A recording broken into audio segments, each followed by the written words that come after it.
Okay, testing 1 2, testing 1 2. Hello, D-Decken here, and this is a bit of a very impromptu stream, but I do have a reason for it. I do have a reason for it. Context, context. Almost 2 weeks ago, I finished Final Fantasy VIII for the first time. I completed the 8 remaster. I got all the achievements, which was great. The problem is, on Steam, there is also the original PC version release that came out. And that has a lot more achievements. So in my free time, I decided to work on that game. I meant to work on it at the same time as FF8 Remastered. Uh, I kind of got distracted, and needless to say, I did a lot of more of the grind catching up, which was great. So that when I never, my intention was never to like go past in that game. Like the original plan was whatever I did in like on stream, I would catch up in that game.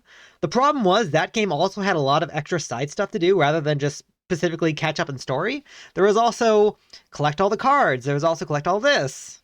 Hector, hey. I don't, Mo Gemin, bro.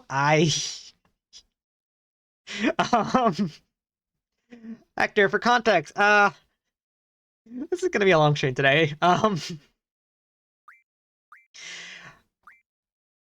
For context, I I've gotten most of these achievements in the PC version of 8 already, but I am missing the achievement that literally most people have gotten 1.5% of people have not gotten yet, or have got, which is 10k kills. Over the last week, I've been like off and on trying to grind for it, and I'm not there yet. Actually, you know what? Let's Also, I figured out how to use the battle meter. I figured out how it works. So over the last week, I've been trying to work on grinding for it. I'm only at 8k now. That's the problem. 2567 plus 156 plus 16 plus 27 plus 1576 plus 3339. Okay, I am at 8,071 kills. I need 1,929 kills in order to in order to get the achievement. That's the goal today. I will probably be going for like 4+ hours to get this one random achievement. Do I have a text box? I have my BRB. I don't have a random... Okay, you know what? Hold on. Create, text.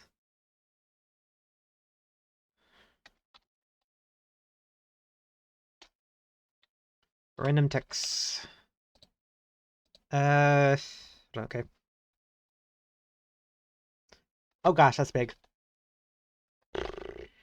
Currently 8,071.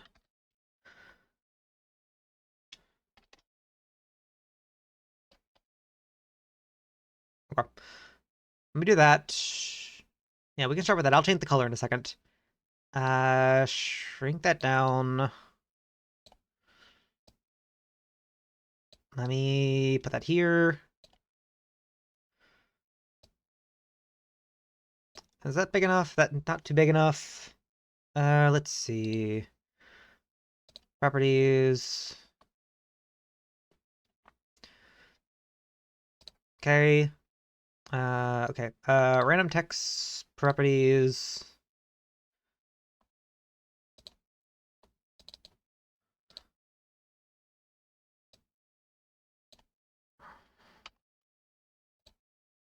There we go. Okay. Okay, I'm currently at 8,071. Okay, I'm gonna like mentally try. Okay, but that's okay. I think the plan for this is I'm going to try like mentally counting, and that's probably not going to work, but if anyone comes in and asks what's the current count, I will update it. And just not really care as much.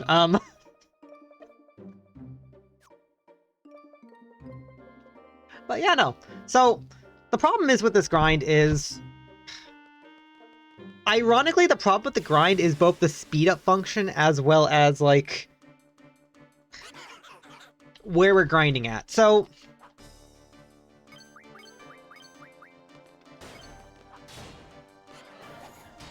So, what I've learned from playing this game is that the hide speed function in this game is entirely tied along with, like, PC performance. Which is weird to say, but it's jarringly noticeable when, like... Okay, so for this kind of grind, right? Like, the ideal thing to do is, like, put this game on in the background, and then maybe watch, like, a YouTube video, or maybe watch some anime or something, right? Or maybe some shows or movies, right? Like, that's the idea of this grind, right? Here's the problem. Like, right now, for example, I'm watching my stream to make sure it doesn't, like, crash or nothing, right? So that's on, like... I'm watching that, and I'm also playing the game here. If I wasn't watching that... Actually, can I just show that as an example, or would it not, like... I kind of want to try that for a second. Hold on. I'm gonna do this. Let me...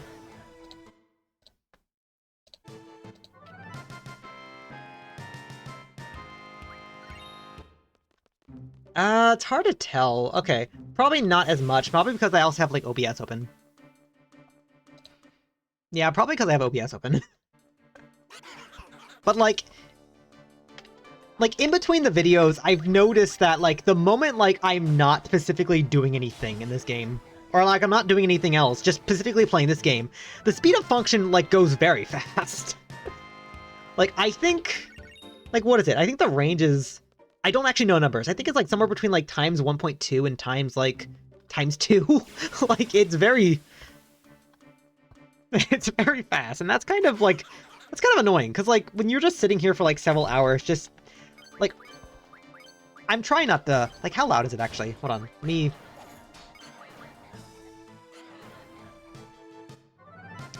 Okay, I think my noise gate is helping this a little bit. Like I think when I'm talking, you can probably hear it, but like. Also, did I just do 3? I think I just did 3 kills. Yeah, okay.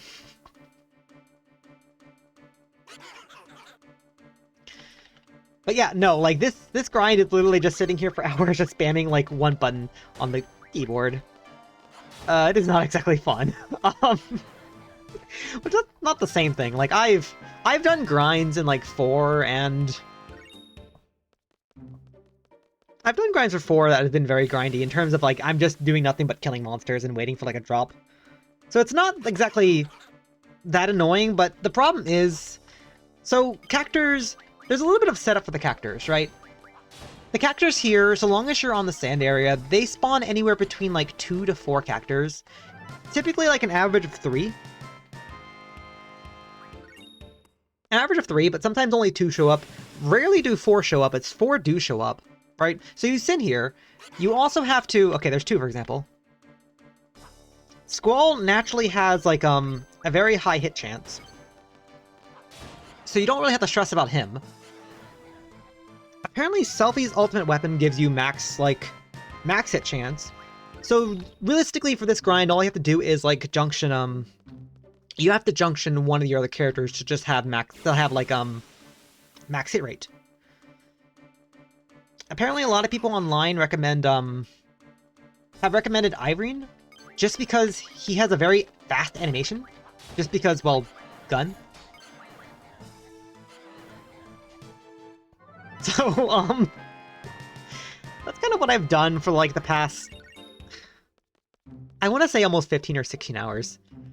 At one point I kept track, and then at other points, like, the grind kind of got to me to a point where, like, I had trouble keeping track. I've been doing this for a very long while over the last week. Like, I wish I was joking. But doing this is very slow. It just is. But anyway. So, ultimate weapon on Selphie. Like, max junction on Ivorine, Squall is Squall, and then you just kind of just stay in this desert area. And that's kind of it. So 2 to 4 spawn. Occasionally... Okay, there's 4, for example. Occasionally 1 might run away. It's looking like 1 won't... 1 hasn't run away yet, but occasionally there is a chance for 1 to run away. But all that is fine, because the big thing about this achievement is that it has to be the kills that the players have done. Okay, there, see, 1 ran away. But it has to be the kills the players have done, which means Guardian Force Odin does not count. Any kills that Odin gets do not count for this achievement. Which sucks, because when I did my 1K grind on the F8 Remastered, I was in one general area, and every so often Odin show up and it was fine, but because I was also running off the ×3 speed, like, I didn't have to, like, stress or worry about, I didn't have to stress or worry about the, I didn't stress or worry about that because I was just going through battles very quickly. And that's fine, and honestly, I wish I can go back there, but the problem is this game doesn't have ×3 speed. This game has 1.2-ish. Like, ish. Unfortunately.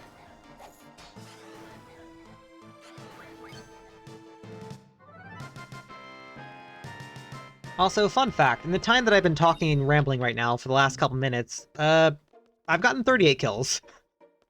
Like, I am keeping track of my phone in front of me.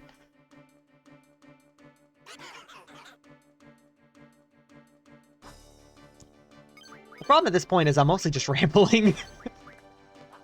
Okay, now we're at 40. So... 8, 1, 1. 1. Okay, this is gonna be a long 4 hours.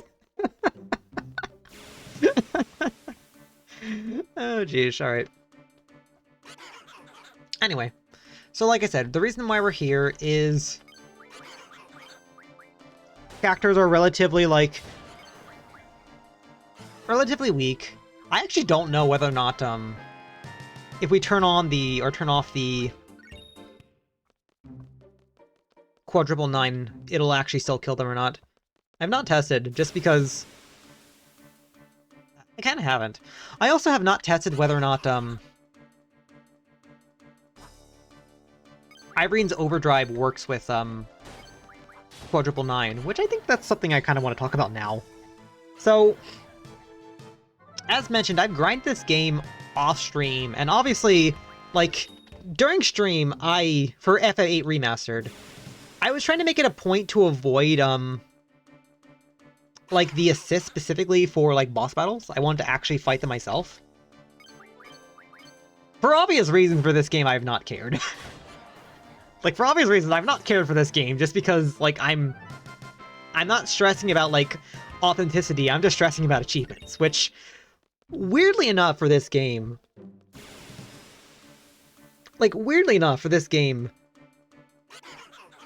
the modifiers, or rather the special modifiers, don't remove achievements.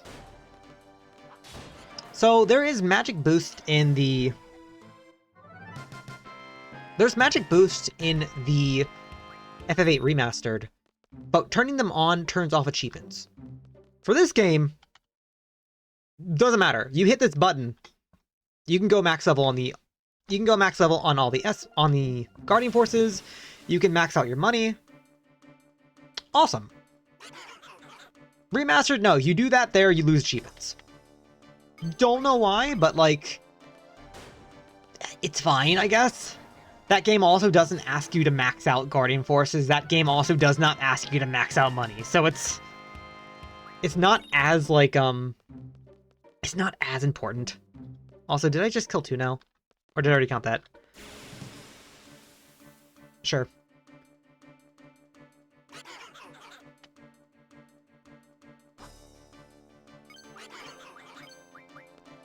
But yeah, no, so like what I was saying before, for limit breaks, I actually don't know what all gets affected with what. Because when using Squall's limit break, the initial hits don't do to 999 damage, but the final hit does. I've not triggered Leonhardt with 999. So I don't know if that actually affects it either.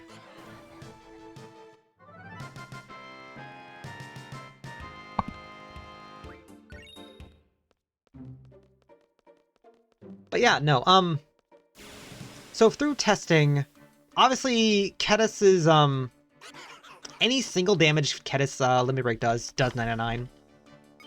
Funny enough, Zell's limit break duel. 999, every hit will do the full damage. But with Squall's limit break, every hit besides like the final hit is whatever his base strength is. Which is interesting to note. I mean, I'll be honest, I kind of appreciate that because I think Leonhardt's like an 18 hit combo. If you were to naturally be able to do an 18 hit combo with, like full max damage, that's a little overpowered even for like just modifiers and grinds. Like, obviously, like, you're still doing, like, maybe, like, 1,000 or 2,000 each time, so you're still racking up a decent amount of damage, but, like...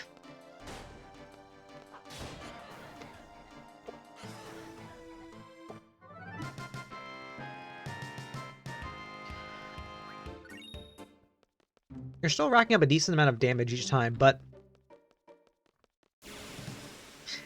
like I said, I've not tested everyone else. I don't know whether, I probably could test this now, actually. But yeah, no, I don't know whether Ivorine or Selphie's limit break is affected by 999. And for obvious reasons, I've not tested the guest characters, and I've not tested, Riona. I've not tested everyone to see who all works with it or not.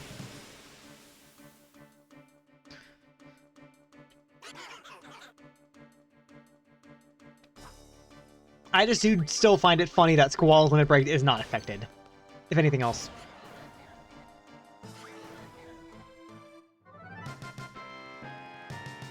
Okay. Since the start of stream, I have gained an additional 69 kills. Very nice. Oh, jeez. Oh, back attack. Can I just say, I find it very funny that whenever you do a back attack against a character, regardless of whatever direction the camera faces, you will see their back. Whereas, like, during regular encounters, whatever direction the camera faces, the character will face you. It's details like that that you've noticed after doing this for several hours. Actually, can we get, like, a front-facing camera real quickly? Yeah, see, for example, like, in this case, this is a normal battle. The characters are facing the character. No, not character. Facing the player, not the characters on the game. That's a neat detail. I actually do not know if this is just a character-related thing, or if it affects every other character or not, or if there's other monsters that do affect it. Oh, that's another thing I want to talk about real quickly.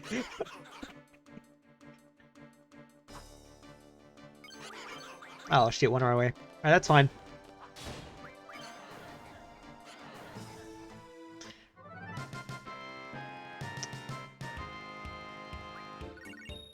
So, another pointless little detail I learned from, like, doing this specifically, actually. So, the grade system for this game... Obviously, during the original 1K stream for 8 Remastered, I was very confused on how things worked. Or I was very confused about how the rank system worked. I googled it and people just said, oh, just kill a bunch of enemies. And eventually that did work. But after doing this for several hours, apparently, if you are dedicated enough, you could get rank A while Squall is still level 7. However, that is a very insane thing to do. That is something that I've learned. Because, okay, the best way I can probably explain this, or the way it's been explained to me and the way it seems that I understand it, is that every 100 points you go up in rank, but every time you get paid you go down 10 points, right? So between getting paid and between earning the points, if you can just somehow, some way, earn 100 kills without needing to without getting experience whatsoever, which I don't know, but if you get 100 kills between the grade points, or probably even more than that, I'm not exactly sure how many points, but in theory, right, if you can somehow accumulate the points, which is usually tied to kills, you can technically, if you stick at it for a very long time, you could bring up your... Oh, that's just one more kill. You technically can slowly bring up your grade high enough. The issue, though, is... So I don't know exactly what the interval between when you get paid is. At one point I thought it was like maybe 15 minutes or maybe 20 minutes, but I don't really... I've not actually tested it, to be honest. Mostly because, like, the amount of focus is, like, pay attention to the time frame. Also, I don't know how long, like, if battle pauses the pay period or not. If I got K by step count to be so happy. Oh, gosh. Ivysaur, hello, how's it going? If I got paid by step count, I'd be so happy. Oh, absolutely. Although, how exactly would that work, exactly?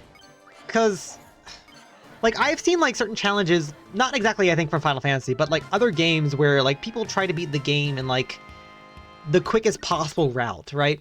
So would that be, like, every 10,000 steps or something like that? Or would that have to be, I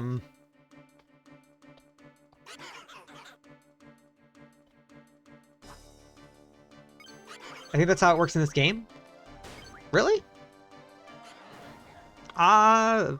Maybe, honestly. Because again, I wasn't fully sure whether it was like based on like a time frame or not. Because like it hasn't been like every Pacific, like every hour or anything like that, but you're probably right, honestly. I have not specifically researched that.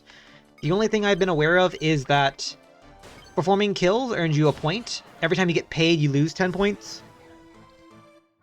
And during my grind process here, right? So this is not going to be the save that I beat the game, because there is an achievement to beat the game at Squall's original level, and I do have a save before I started this grind that I'll probably be going back to before that. But I started this grind specifically while Squall was at level 7. And at points between it, I have managed to get... Actually, you know what, yeah. At points between it, I managed to get the rank, like, 2 levels above where Squall's currently at.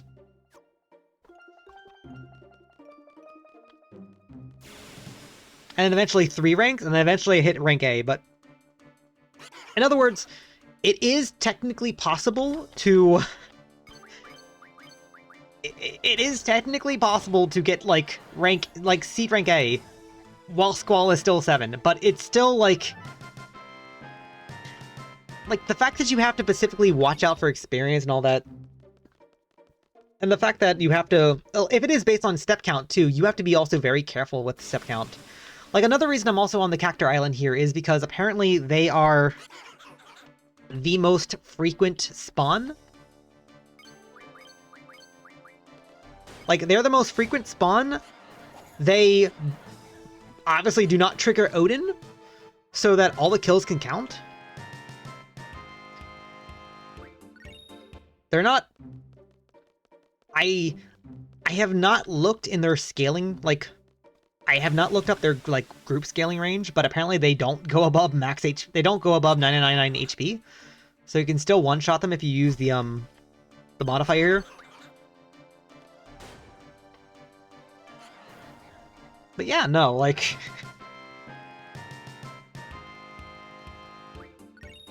I guess my point, what I'm trying to make is, anyone who has done that, like Squall, like level 7, but Siege rank A, they are probably insane at this game. Cause like for obvious reasons, I have not tried carding a Cactor. Mostly because my goal has been, like, killing a bunch, but I have not tried, like... I have not tried carding a Cactor just because... Unfortunately, that takes longer. Like, that makes this entire process and step much, much longer than what it needs to be.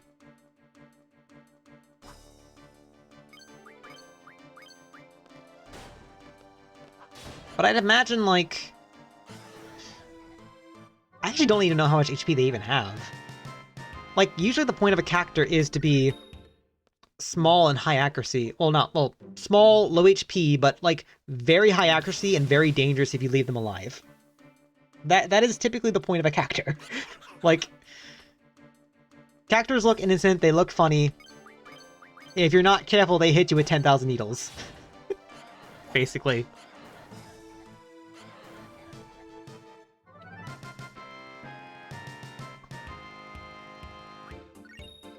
But anyway, Ivysaur, how are you doing today?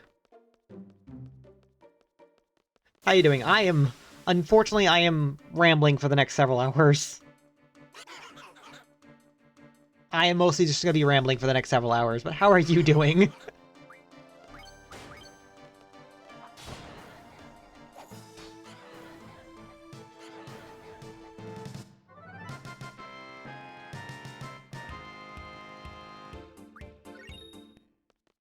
And also hoping that, like, my keyboard is not making too much noise in the background while I'm doing this. That's also another thing I'm hoping not to. Like, according to OBS, probably when I talk, you can probably hear the keyboard spam, sadly. But I'm not... Like, the mic does not seem like it's picking it up when,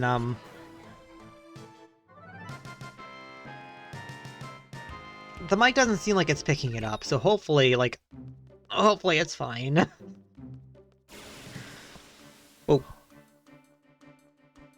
But yeah, no, like...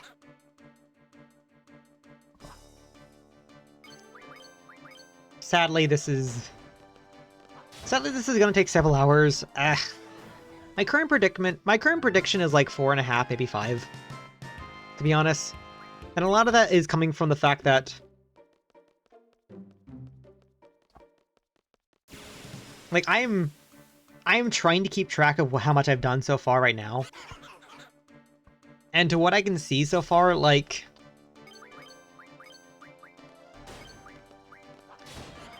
I believe after this fight, it's additional 121 kills from where I started at. And it's almost been like 30 minutes. So, that's a nice point of reference of how long this is gonna take. Oh, jeez.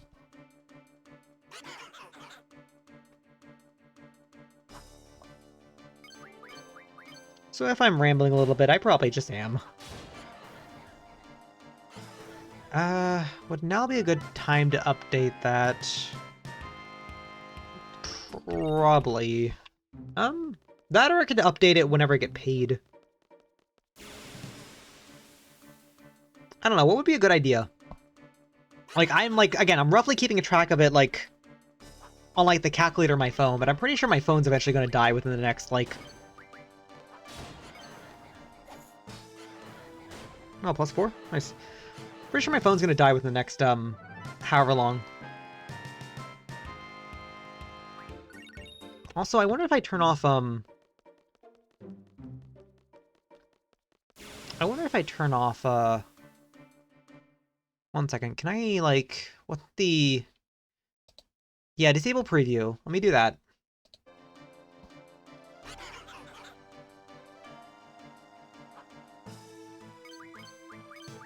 I can't tell if that made things go faster or not.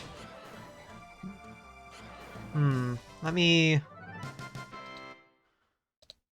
try this. Because again, something I've learned is that this is primarily based off PC performance.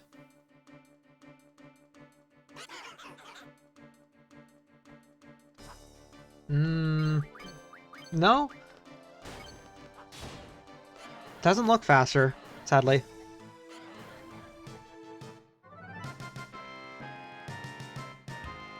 Oh gosh, that actually does not even look like it's working. Wait, that doesn't look like it's working. No, what? Oh no. Oh no, no wonder I'm only at 100 right now.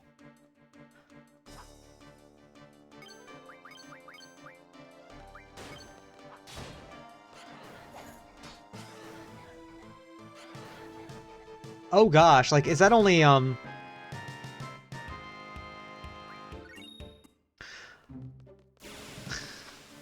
Okay, what is,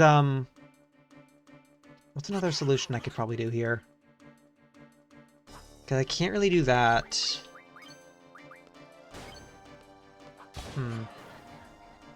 I don't really have anything else open, though. That's the problem.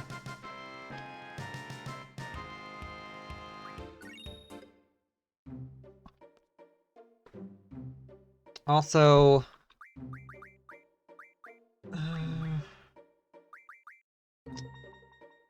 So really quickly, I believe I am at... that... plus 6, plus 1603, plus 21, plus 3399. Okay, yeah, no, I am at...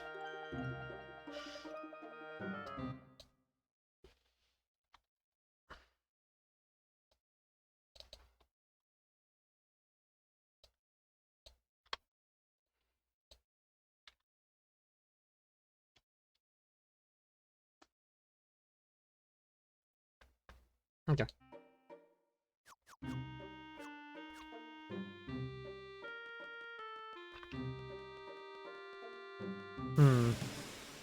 How can I make this go faster? I mean, probably turning off stream, to be honest. Sadly, that would be probably how this goes faster.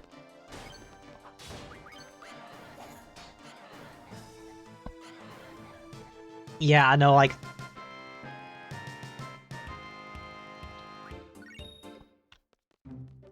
I don't think it's working, though. Oh gosh, high speed does not work. High speed's not working, no!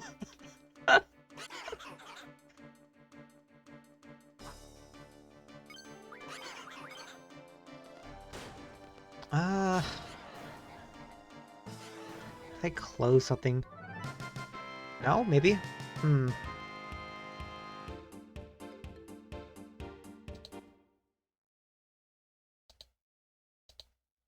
No, that's default. How do I... No? How can I make this go, like... Okay, so, like, this is being disrupted because of this. I know that. And maybe OBS is probably running it?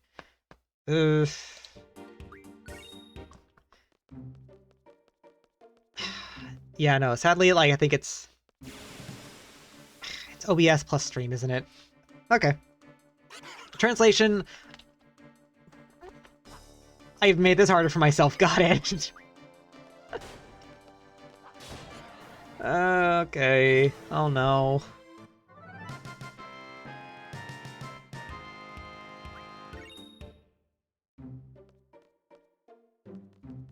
Okay, okay, it's not exactly like...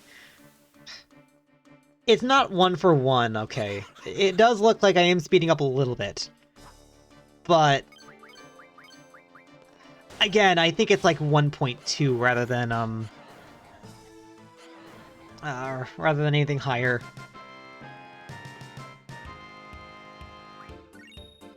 Okay. This is probably another word the stream was a mistake. Got it. Oh no. Oh no.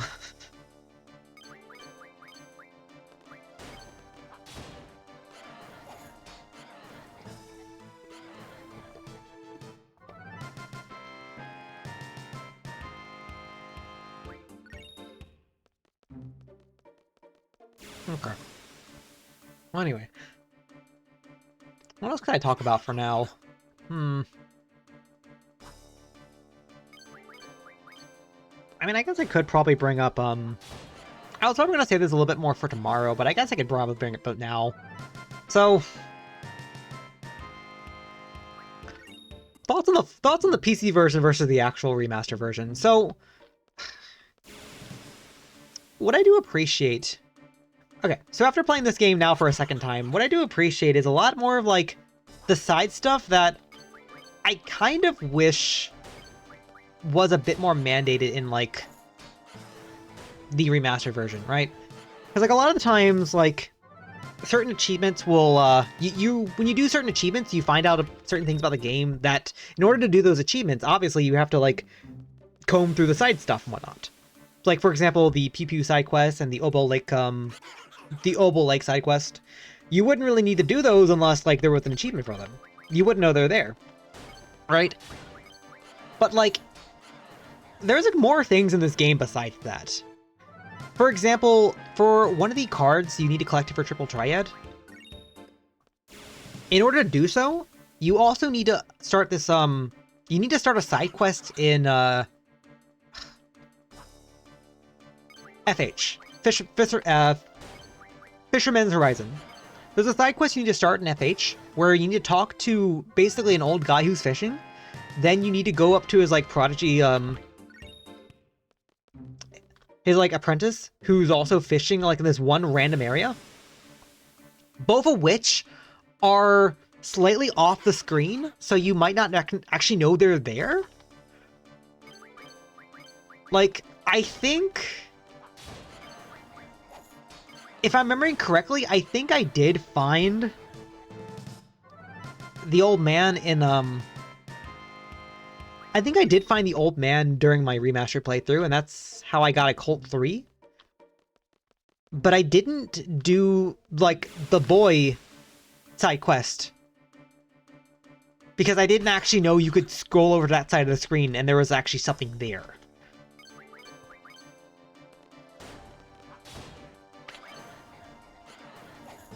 Right?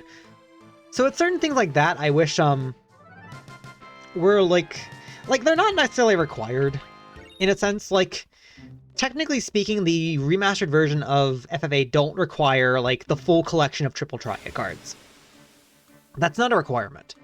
This game it is. Like, the PC version is, but you're not required to do that, but there is... Like, at the same time, how are you supposed to know to do that, like, outside of, oh, hey, this one random cutscene had this guy on a random pier. But, like, it's definitely cool that, like, in a sense of, like, some players were like, well, wait, where is that one spot where we ran into the guy at? Like, he got away safely, but where is that one random pier spot at? And the players who decided to look around and actually did discover it, which, by the way, the stairs are not exactly, like... Like, that's not the first time in this game where, like, the stairs are not exactly, like, clear to understand of they're right there, but, like, it's hard to tell. Like, I remember during, in both this game and in, like, the remaster version, I had trouble seeing, like, some of the stairs and, like, in Odin's, like, not dungeon, but, like, the area where you got Odin at. Like the side stairs you had to climb up to in order to reach the one statue, they were not exactly that visible at first. And then also in this game, the stairs to get to the old man are not exactly visible. You have to, like, find one specific spot to climb down. And trying to line up that was not exactly easy either.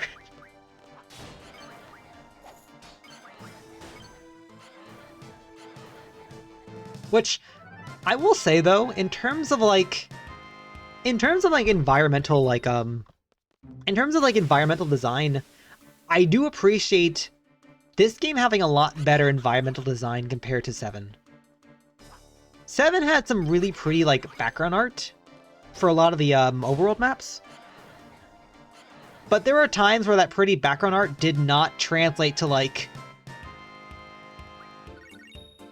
understanding where you need to go. Like...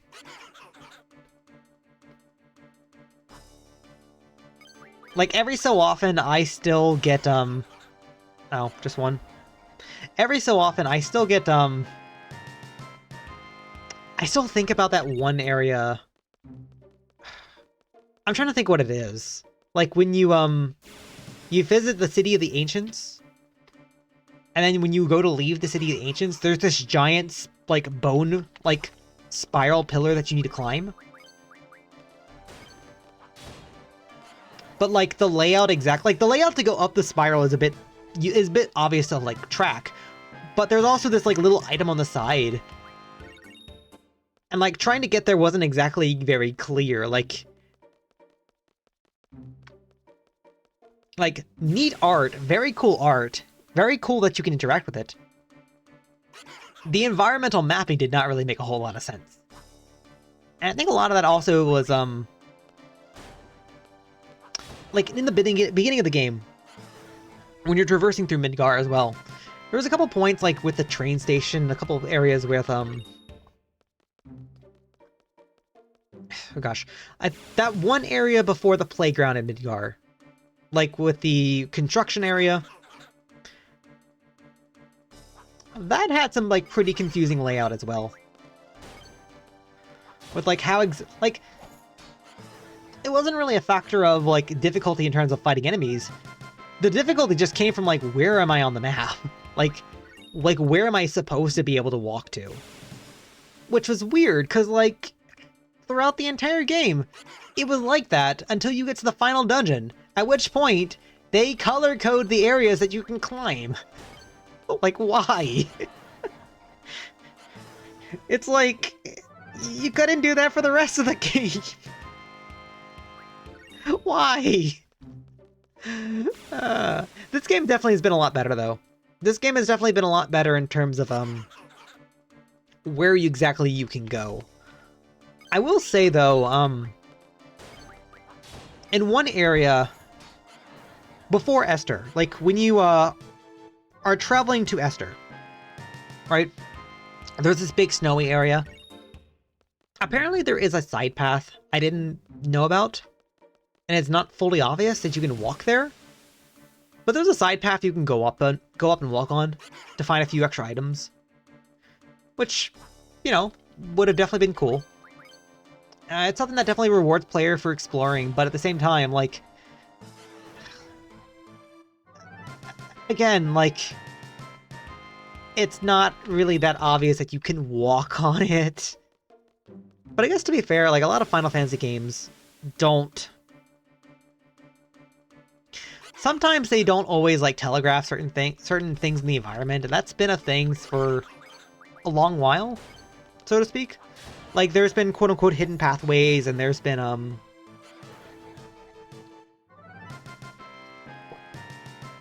hidden passages that you can walk through. Oh gosh, when did they start that? I want to say they started that with 3, right? I don't remember if 1 or 2 had that specifically. Like, 1 and 2 were very linear in terms of their pathing, but I think, at the very least, I think 3 is where they really started to explore, hey, this area is not textured, or this area doesn't exactly, like, you can see the map, but you can definitely walk here if you, like, you hug the wall and whatnot. I don't exactly remember. It's been a long while since I played 1 and 2. But that's been like that for a long while, where, like, there's been pathings in past Final Fantasy games where there's not exactly, like, the game doesn't fully tell you, except 5. 5, if you equip the Thief class, you could technically see passages, like, you can see the paths, but, like, there has been quote-unquote hidden paths in many Final Fantasy games. But hidden paths and, like, paths where, like, you're supposed to walk here, but the environment and, like, the art of the environment doesn't fully, like, portray that, is very different. Like, I don't know if I'm fully explaining that right or not. Like I said, definitely with this game, there's been a lot better, this game compared to 7, there's been a lot better, like, quote-unquote telegraphed environments where you can see like where you're supposed to go, which has been very helpful. And then obviously I've played 10, so in 10, they have a lot more fun with the camera in 10. So where, like, things that are meant to be hidden are just intentionally off camera angle, but they're not, like... What's the best way to phrase this? In 10, you can generally get a general idea of where you need to walk to. Yay, FF8! Phoenix what? What's the correct pronunciation? Phoenix or Phoenix YYZ? Hello, how are you doing?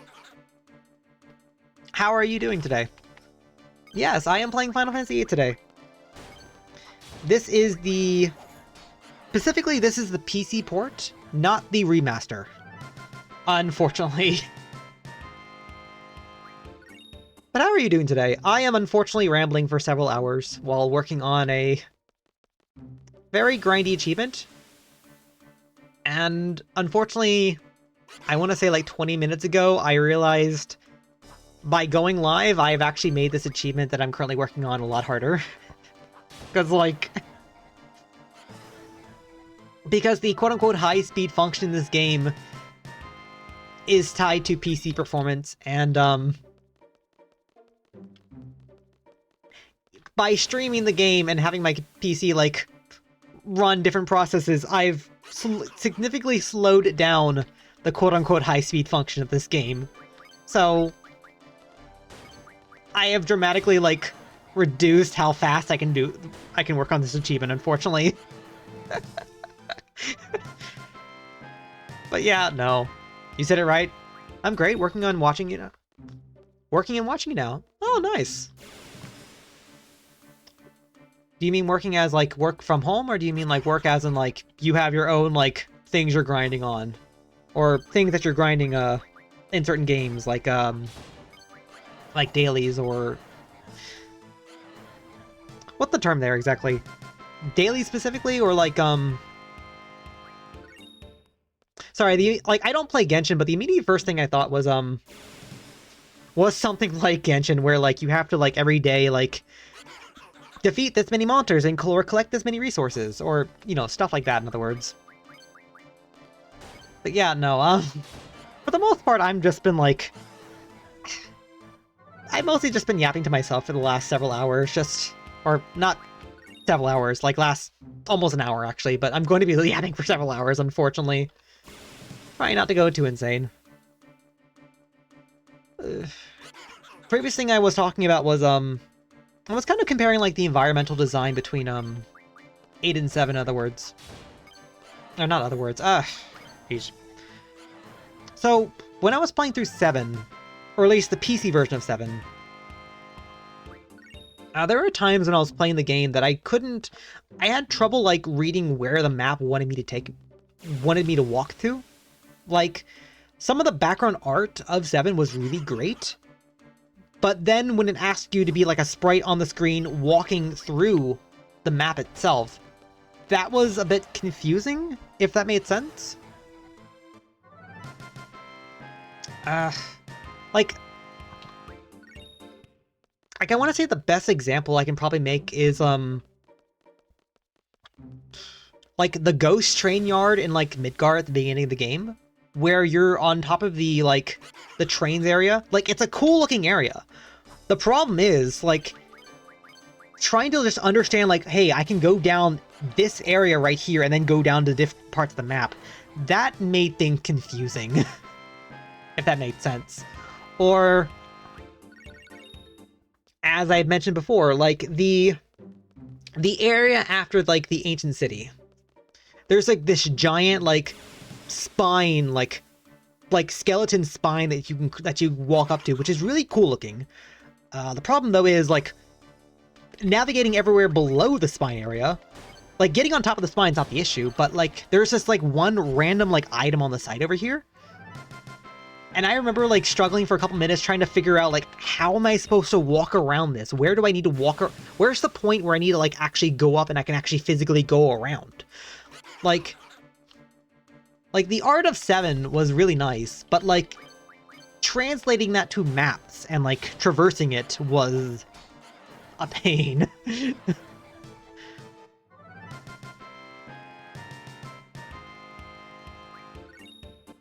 Working from home. Oh, nice. Okay. As you were saying, the game's become more open, but let me just say, as a kid playing this game, I had no idea what to do after Timber. I had no idea you can go through the forest.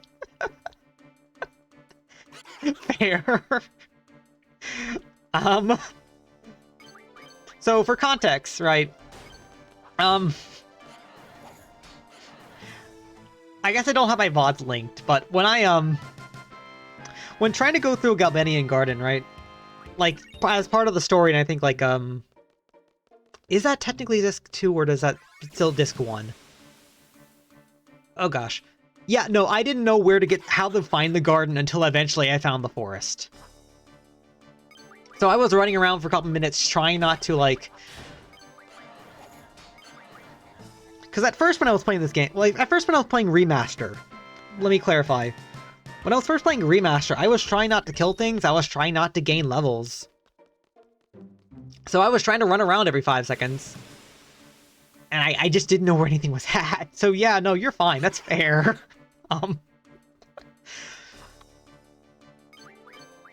I think definitely they've,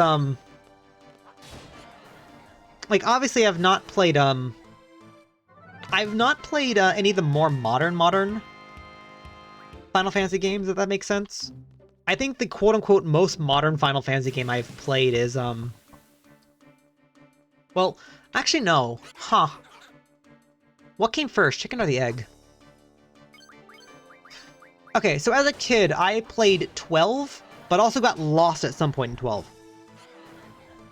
And during my streams, I have played like 4 3D and 4 After Years, but I don't... When did those come out? I'm trying to think. Like, did those games come out after 12, or those games... I'm trying to think, like... So, basically what I'm trying to say is, I've not played 7 Remake yet. I've never played 13. I've not played 15. I have not played 16. In other words, I don't have a point of reference for those games specifically. Did you ever finish 12? No. Like, okay, so growing up as a kid, right? My first Final Fantasy game was 10. Well, context. 10 American. 10 American release, not international, right? I played 10 American. I finished that game twice. That was my childhood. I played 10-2 I played 12 as like a Christmas gift. I enjoyed the game, but it came to a point where I got stuck at the Feywoods. 10 is awesome. 10 is actually a very good game. 10 is a very good game. When I was playing through 12, I got stuck at the Feywoods, and at the time I thought it was mostly just a like low-level grinding issue. So there were days I would come home from school and I would just sit there and I would just grind enemies for hours. I would gain the materials, I would then sell it. Eventually, I think I unlocked a couple weapons from like the bazaar. But I had this route where I can go around. I knew about how many enemies I was killing. I think I got like a chain of like 19 or something in the like in that general area of just killing enemies back to back. And I had that system where I was just grinding loot, grinding loot, grinding loot. And eventually, like, I got all the I got enough what is it? AP for, is it AP or GP for the license system in 12? I'm trying to remember. I believe it is called license, but I don't remember what the exact currency for the license grid is. I want to say it's AP. Or is it GP? I can't remember. Regardless, eventually I got a lot of that to a point where I've almost, like, almost maxed out the entire license grid for almost everyone. I bought all, like, the current gear from that place, and then I moved on to the, I'm trying to remember, like, the location name. The Ice Mountain? if that's what it called for 12. The area before the Feywoods. I then started grinding there. Eventually, I started to explore the Feywoods, because I eventually got strong enough. But at that point, I had been grinding for so long, I completely had forgotten like what the story was about or what I was doing in the story. At which point I kind of gave up. But I had fun grinding. So the answer to your question, no. I never finished 12. As a kid, I never finished 12. I finished 10. I finished 10 twice because 10 was a fun game. Well, actually, technically now 3 times since I did it on stream, but so yeah, 10 3 times. 12 I never finished. I got 10-2 in a yard sale. Like, I randomly found it in a yard sale. I thought that was cool. I got it. I got to near the end of the game of 10-2 when I was a kid, and got very confused when, like, the percentage meter said I missed a bunch of things, but I was about to head into the final battle, and I had no idea what I missed. So I got mad and never continued that again. Which, to be fair, like, the amount of, like, extra stuff in 10-2 is ridiculous. In terms of, like, what you need to do specifically.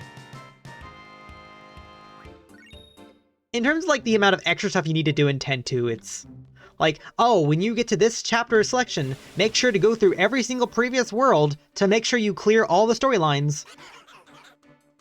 And if you didn't, make sure to double check, make sure to go through look at the camera like 5 or 6 different times. And if not, you're gonna miss something. Like, how am I supposed to know that as a kid? Like, how am I supposed to know that? But yeah, no, 10 is definitely awesome. Like, there is definitely some annoyances in terms of grind for 10. I did some of them. I did some of them as a kid. But others I didn't fully know. Did I ever do... Huh. I'm trying to remember. Like, I don't know if I ever actually did commit to the 200, like, lightning dodges as a kid or not. I know I did that on stream for, HD Remaster. I don't know if I did that for a kid. I think I did 1 or 2 of the butterfly quest as a kid. But as a kid, I also remember getting, So that's the thing, I remember getting, the Magic Sisters and Yojimbo as a kid. And Anima. But I don't fully remember, like... I'm trying to remember offhand, like, what, like, it's been years since I played that version, and... To be honest, I don't know if my, like, PlayStation 2 still works or not. Like, I'll be honest. I might still have it, though. It might have a lot of dust on it, but I still think I still have it somewhere. But yeah, no, 10's a fun game. Do you have a favorite Final Fantasy game, Phoenix, or...? Because I remember a lot of people really liking 8, 6, and 7, honestly. And obviously 10 is 10. Plus 3.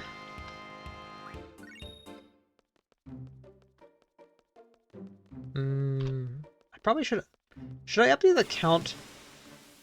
That's another thing. Like, when should I update the count? Like, I'm currently keeping track, like, on my phone about the number of kills I've done. And I may or may not be fully accurate, but... Because I might have missed, like, a grouping or two.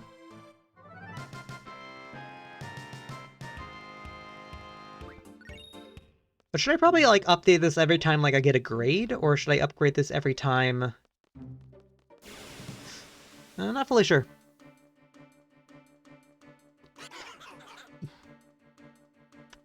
Late Expedition 33? No, but... There is... No, but there is a, There's a streamer I watch that has...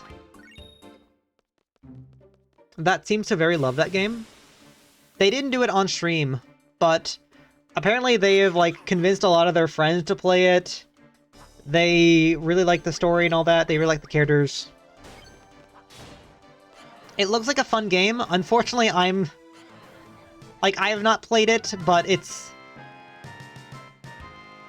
Unfortunately, I just don't have time.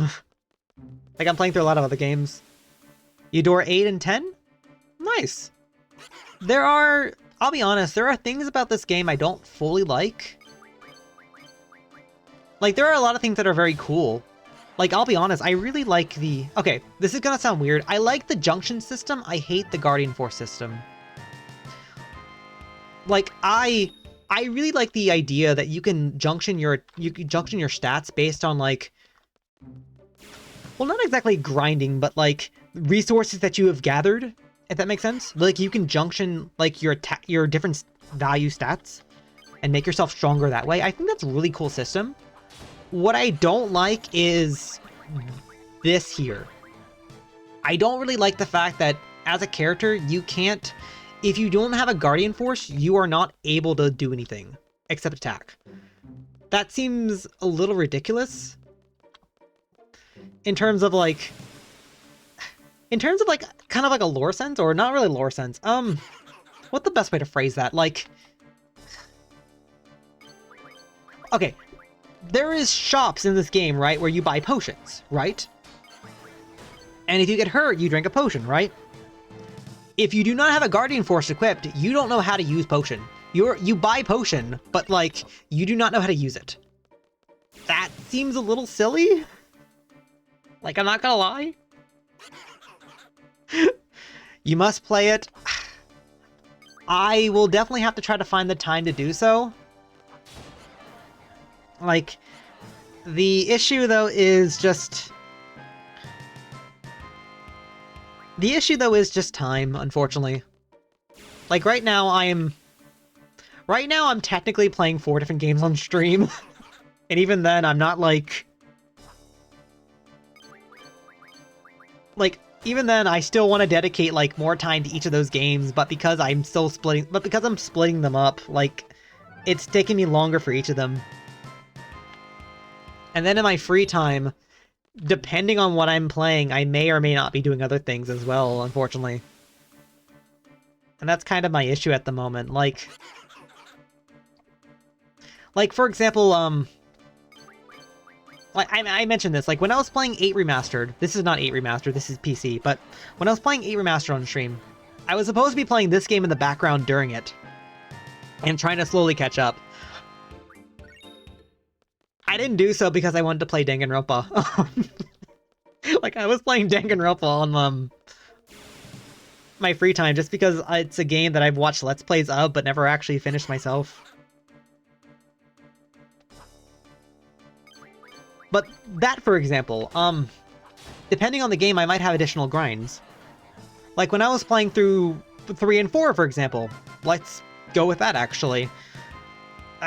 There was some actual, like, extra grinding stuff I had to do on the side in terms of, like, certain drops and certain achievements. Which I guess begs me to ask you, are you playing 3 Pixel Remaster, or are you playing 3 3D?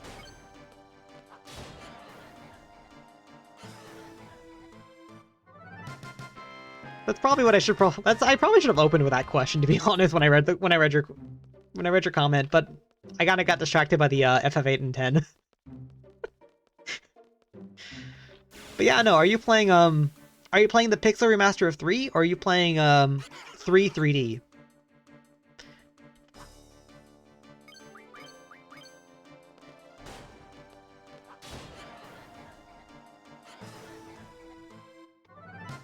You must play it. Again, it looks like a fun game. A lot of it is just trying to find the time for things, cause even when that, like, I also do play Dead by Daylight in my free time as well. And unfortunately, like, I've been trying to get, like, one last achievement in that game for a long while, but, like, there's a lot of RNG involved in doing so. And every time I try to hit the RNG, I also get bad RNG at the same time. So I've not been able to get it.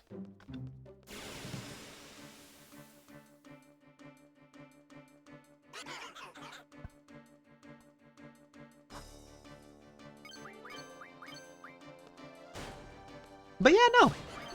3 was definitely fun. Like, both 3s were fun. I personally am a fan of 4, actually. Like, I like the balance between, the characters, I like the balance between the story, and oddly, the amount of grind you need to do for 4. Like, I generally like the world of 4, I generally like, not 21, plus 1.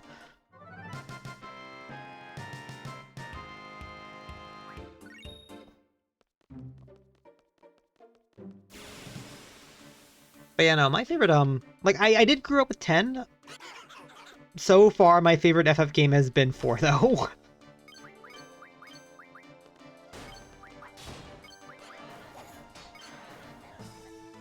I should probably update the count here in a second.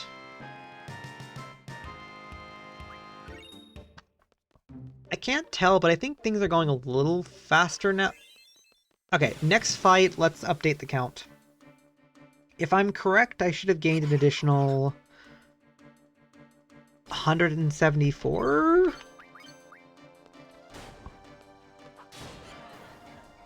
Okay. So if everything's correct, I currently should be at 395.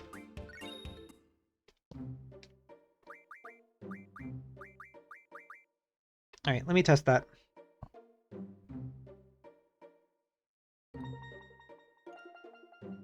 No, not minus.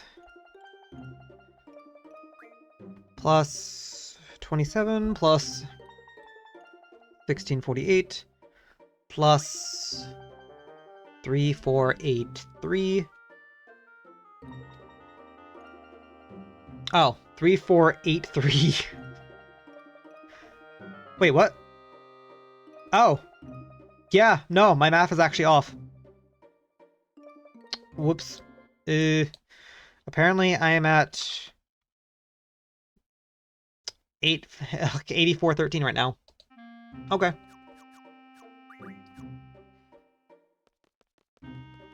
Okay, that is the consequences of, like...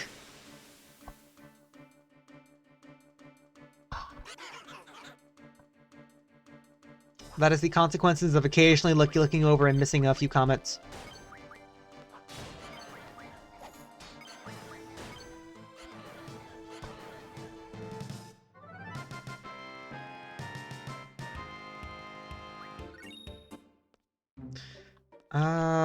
Okay, if I do this...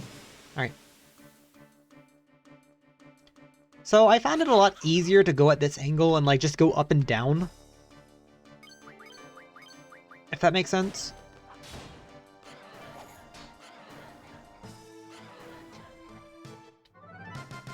But even then, like, occasionally if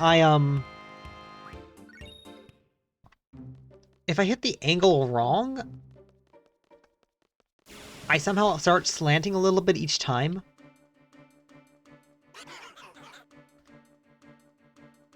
And the only issue with going up and down at this specific angle is that,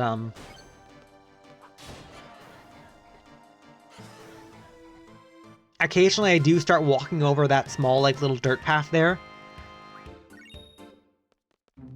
Which is something I do want to try avoiding, because if I do walk on it, then I risk lowering the count for the cactus spawn.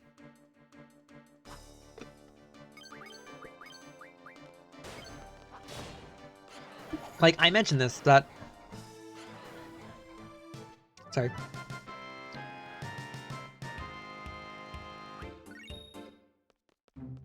Oh gosh, did I kill like 2 or 3 just now? I think 3.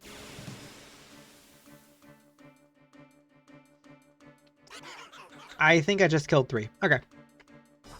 But yeah, no, so, like, if I'm not careful, occasionally, like, my character sprite will slowly move over to, that dirt path, and the sand is where you get 2 to 4 encounters, but the dirt path is less.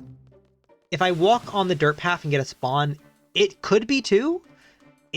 But it could also be only 1 cactus, and very rarely 3 cactus. On average, it's usually 2, and in the sand, it's...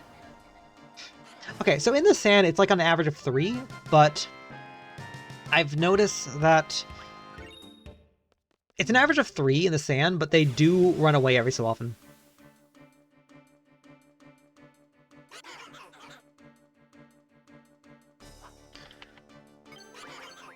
For example, good timing. Thank you, Cactors.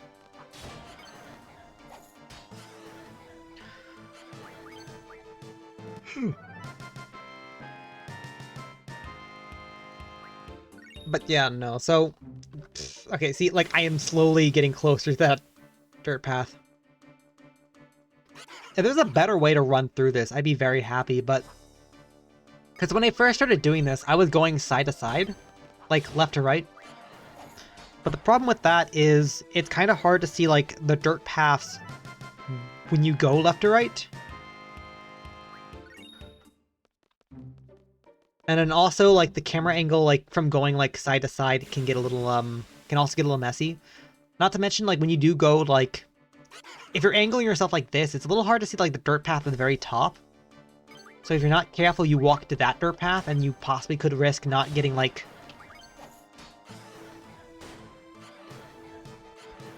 not getting, like, the 3 or 4 counters.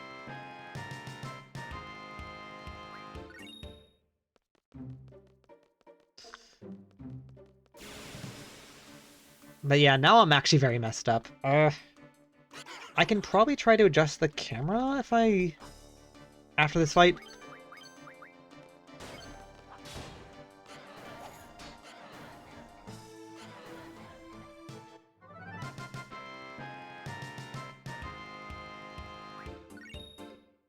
Okay, hold on, wait a second.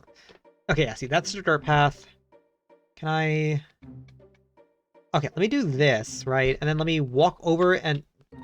Okay, I think I fixed it. Because, like, that's definitely going to be, That's definitely, like, another issue with this grind. Like, I've definitely noticed, like, my fingers and, like, my wrists have been hurting a lot more from, like... doing nothing but just spamming through, Thankfully, the keyboard buttons. I've learned my lesson not to do this on, like, controllers. Of not specifically doing this on controllers. Like, growing up, like, I had a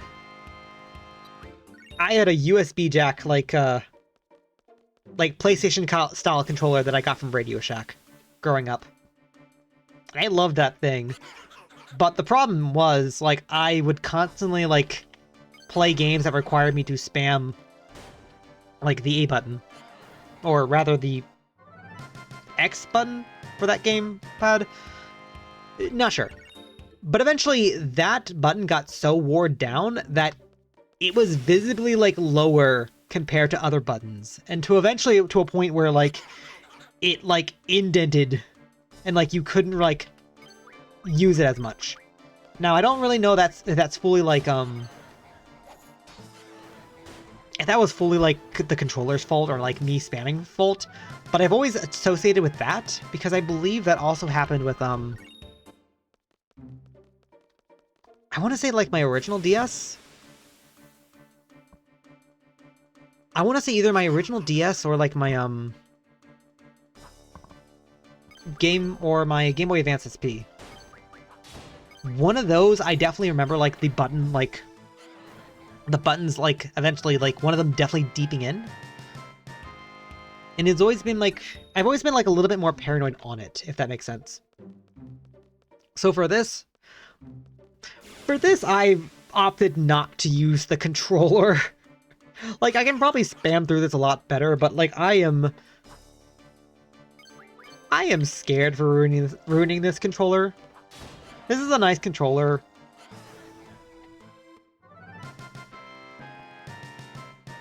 I don't want anything too bad happening to it. Like, if I need to replace it, it's not too bad, but, like...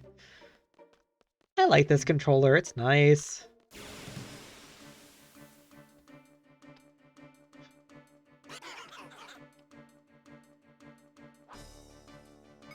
Whew.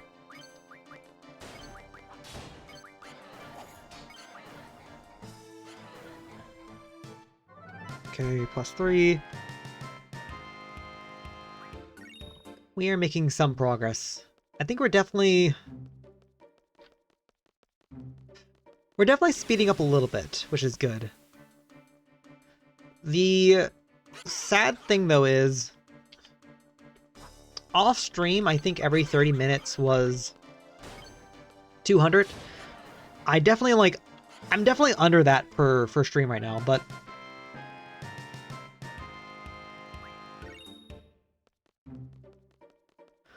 like off stream, it was 200 every 30 minutes. So roughly 400 an hour. I started at like roughly 8,000. So the idea of this stream was if I can get some higher rolls, maybe I could get this done in like closer to 4 hours. That was the main goal. Sadly, that's not going to happen, unfortunately, but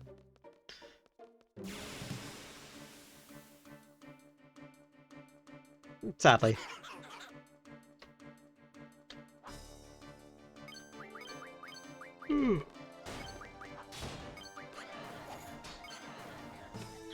+3.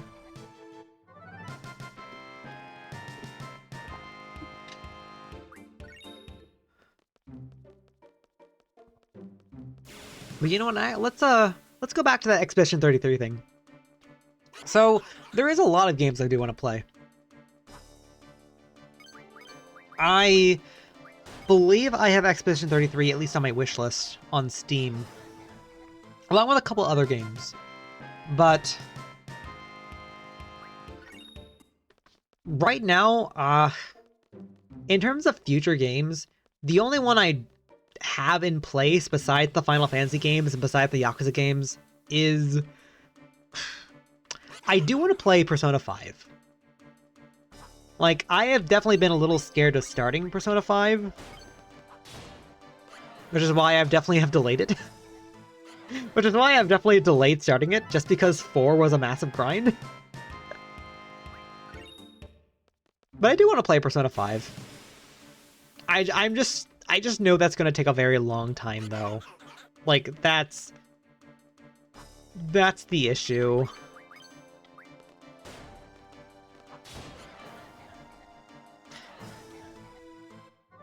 But yeah, no, Persona 5 is the only game I really have set in stone of what I want to do next in terms of games to play. After that, I've been like up in the air and trying to debate about what to do after that exactly.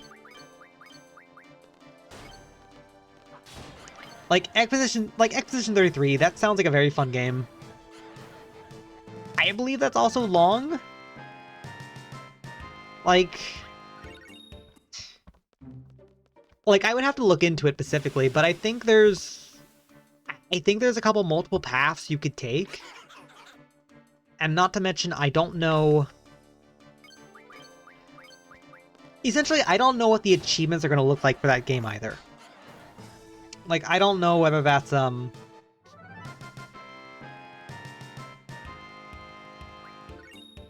like, in terms of, like, whether you, like, you romance characters or you, like, you build up friendships that you can only do, like, once per run.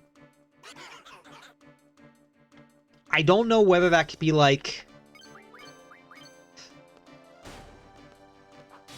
What's the best way to phrase this? I don't know whether that could be, like, a story-based game where, like, you save at, like, you save at a split point, and then if you didn't like the choice, you can go back to the split point. I don't fully know if you could do that for Expedition 33. Like, you save at a split point, and then, like, you go down route A, and then you go down route A, and then you go down route A, and then route A, B, and then etc. I don't know whether you can do that, or whether or not that would be way too complex to do that. Like, not to mention, like, trying to organizing those saves would be very stressful if you had to do that. I'm willing to bet that is possible. That is probably something people do. Also, I think I lost track of my kill counts now. Oh no. Oh no, I lost track of my kill counts. It's fine. It's fine. I'm at plus 70 or so at the moment, so it's fine. I really wish I could just say like plus 3 right now, but there's always a chance a Cactor could run away.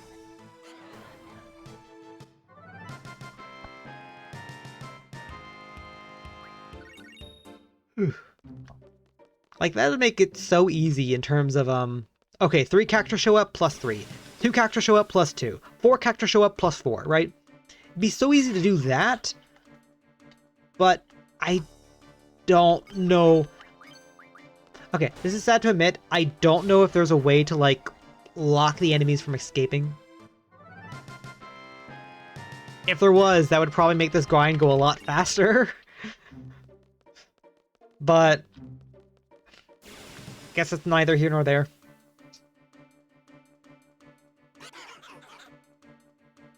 But yeah, no, going back to Expedition 33, I have not looked into, like, what is required for that game. And even then, like, would I do that on stream or would I wait for, off stream? Because I've known some streamers, like, not actually watching their streams, but, like, just watching, like, their, like, thumbnails and watching, like, seeing, like, how long some of their streams have gone for. It's not like a short game or nothing. It takes people a while to play through the game. So, like, again, I don't know whether it's something as a multi-layered, like Final Fantasy, for example, or multi-layered, not multi-layered Final Fantasy. I mean in terms of there's a lot of side content that you can and can't do. I am unaware of that.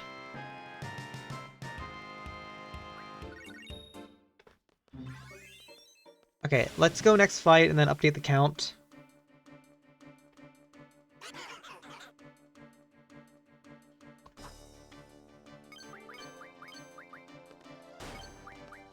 In theory, we should be at 501 now? Yeah, in theory, we should be at 501. I might have missed an encounter.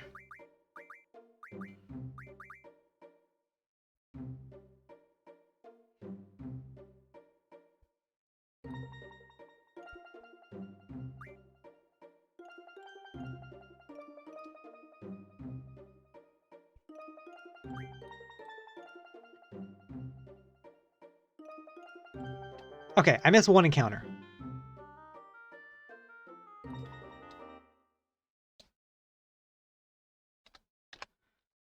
Okay. 8,504. In an hour and a half of streaming, we've gotten 500. Let's go. Okay, well, actually, no. A little less than 500 streaming. We've gotten 500.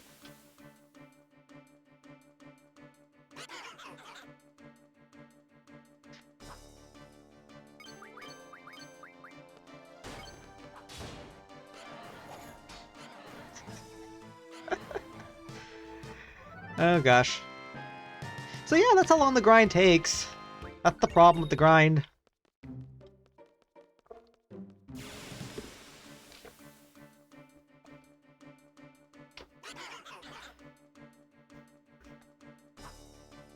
And I guess that is also another point of contact right now. So, hour and a half to do 500.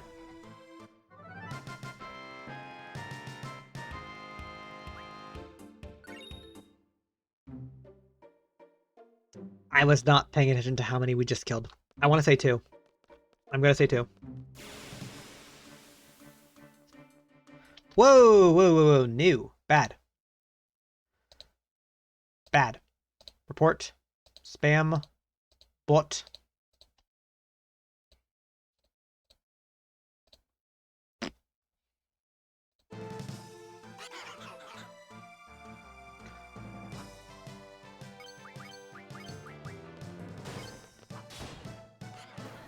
But yeah, no. If it takes hour and a half to do 500, roughly. And realistically, it's gonna take another 4.5. Oh no! That's worse! That's worse than I thought! Oh no! Uh-oh. Okay. Well, it's a good thing it's a little bit less than 4.5. An hour and a half. Or rather, it's not exactly an hour and a half to do a 500. It's a little bit, we get a little bit more than 500. So it's not as bad, but it's still bad. It's still bad. Oh no.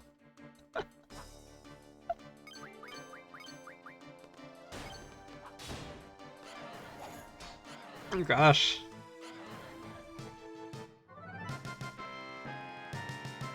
But yeah, no, like I was saying, in terms of like other games that I want to play, Expedition looks fun, but the only other game I really want to play at the moment is Persona 5.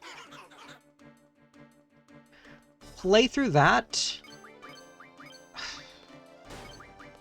and then maybe after Persona 5, do Remaster or Reload, like Persona 3 Reload. And then eventually, some point next year, I believe they're going to be coming out with, 4 Remake. Which, graphic-wise, looks interesting, looks fun. I don't know whether they'll be faithful to Golden or whether they'll be faithful to the original game. When playing through 2, I definitely had a certain somebody, like, sending me some screenshots based on, like, how certain textures looked in the original PlayStation 4, the original Persona 4 versus Golden. And, you know, I'll be honest, I did like a lot of, like, Golden's aesthetics. I did like a lot of the updated textures in, like, Golden. But I think I would have preferred a lot of, I think I would have preferred a lot of 4's elements over Golden. Like, there was some excess stuff, or at least the stuff I'm aware as excess in Golden that I didn't like. Like, the epilogue in Golden is entirely unnecessary, and I think it was added for Golden.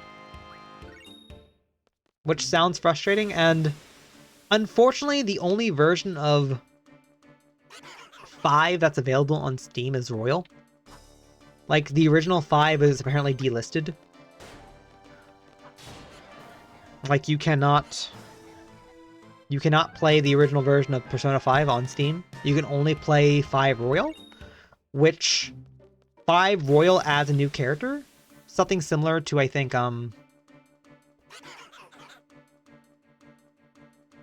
to other games that have sequels. Like, obviously, like, you play the new game to play the, you know, the new content, which is the new character. But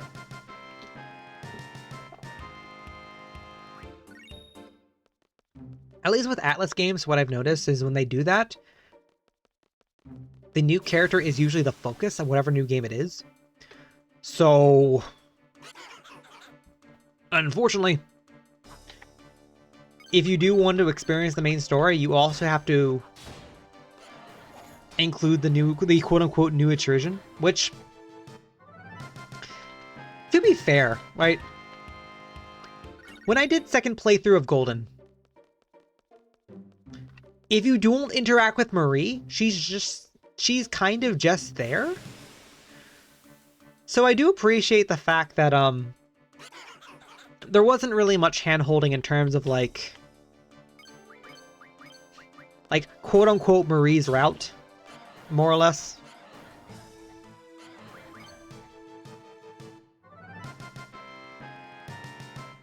I think it was a little awkward that,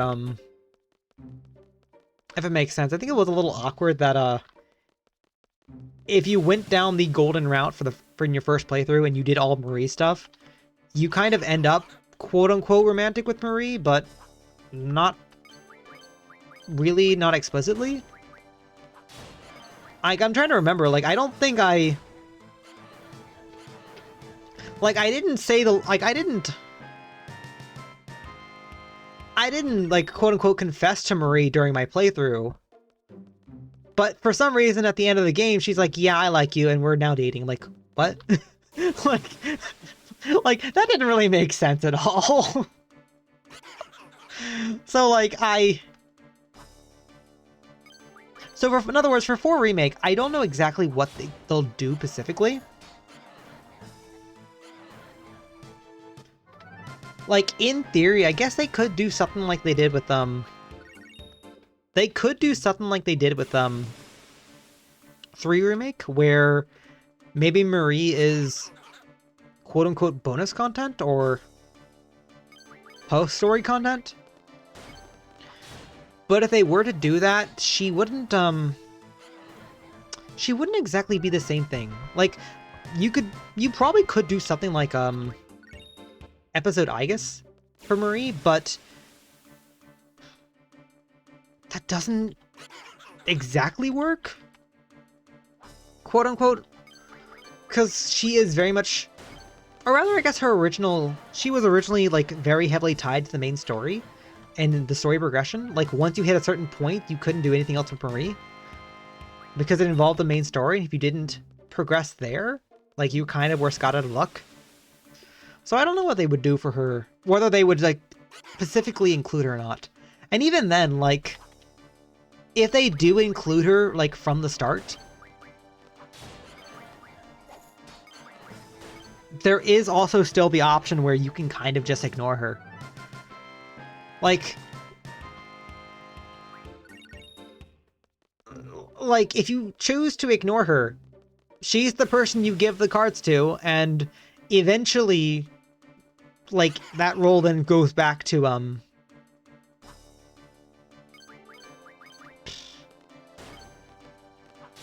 blanking on, like, the assistant's name, but yeah, no, her specific role in terms of, like, super importance is not exactly, dead set in stone. So you don't necessarily need to, you don't need to, like, if they do add her, like, there's not, like, they could either tone her down, or they could tone her down, or they could just not, like, in other words, she's not too intrusive in terms of the story, in other words. Like, if you don't include her, like, she doesn't affect the story, and then she just goes away, and if you do include her, well, then that's quote-unquote extra content for characters who seek her out. Or better yet, like, she could technically be like, you could make her New Game Plus material. Like, in terms of, when you do beat the game, right, and you do go into New Game Plus, you carry over, like, you carry over your money, and you carry over, like, your Persona catalog, right?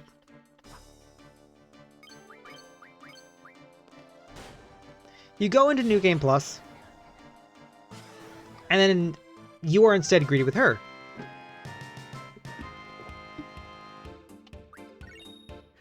Kind of something similar to 3 Portable, where when you go into New Game Plus, you can choose a different character. You can choose a different gender to play as, rather than the original male or female. And you can experience different sets of character interactions and whatnot. And also you can change the attendant from, I am blanking on names. Oh gosh, I have not played Persona in a while, so I'm blanking on names, but you can change who you're fighting against, or you can change who's in the Velvet Room helping Igor. And in terms of like replayability, that's kind of like a nice like little thing. Now granted, for second playthrough, that's not fully required. You're just kind of required to like progress to a certain point and then like stop, but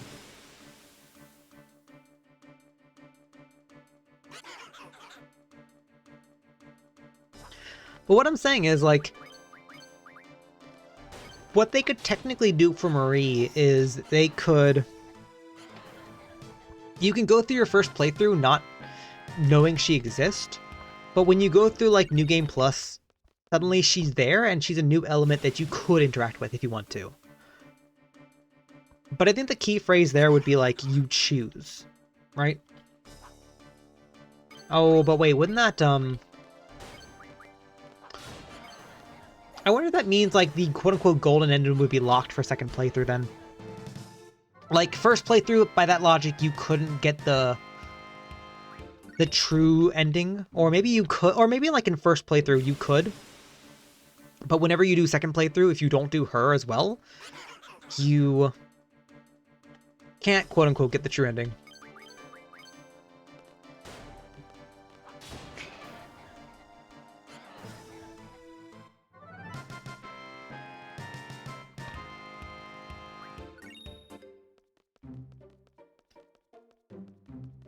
I've also never tested, like, for obvious reasons, I never actually tested, like, what would happen if, you just say no and you just go home and you go to the next day. I'm guessing you just don't do that final fight. And you end the game without, like, without that final, like, well, what happened everywhere? Or, you know, quote-unquote, answer that final mystery. Or maybe you get a game over? I don't know. I didn't do it because, like, first playthrough I wanted to get the true ending. Second playthrough I wanted to fight the secret boss. Like, in order to do that, you have to, like, you have to go through the final day. So I don't know. Like, I don't know. Like, maybe, like, okay, maybe it might sound like too much. Or maybe it might be too much to ask for, like, maybe, like, a hard save that you can New Game Bless into. If that makes sense. Like, for example, like, maybe you, like, hard save at, like, November, right? And then when you go New Game Plus, you carry over everything from the start of November. Which, once again, sounds ridiculous when I'm saying that, but, like, I also do not want to, like, just straight mash through text boxes again for, like, 13 months trying to get through everything. Which I guess this is another fun question to ask. Right? For Persona 4, like, remake, will they stick to the original, like, quote-unquote time schedule, or maybe will they extend it?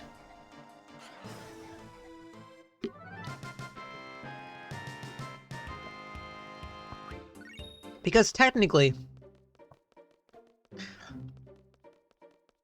Okay, you know what? I kind of hope they don't. Technically, there's an entire month where you don't do anything in the game. Actually, no, there's a month and a week where you don't do anything in the game. That if they really wanted to, they could add content. But at the same time, they don't have to do anything, and it's fine. I really hope they don't. Okay, we're gonna do a count check after the next fight. I should be at almost 8-6.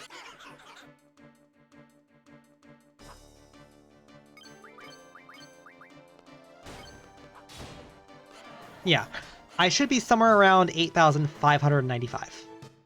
Should be. I'll double check in a second.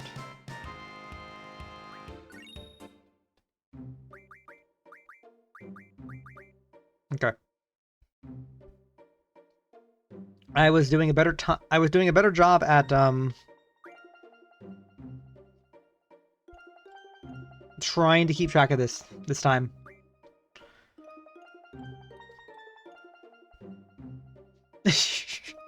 And apparently...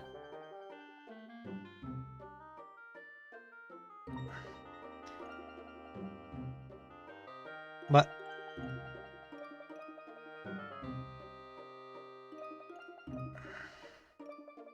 Okay, yeah, no, I did a better job, but it wasn't exactly perfect. Okay.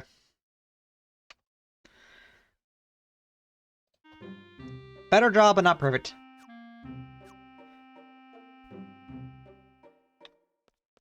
Alright. Almost 8,600, let's go! Just another 1,400, let's go! For context, 600 took an hour and 30 minutes, let's go!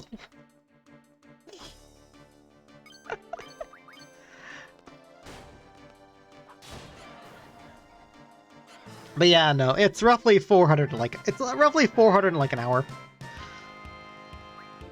So currently this is gonna take another 3.5 hours. Let's go.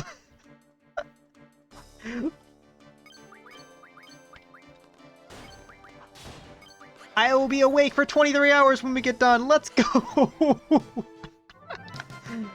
That's something else I also meant. That's something else I also meant to bring up at some point, but I couldn't figure out how to. I have not slept. I have not slept since yesterday.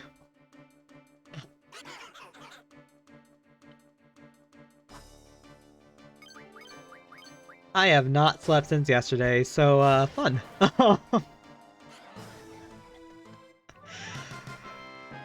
Okay, in my defense, my mental argument was I get this started sooner, maybe I get done sooner.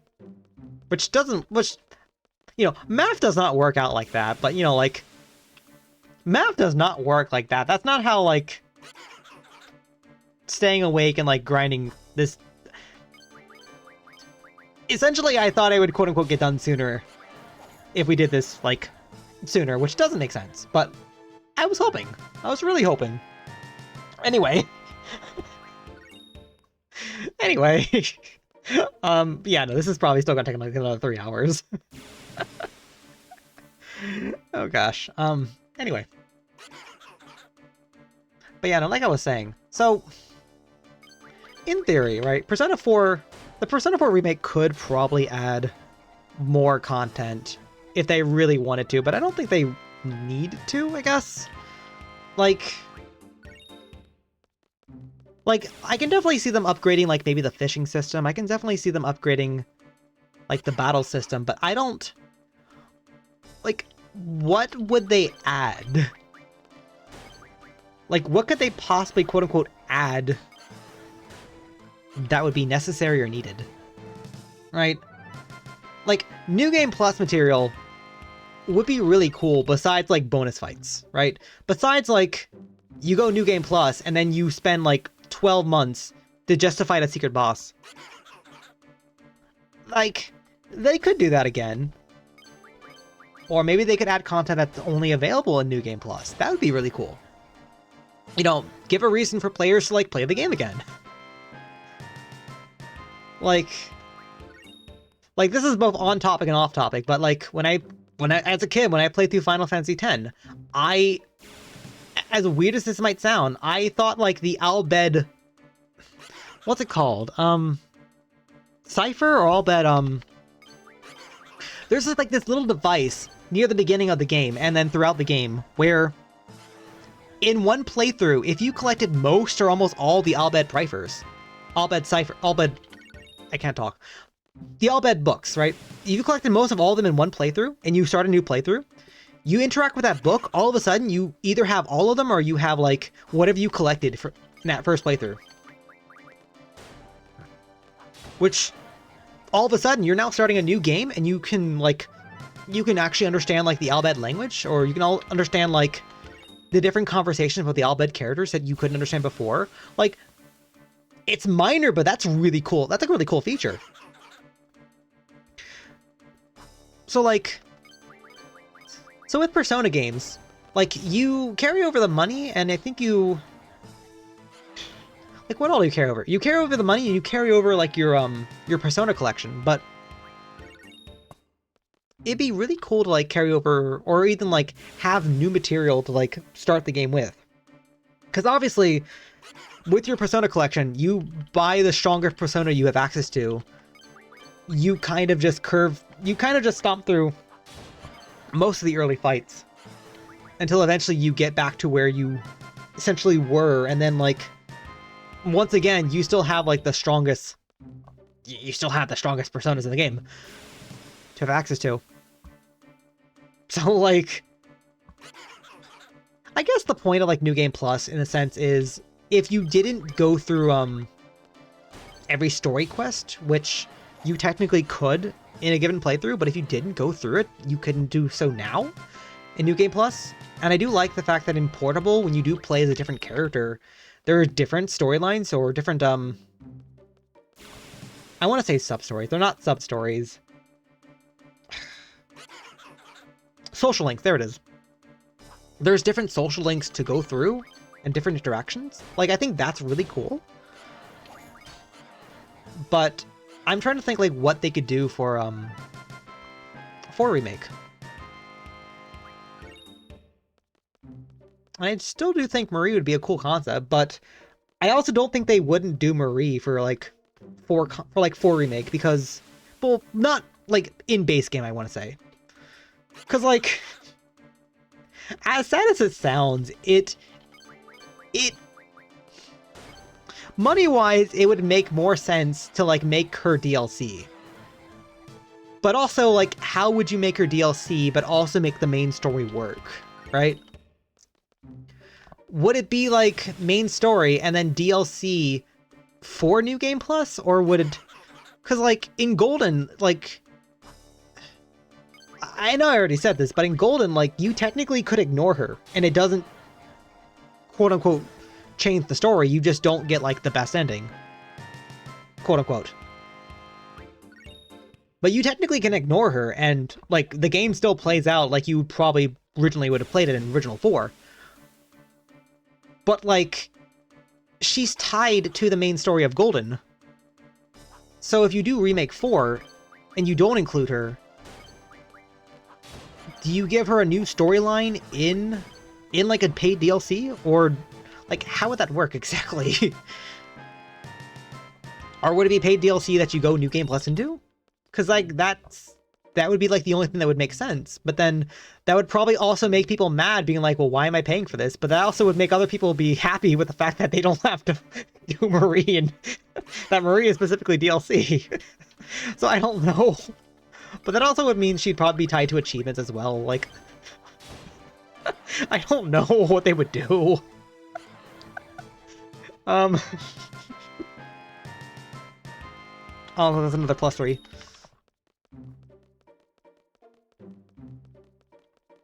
I don't know. But anyway, so yeah, no, going back to the conversation, Persona 5 Royal I'd like to play. 3 Remake I would like to play. And then I guess whenever they do come out with 4 Remake, that would be nice to play. That's the only other games in terms of, like, that I absolutely want to play on stream. After that, I don't know, really. Like, I was kind of debating about, do I do, like, the Resident Evil games after Yakuza, essentially. But Yakuza is still going to be a while. Because I'm still only on 7. Right, I'm still on 7. And when I get done with 7, there's... Okay, so... That's one thing I've been trying to figure out. When I get done with 7, my original plan was going to be... Lost Judgment Ishin, go into Gaiden, and then from Gaiden go into 8, and then from 8 go into Pirates, right? Like, that was my original plan. But then they announced Kiwami 3, and they also announced that the director cut of Zero is coming to Steam, which I'm gonna be honest, I think I'd probably do that in my free time. If I do get that, I would probably just do it in my free time, because I already... But at the same time, like, I don't know. Like, there is, like, 5 extra scenes in, like, the director's cut of Zero. And Zero director's cut. And apparently only, like, one of them's good, one of them's funny, and the other 3 are kind of intrusive. That's what I was told. So, like... But it's also Yakuza 0. Like, Yakuza 0 is a great game. So, like, I don't know. And also, I'm very curious about the English dub for 0. Like, Like, I know I'm playing through the Japanese dub of 7 right now. And New Game Plus is not required. Like, my original plan before looking into, like, the achievements for 7 was maybe I do first playthrough in Japanese, second playthrough in English. But, again, New Game Plus is not required. So, like, technically I'm just playing this entire playthrough in Japanese, which is fine, but, like...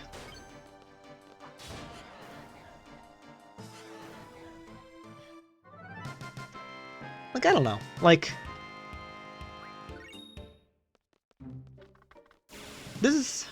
When you're playing through games in, like, a different language, like, there are some words you eventually can pick out and you can understand, which is nice. But then there's also just times when you don't fully want to, like, read, and you just kind of want to, like, soak into, like, the character acting and just, You want to, like, soak into the character acting and, like, hear, like, your own language, right? It's basically the sub versus dub argument of, like, an anime, right? Do you watch, like, the original Japanese, like, portrayal and you get the original emotions, or do you do, like, English so that you can, like, watch the actual scenes as they play out, rather than looking down at the bottom of the screen the entire time? Like, there's that argument. And, you know, I don't know. Like, I'm gonna be honest, I like Matthew Mercer as English dub Majima. But... And I'm kind of 50-50 on Kiryu's new English voice actor. Like, I never played the original PlayStation English dub. Like, I never experienced that. But admittingly, I have seen scenes of... Like, I've seen scenes of that character reprising his role in,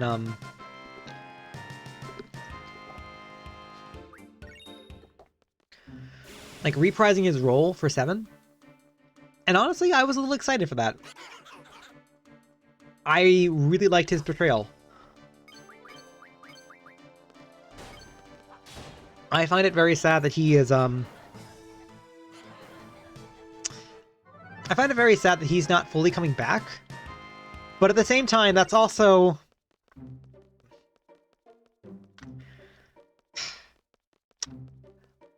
To be honest, like, that's not fully what he was, that's not fully what he was, like, he was signing up for. I kind of understand that. Like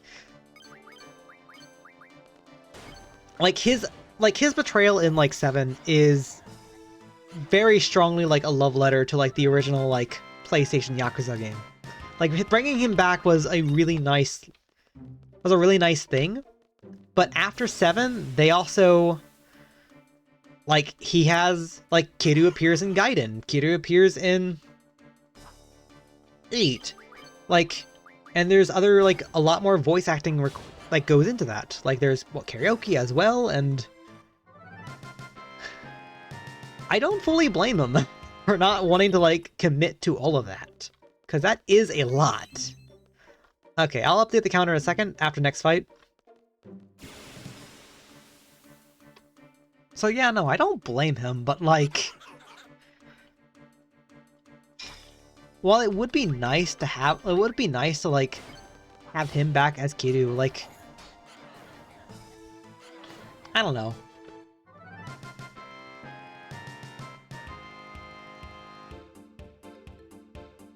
Okay. Updating counter to...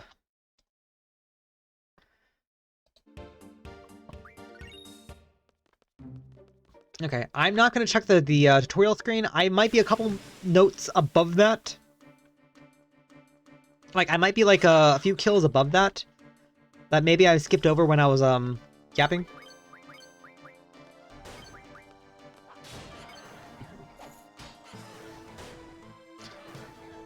But we're going to go with that number for now, just because it's a funny number.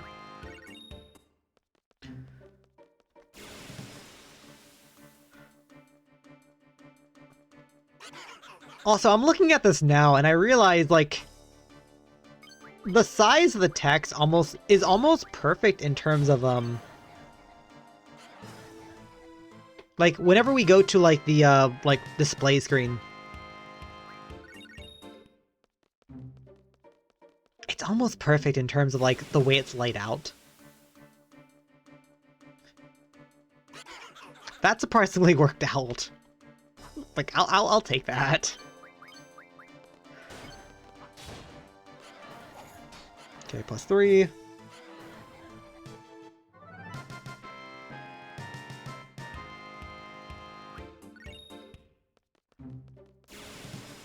I could probably get rid of the word randomly, to be honest. I could probably just update that on, get paid, because that's kind of what I've been doing now.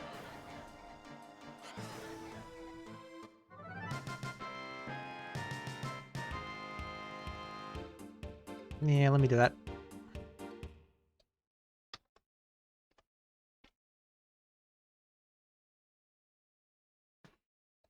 Here you go. Updating on pay.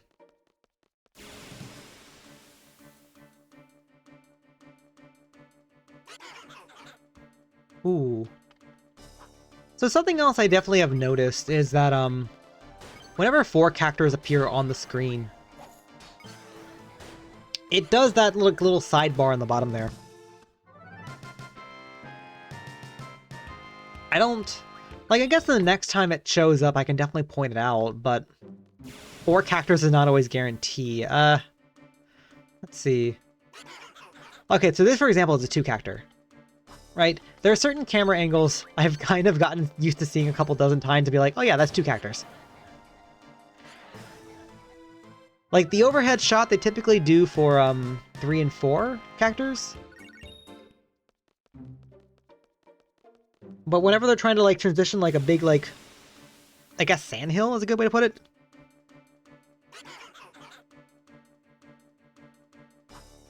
Okay, not that particular overhead screen, but, like...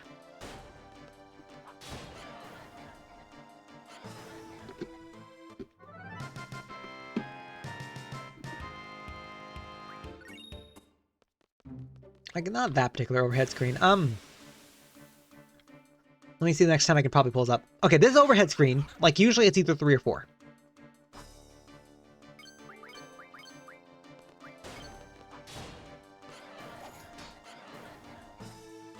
Although I wish the speed up was faster! But it's fine, it's fine. I'm getting from point A to point B. Just very slowly.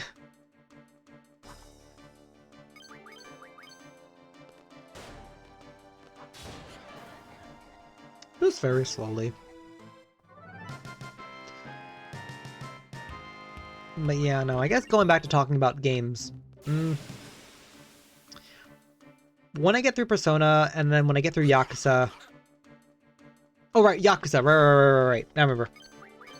So, original plan was all those 5 games I mentioned. But now there's Yakuza 0. Oh, Director's Cut. I might play that off stream. Mostly because that... I don't know what achievements they're keeping. Right? Which is a weird, like, thing to, like, say, but, like, okay, so this game... Okay, Final Fantasy VIII PC versus Final Fantasy VIII Remaster, right? Obviously, they dropped a lot of achievements from Remaster, and they were not required. Something similar also happened to, believe it or not, like, 6 PC versus, like, 6 Remaster. There's actually a lot more achievements in, like, Final Fantasy VI PC than there were in, like, the Pixel Remaster. Like, for example, originally you had to actually get every one of Gal's abilities, whereas in 6 PC you had to get all. Like, in Pixel, you only had to get, like, a couple. I want to say 50. Something similar with the blue magic. In 6-pixel, you only needed like, I think 20 or something like that. In 6PC, apparently you need all of it. Which is an entirely different grind because then you have to focus on certain enemies that have your blue magic. Which good luck keeping track of that.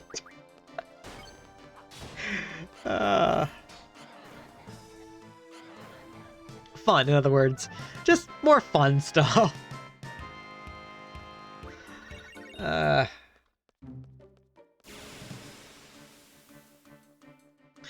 So, but yeah, no. So for Yakuza 0 Director's Cut, I can only hope that they would drop the completion list at the very least. Like, don't make it required to complete everything. Like, it'd be nice to complete most things. But if that got dropped, if most of the weapon hunting stuff got dropped, that would be nice. Like, having to collect all the materials, dropping that achievement would be nice. I don't think a lot of people would be too upset if they dropped, the,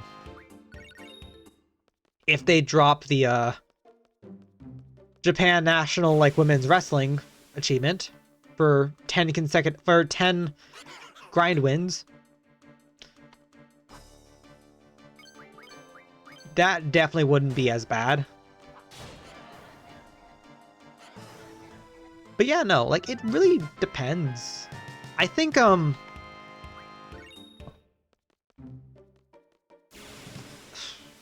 somewhere around Kiwami 2. Somewhere around Kiwami 2 and 6. They took a step back in terms of some of the achievements, which was nice.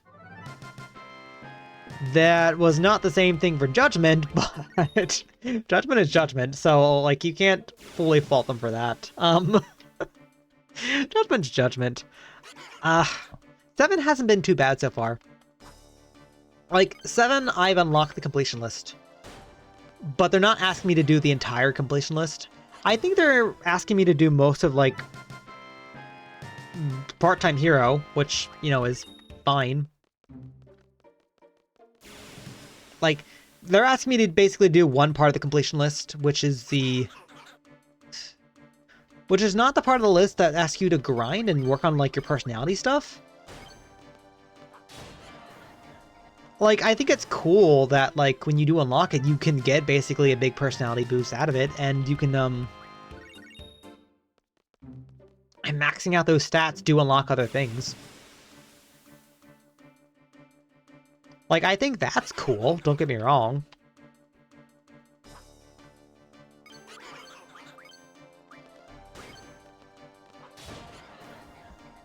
And other aspects of, Ichiban's personality are going to be required anyway, so it's fine. It's just, like, another thing that you could use to grind his level, rather than specifically buying, like, stat-enhancing items or playing specific minigames over and over. Which you're probably going to do anyway, but I don't know. Like, it's... I don't know if I counted that one or not. I think I did, but I've gotten, like, a bunch of 2s in a row that I don't recognize.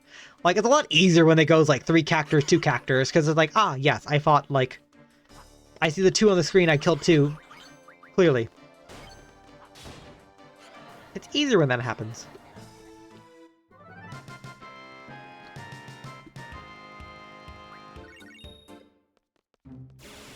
I was probably gonna do, like, a manual check around, I'm probably gonna do, like, a manual check around 9,000.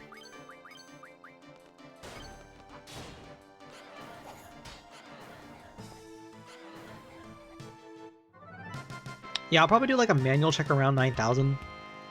And probably just keep going with the, calculator on the phone method.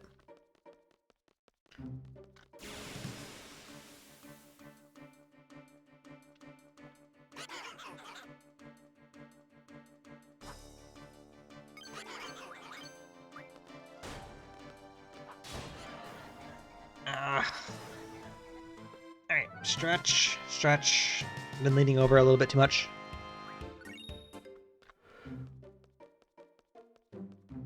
But yeah, no, back to Yakuza 0. I would like for them to cut down some achievements.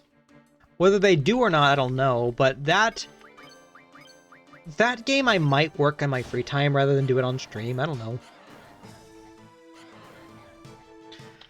Like, it'd be really cool if I had, like...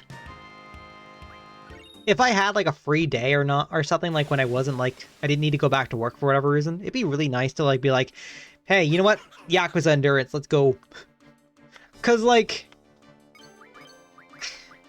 Cause, like, in theory, right?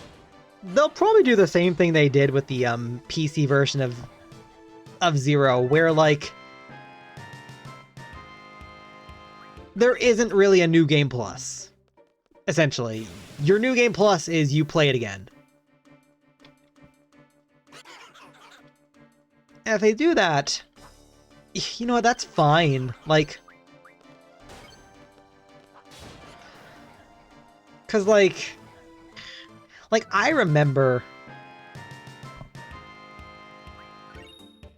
I decided to make my Legend run the best run.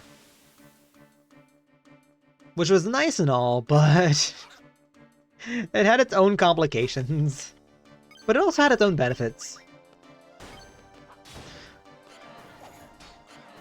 Like, I think one benefit of, not adding New Game Plus was the fact that,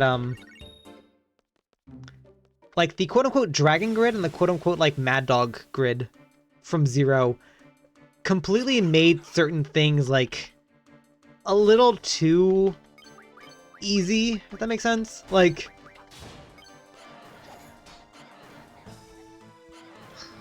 theoretically, right? This is weird to say.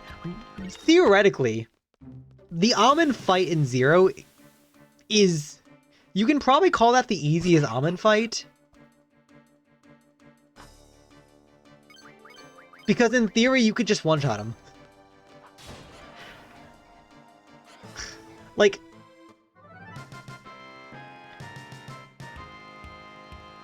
Kiwami 2 is a close contender. Because you can drink some muscle soda and you can go into that fight and you can just kind of do a big damage all at once before they react. But there's still 3 almonds in that game, so like... So in theory, it's a little bit different.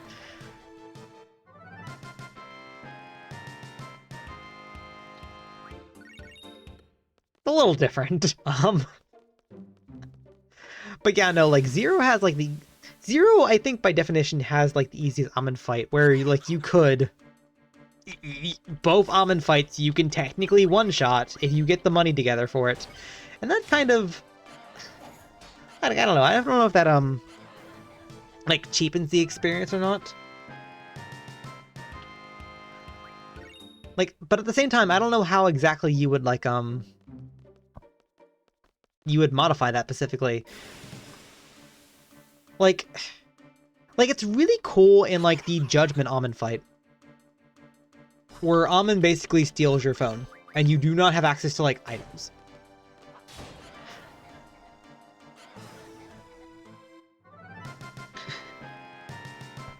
Like, that was a very surprising, like, wait, what the heck kind of moment.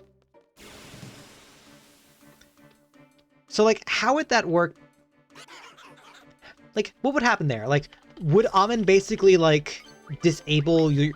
Would he forcibly disable your, like, your dragon upgrades? Could he do that? Because, like, that's one way you could probably make the fight a bit more fair.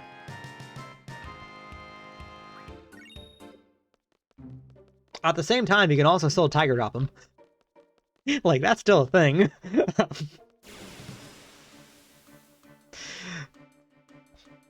Well, actually, no. Like, Tiger Drop not in Zero. Also, like, there's the screen, like, there's the screen tear I was mentioning. I just saw it, like...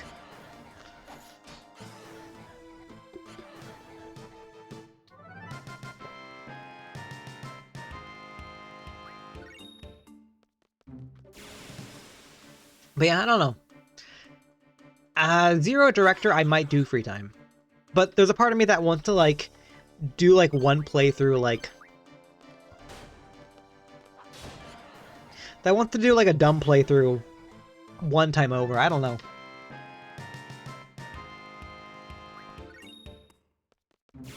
But as for Kiwami 3... I don't know. I don't know what to do for Kiwami 3. Because, like, in theory, right? Like, in theory, what you can do now is... You know, you play 0, you play Kiwami 1, you play Kiwami 2. Technically, now you can play Kiwami 3. Instead of just going 3 remaster, 4 remaster, 5 remaster. But at the same time, you technically can't, but you also can. Because, like, 3 has, like, new updated graphics and a new combat system.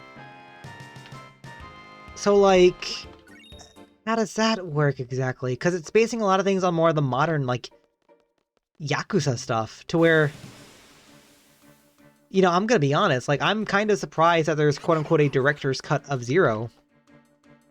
Despite the fact that, like, the Dragon Engine has, like, definitely evolved since 0 came out.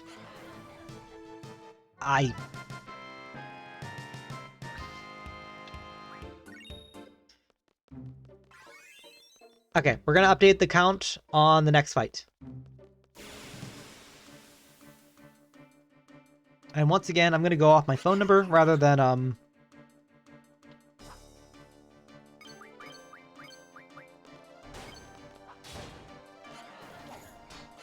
the actual count. I'll wait for 9,000 to get, like, the actual count.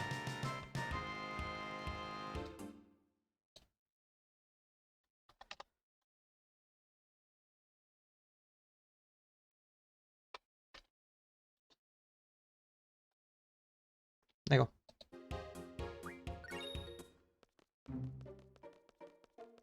Okay, this is roughly where I'm at.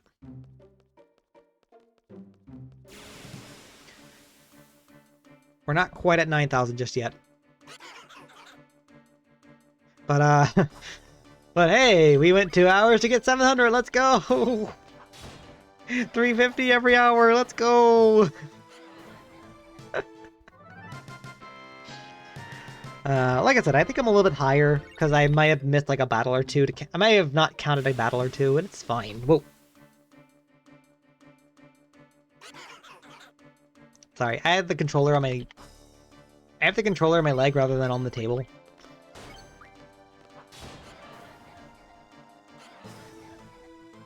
I probably should just put it on the table, because, like, all I'm using is, the menu and back button on the controller right now.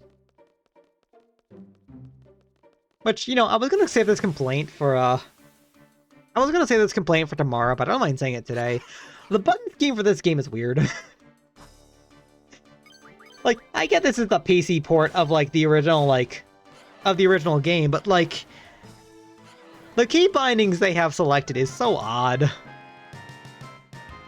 Like, obviously having the X button be, like, the bottom button is fine. It makes sense if we're going off PlayStation to PlayStation. Oh, like, the X button, that makes sense. But then they have C, F, like, E, B... Got a bunch of also, like, other random buttons that you just kind of press instead of actually the normal button you would press. So, like, I don't know. It's weird.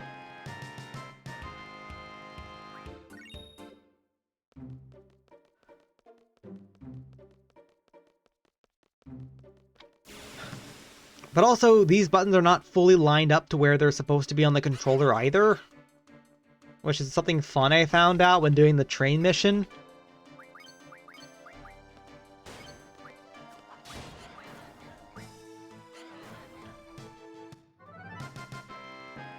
Like, apparently, like, the buttons on the controller don't fully match up with the buttons on the keyboard. So, like, when you try to press them, they don't fully work. It's like, what? That was fun to try to figure out. It might have to do with the mapping. Like, I remember for 8 Remaster, you had to, specifically get, like, a there's a special controller revamp you have to do in order to, like, actually have the controller, like, work properly.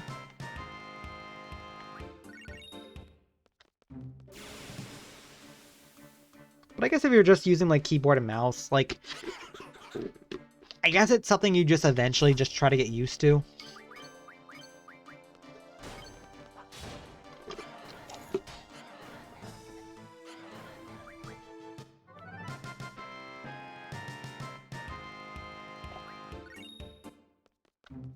Ugh. I am just about finished with, like, a soda I got to, like, keep myself talking here.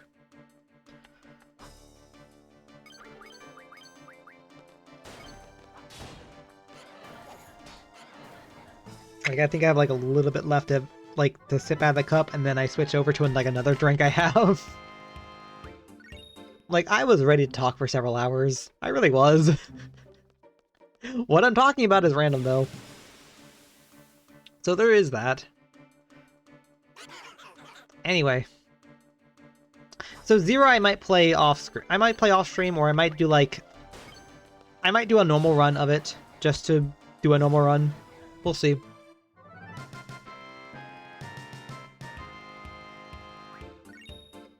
I do find it a little bit disappointing that, your save data from, like, Zero will not transfer over to the Director's Cut.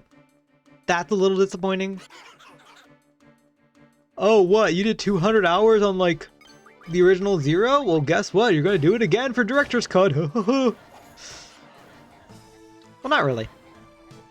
Not really. Like, I think a lot of my grind... Yeah, a lot of my extra time on, like, Zero was hunting Mr. Shakedown, plus me not understanding how, like, the...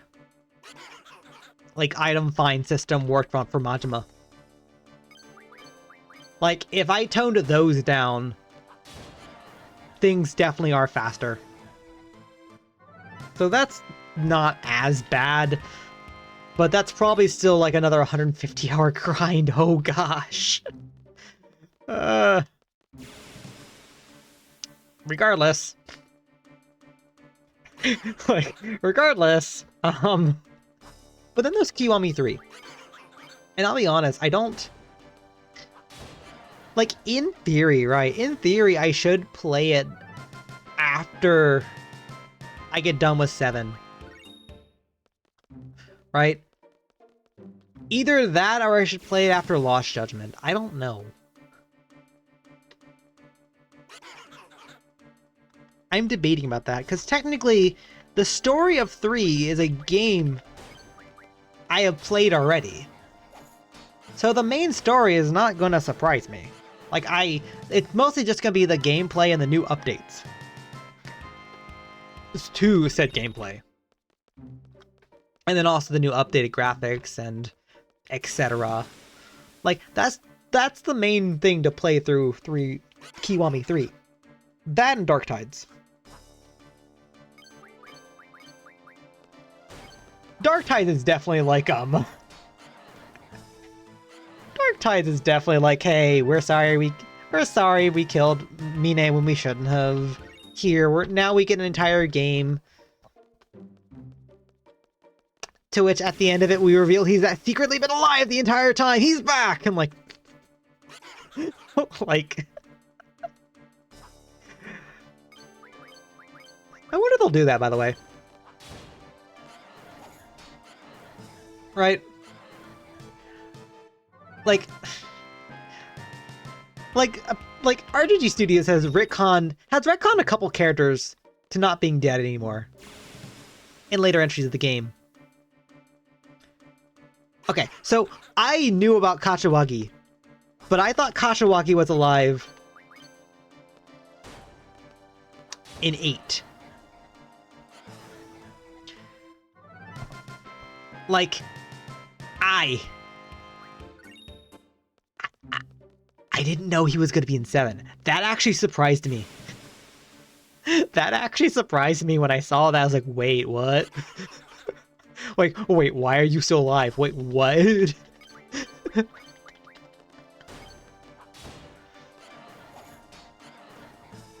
And then I already know about Anderson for an 8.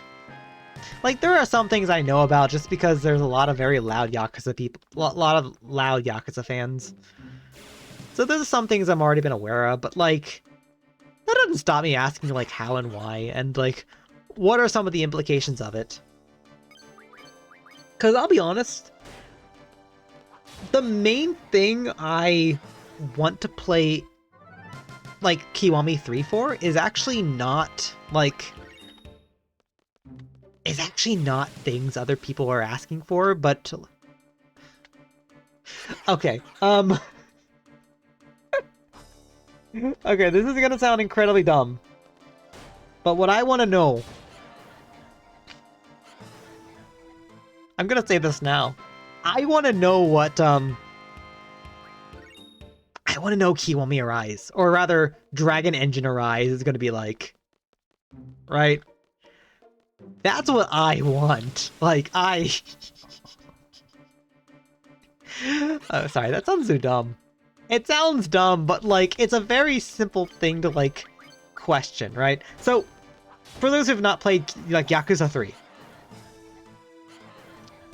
quote-unquote spoiler, the character Kashiwagi dies.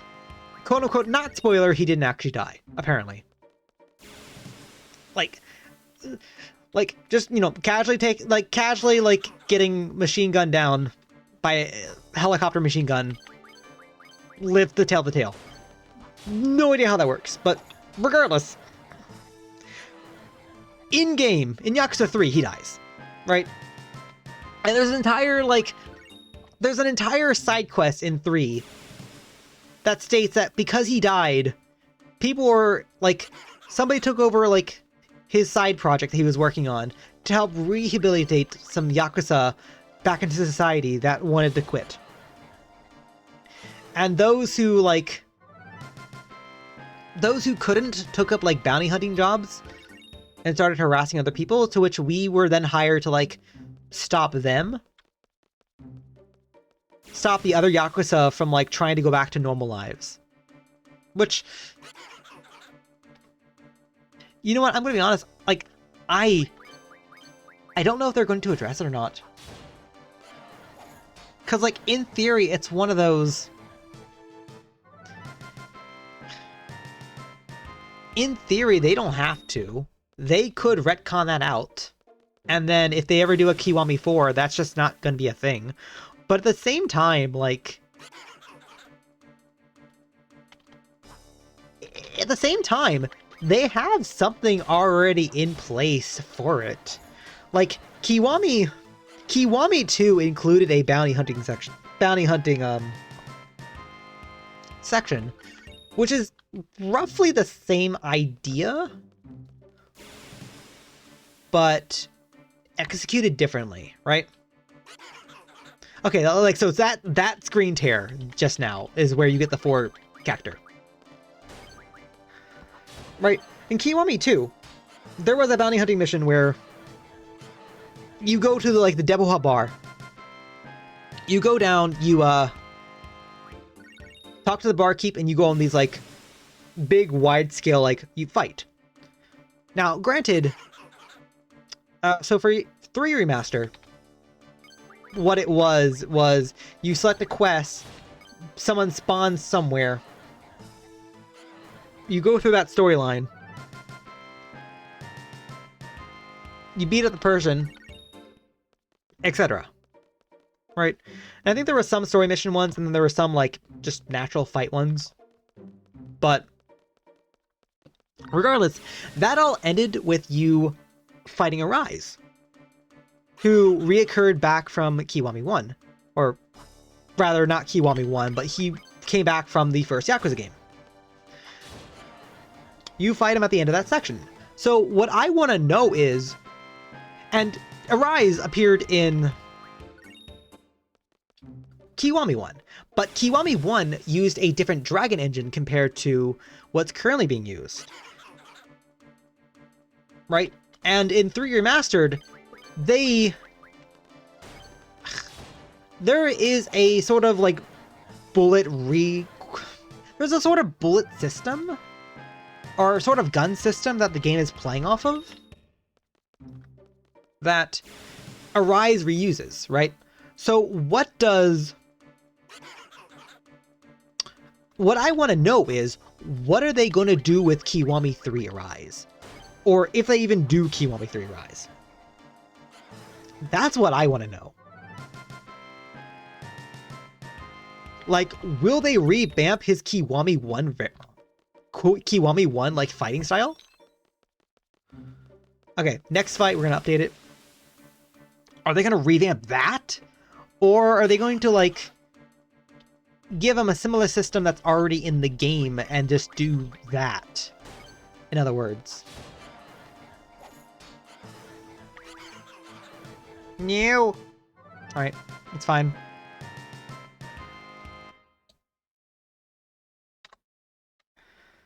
At 9,000, we'll, like, force correct this to be correct.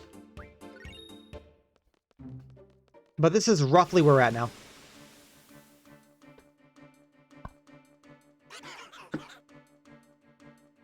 Alright, let me, No!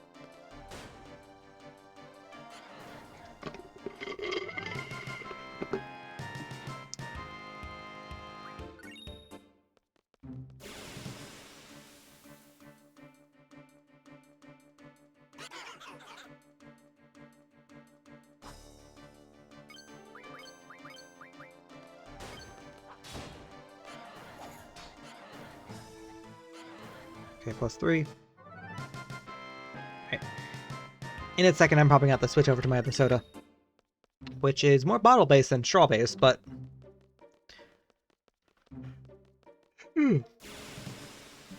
Regardless.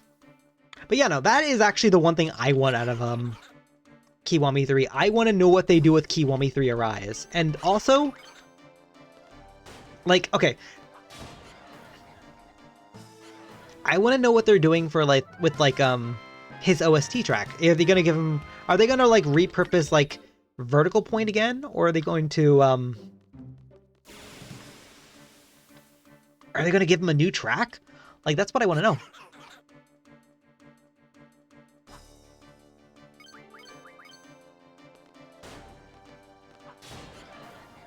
Alright, gonna hear soda in a second here.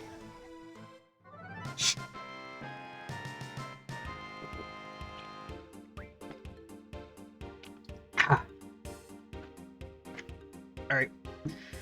Hopefully that'll help a little bit. Probably not. It's dark liquid, so it's probably not going to help as much. We'll see. We shall see.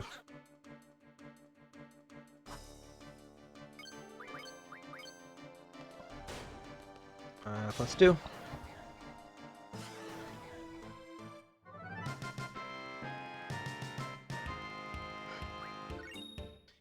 Two and a half hours, and we have gone up 800. Let's go. Okay, not exactly 2.5, but like close enough. That means another 2.5 to go. Let's go. No, I hope not. Jeez. Like, in theory, this should take under 3 hours, but I say that. I say that, but like, I don't know. Oh, how much did they kill just now? They killed 2 or 3?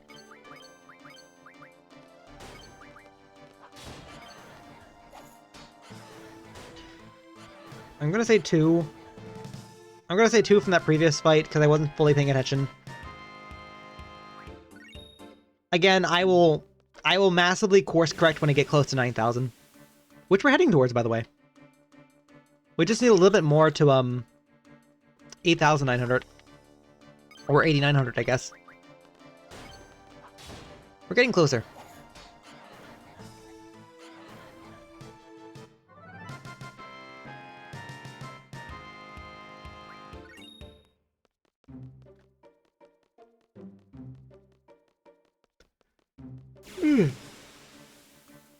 Gosh. Anyway. So... Yeah, no, so like, I am...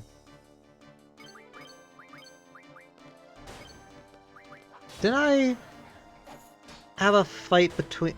I might have. I'm losing track of time here.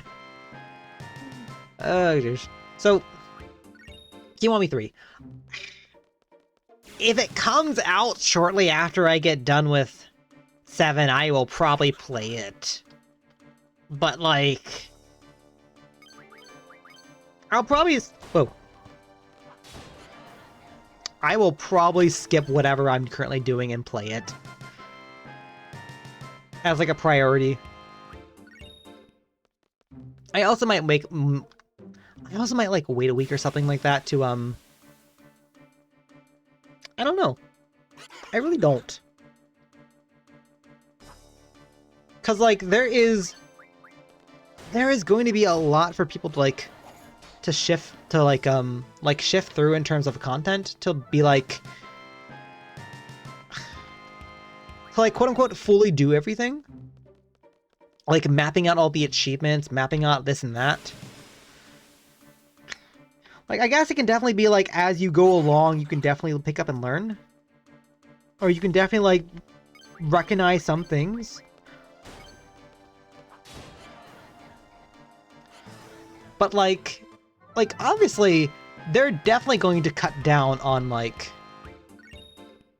the 119 achievements that were in the original Yakuza 3. Obviously, they're going to cut that down, but, like, what are they going to... Like, when the game first comes out, like, players are definitely going to be, like, a little bit more blind in terms of, like, the full range of, like, all the sub-stories and all that. Because because even then, some sub-stories in the original Yakuza 3 can only be triggered during nighttime, can only be triggered during daytime. And I think there was, like, a couple that weren't even, like, visible on the map. Like, there was, like, the achievements where, like, not the achievements, the sub-stories where you had to, like, basically run into a group of, Yakuza that were just walking down the street. Those each were individual sub-stories, but there was, like, 3 or 4 of them what you had to do. And then one you had to do back in, like, when you got back to Kamurocho. And if you didn't know to do it, then, like, how? Like, it wasn't, like, visible on the map. Because technically they were roaming.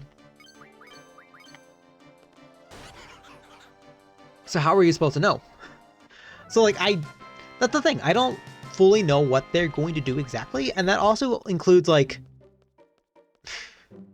I want to say hidden content. Or I want to know... How do you phrase this? How the best to phrase this? Content that's not exactly for achievements. Content that might be off the beaten track. But if you are willing to explore and you're willing to find it, it's there in the game because the developers wanted to add it. If that makes sense. Like, obviously, like, some content, when it comes to, like, achievements and whatnot, those are a bit more out in the open because, like, you know, players want the achievements. So, obviously, players are going to be more inclined to, like, search them out. But then there's content that, you know, you don't have to do, but it's in the game. And unfortunately, the best example I can probably give is literally Yakuza 5. So the best example in Yakuza 5 has to be, okay, well, I'd say the best example, but, like, the example that some people might be aware of is that if you do all, like, if you do all of Haruka's, idol stuff, and you do all her sub-stories, you go against, like, Haruka gets her own Amen clan member to fight, which is cool. It's not an achievement, it's not technically a sub-story, but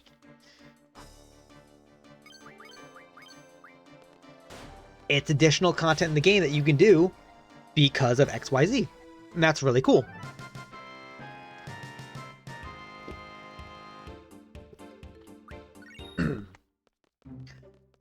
But another example, Yakuza 5 related actually, and I'm really sad I didn't catch this on stream because it was really cool when it came up. So during during part 3 in Akiyama section, right? obviously, as I'm playing through the game, I am trying to clear through as much of the game as possible while I'm playing through it, and then to like minimize the amount of excess grind at the end of the game that I then have to go through. Right, that was the goal. And obviously, Akiyama doesn't have a way to make money in his section. Right? So the only actual like money making method is to either fish to win, and then you sell the fish,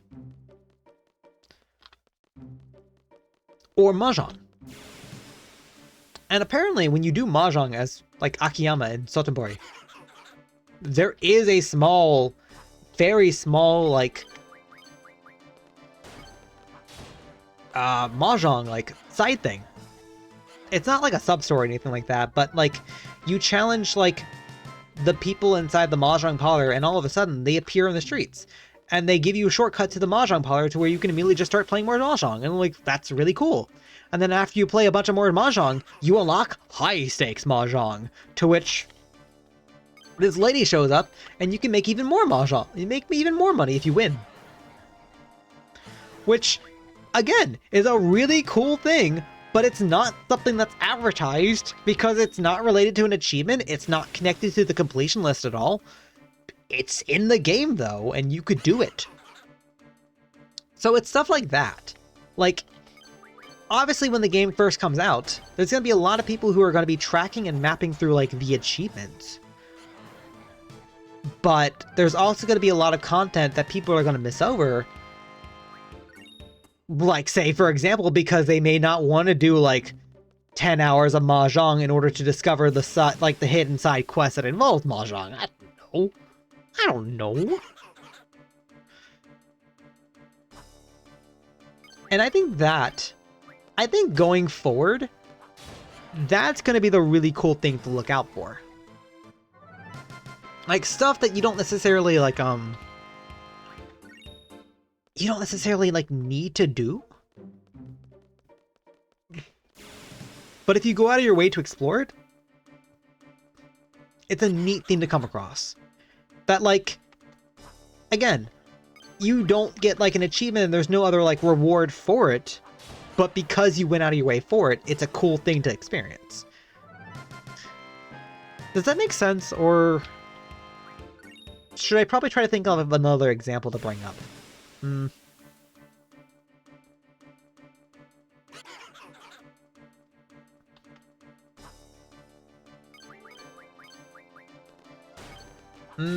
Okay. How about this game, for example?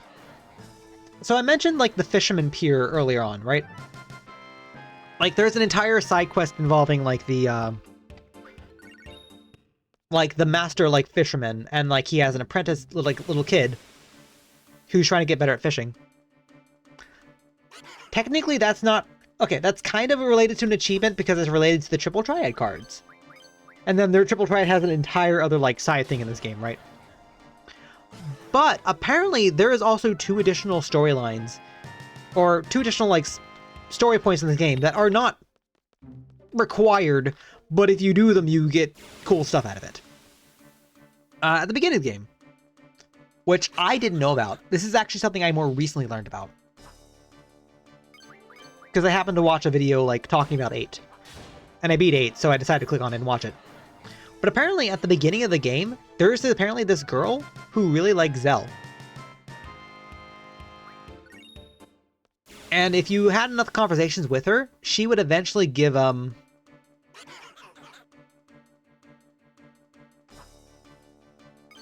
she gives Zell one of his, like, combat guidebooks.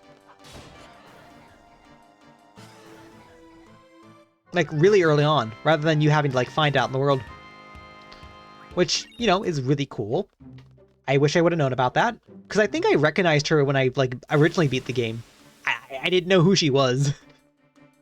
Like, wait, who are you? Because, like, she's kind of, like, near him. And she's kind of, like, just staring at him and fawning at him. Like, and I'm like, wait, who are you? And apparently she had, like, this entire, like, side quest in the game that you could have gone through. It's like little mini romance arc. The game doesn't point out. But if you decide to explore it, you could find out about it. which is really cool, you know. But there's also another one that I wish I would have known about that I also learned a bit recently as well.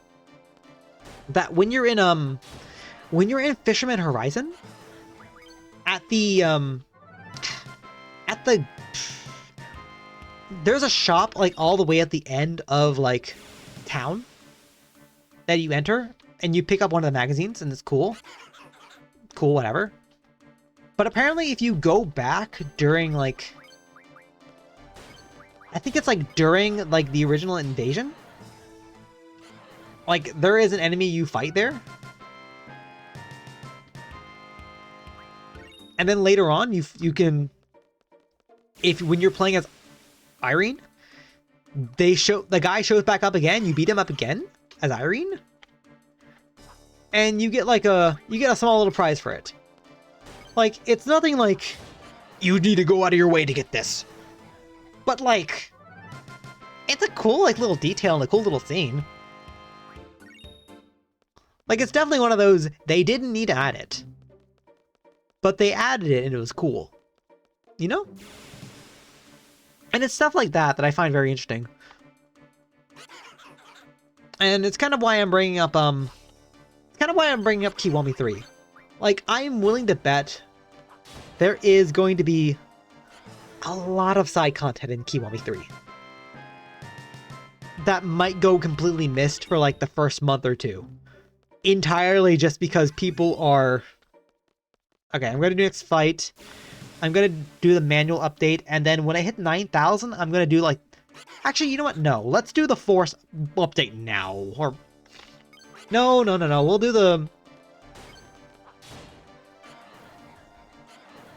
We'll do the... approximate update now, and then when I hit 9,000, I will do the bigger update. So this is where I think I'm at. I might be higher. I will do the big check in a second. And when I hit 9,000, I think I'll manually save.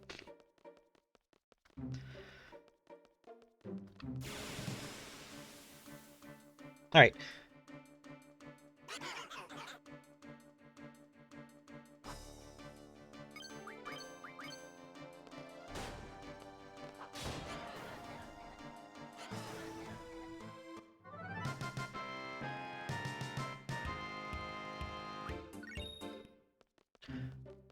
But yeah, no,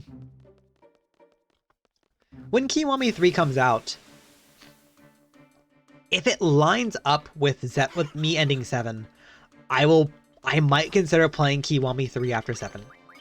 Now, granted, I am not gonna like be used to like the more updated Kiwami fighting styles and whatnot, but at the same time, like in theory, jumping from like Kiwami 1 to Kiwami 2 is like a big step up, because it's definitely very different going from like pre-Dragon Engine to Dragon Engine. But at the same time, it also does make me curious, like how people who go from like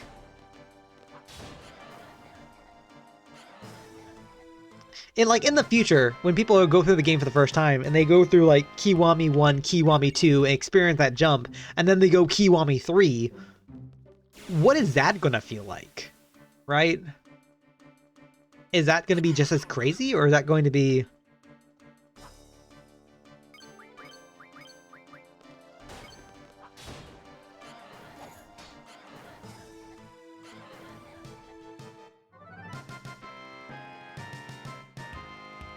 Is that going to be just as an experience to go through, or like to see? I don't know.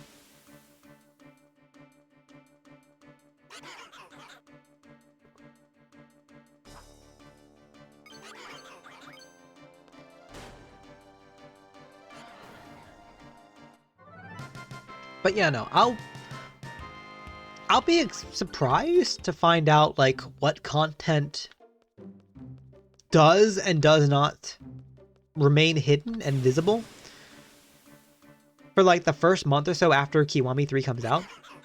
Like, I'm willing to bet there's going to be probably like some data miners who will probably go through the game and like try to like be like, wait, where did this come from and all that.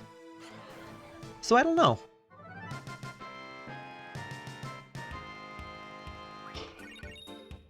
In terms of actual wants, I kind of hope like the Ryuji family gets a bit more love. Like I kind of hope there's a bit more content with them. Like, don't get me wrong, there is actually a fairly decent amount of it in terms of present in 3 already. But mostly it's tied to sub-stories.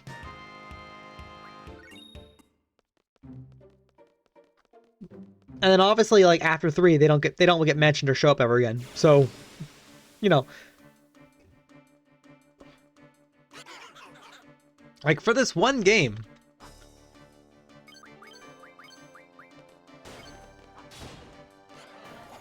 it would be nice to like it would be nice to see them again or see what happens to them.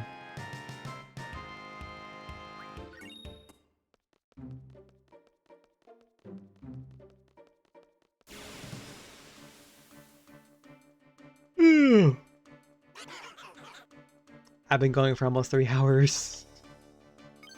And I've only gotten and I haven't even gotten to 1,000 yet. Oh no. Oh no.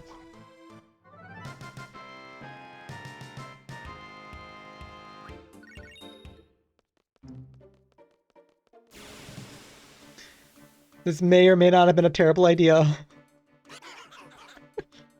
May or may not have been a terrible idea.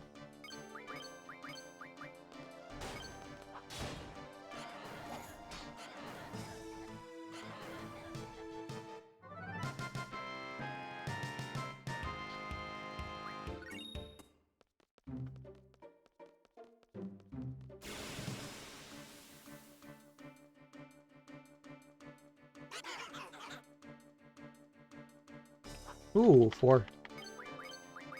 Do I actually get 4 kills, or does one run away? Oh, cool, I get 4 kills.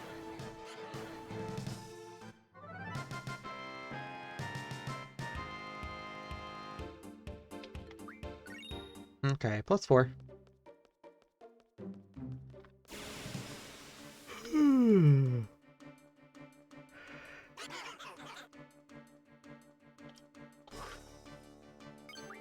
Three more hours, let's go! So not gonna lie, like one of the reasons I wanted to do this on stream was mostly because like if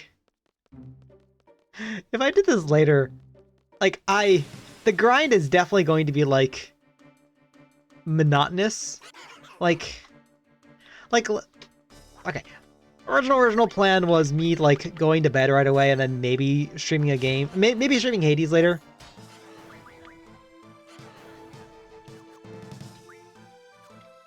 Oh, cool, it didn't run away.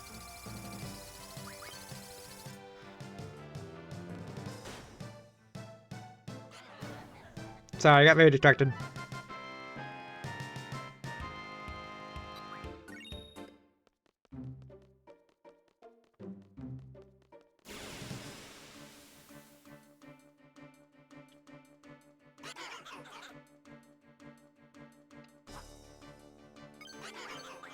Oh, just +2. Okay.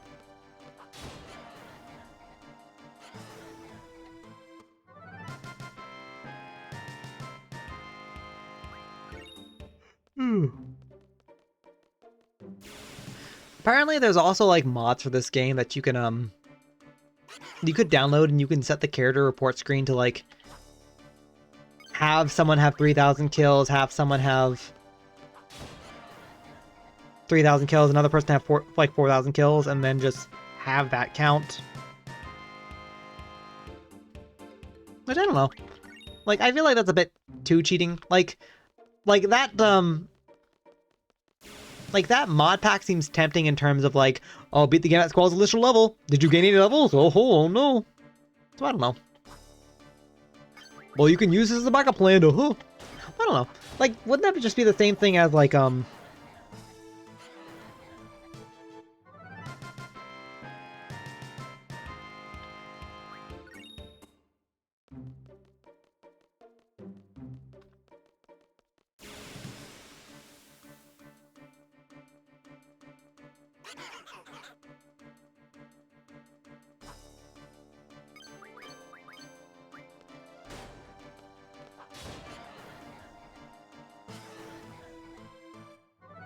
Sorry, 1 second.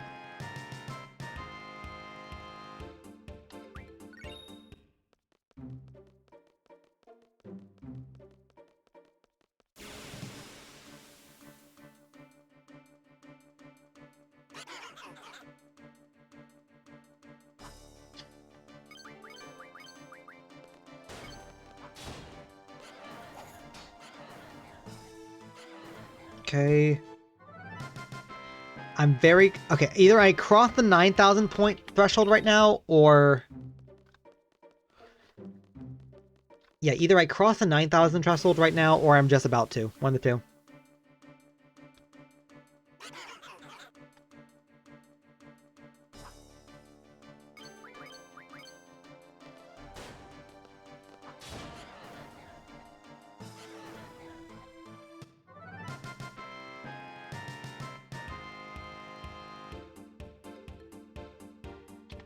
Okay. That should have hit me over 9,000. At the very least. Even if I missed a few fights and not counted them.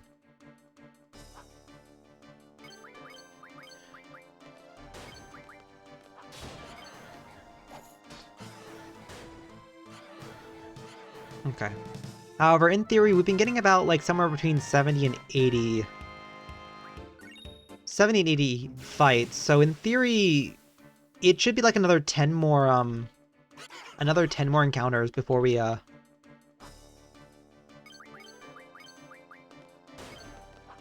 actually see, oh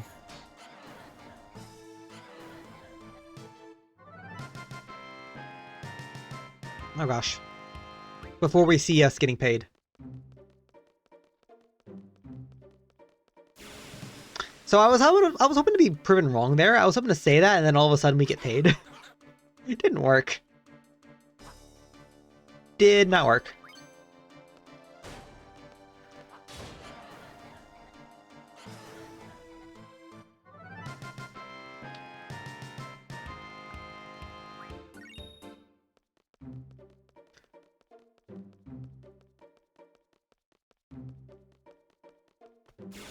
Yawn. Alright. Back to conversations about Kiwami 3. You know, I would actually like to play that game. When it officially comes out. I'm still just debating on, like, what to, I don't know. I think the fact that I've not played through, like, 8 or the Gaiden games, or even Pirate Yakuza, I think I'd be fine playing it. Kind of like how I played through Kiwami 2, and then went straight back to Remastered, and then just played 6. Because, you know, Kiwami 2 came after 6. Which, you know, is definitely an experience.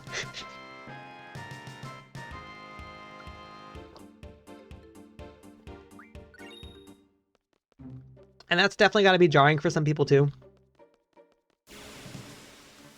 So I don't know. Alright. Let's see. No, we ran away. But yeah, let's see. The rest of the Persona games I want to play. Yakuza 0 and Kiwami 3 when it comes out, obviously. Original plan after Yakuza was maybe Resident Evil. We'll see about that. And then after all that, honestly, I'm not fully sure.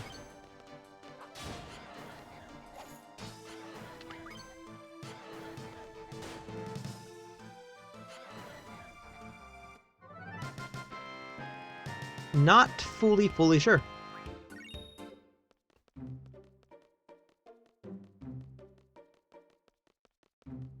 Ooh.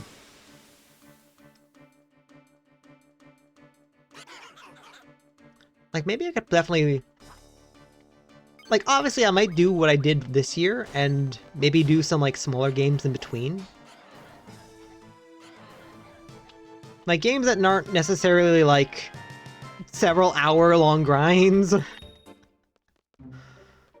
Like, I'm gonna be honest, like, one thing I do kind of regret is the fact that I didn't stream my final, like, push through Balatro. Like, I got all the achievements in Balatro this year.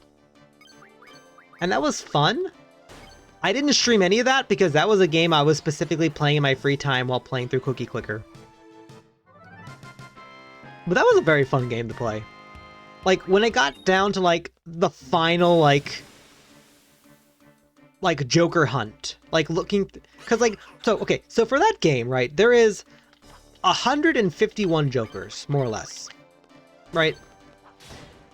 And you need to use each of them on a gold stake run. After you've already beaten the game with all the decks on the hardest difficulty, you need to complete... You then need to use every single Joker on a hardest difficulty run. Which, some decks are easier to do than others. In theory.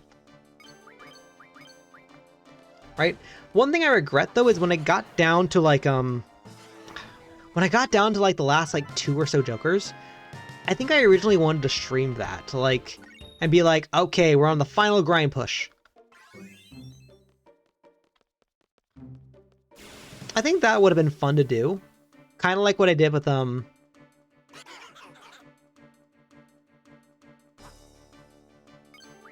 of what I did with,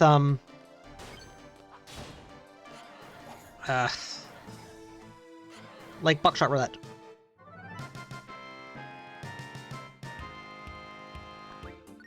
You know, just find a free day and,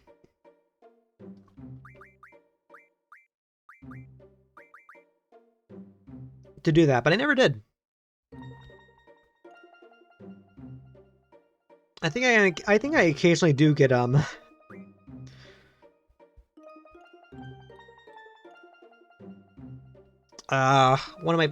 of the people who has come by for stream, I think he did ask for me to, like, I think he did mention, like, one time, like, you still never played Balatro. Because there was one day when I did a bunch of, like, random grind games. I mentioned that I was going to probably do Balatro. Never did. Never did, because I got very distracted with another game. Okay, we are officially past the 9,000 point. 957 more kills.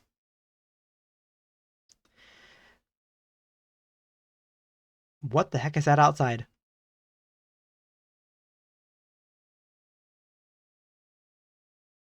Maybe when I'm talking, someone can probably hear it. Sorry, it sounds like someone's using like a random power tool outside. What the heck are they doing? Like, sorry. Very easily distracted.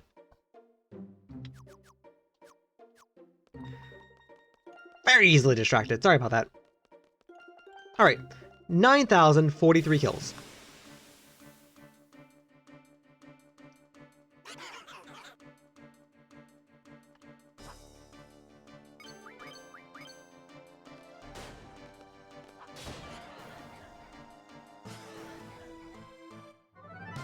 And that's also praying that it's not including, it's not excluding who's not in my party.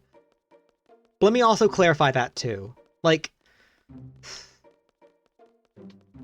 can I just say, I find it very annoying that this achievement is specifically tied to the battle meter.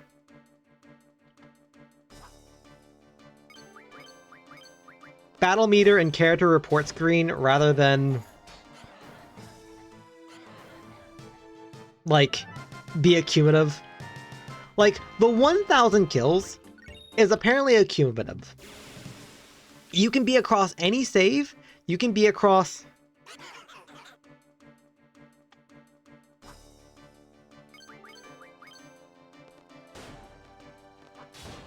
any save, any, like, redo and just more fights. Doesn't matter, if you get those 1,000 kills that way, cool. This is specifically tied to the character report screen. That's a little ridiculous. Like, I get that they can't... I get that this is quote-unquote a hidden achievement. Oh, that you can totally see. Right? I get that. And I get that they immediately then can't track it, quote-unquote. For that reason. Or rather, they don't know how to track it. But, like... come on, man. But, like, why does it have to be, like, specifically one playthrough? You need to do 10,000 kills on a single playthrough. Why? Like, why? Like, why can that not be like, oh, I did 100 kills and then I messed up. Let me do like another 100 kills and then mess up.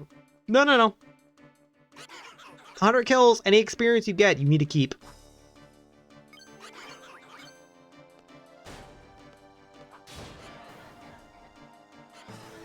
I don't know, man.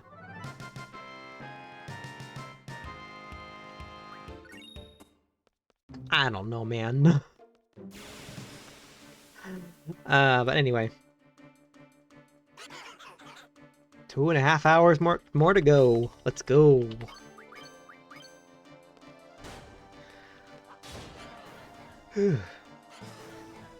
I gotta continue finding stuff to talk about for another 2.5 more hours. Let's go.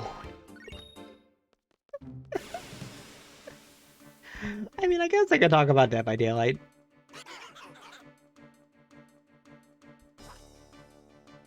I guess I could talk about Dead by Daylight for another 2.5 more hours. That could be a talking point.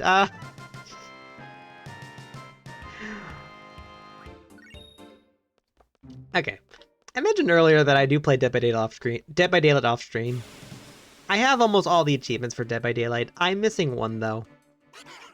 The achievement I'm missing is the Fallen Refuge achievement. So, I guess to explain to anyone who cares. In Dead by Daylight, there are various different achievements for various different things. One of which... Okay, that's an overstatement of the century, but... One of the survivor-based achievements is to do a particular generator in a certain location. Usually like the main building or like a special area. And then your objective is to escape. It doesn't matter how you escape, your objective is then to escape. Seems simple, right? So the Fallen Refuge achievement is is very similar in that regards. You do the generator in the main building and then you escape. The issue that I'm particularly facing is that, unlike in the past, it's very difficult to force the game to send you to that map. There is 40 maps or so in the game, maybe more, but there's 40 maps in the game. And unfortunately, they nerfed one of the ways where you can just guarantee yourself to go to that map. Or even go to like a pool of maps that you can fit in that. Which, that's another thing. The map in question is one of like 4 or 5 other maps in a realm. So not only do they nerf the ability to like specifically go to like one particular realm, it's also a lot harder to go there in the first place if you do that. Because now instead of sorry, I think my neighbor got home.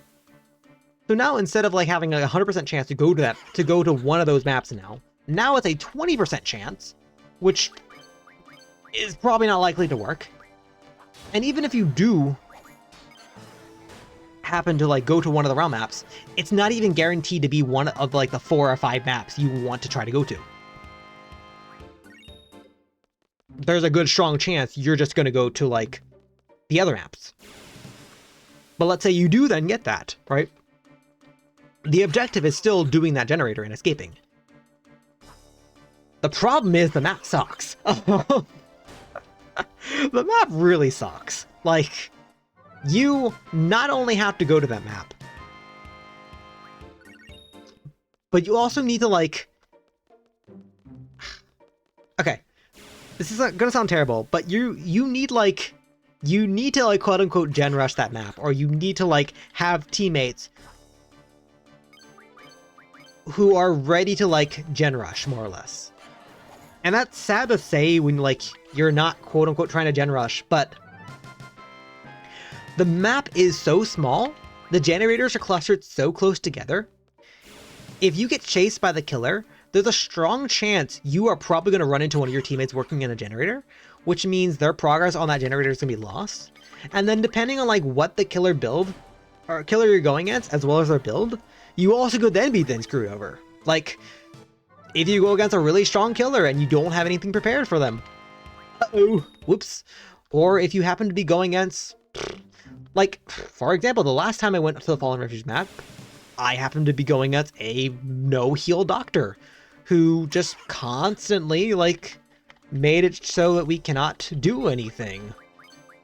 Because he basically just stood in the middle of the map and directly in the center of, like, all the generators, because that map has a very terrible 3-gen, that if you can't break it, you lose. And if you do break it, surprise, it's not actually a 3-gen, it's a 4-gen. There's 4 generators that are very close together. You have to magically do 2 of them and then somehow, like, live to tell the tale. All of which, one of those generators that you have to do is also the generator for the achievement, to which most other people also want. And if you don't get it, or if you get tunneled by a killer, people get mad, they DC, and, like, it's a frustrating experience, man. The map is a frustrating experience overall. Like, it's rare to get, and when you do get it, you have to, like, you can't properly prepare to go to that map. Because you can probably spend, like, 3 hours, like, just queuing up, and you probably won't even go to, like, the realm. You're not even guaranteed to go to, like, the realm it's on. And even then, like, when you do go to the map, there's almost nothing on the map for you to do, except die. Like, there is main building, which is kind of just a tile. It's not really, like, a main building. And then there's, like, a bunch of, like, small, like weak fillers throughout the entire map. And then there's Shack.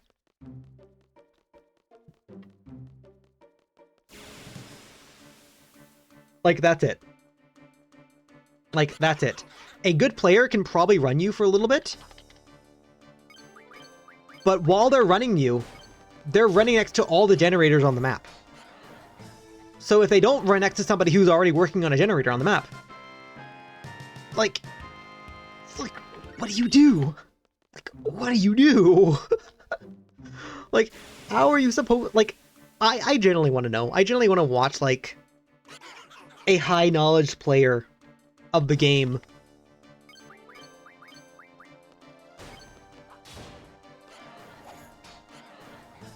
do something on that map. Like, I generally want to know.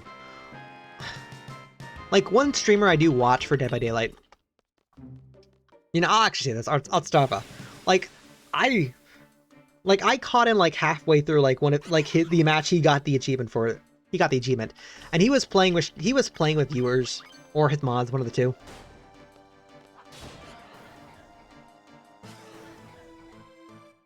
And that's how he managed to get it. But sorry.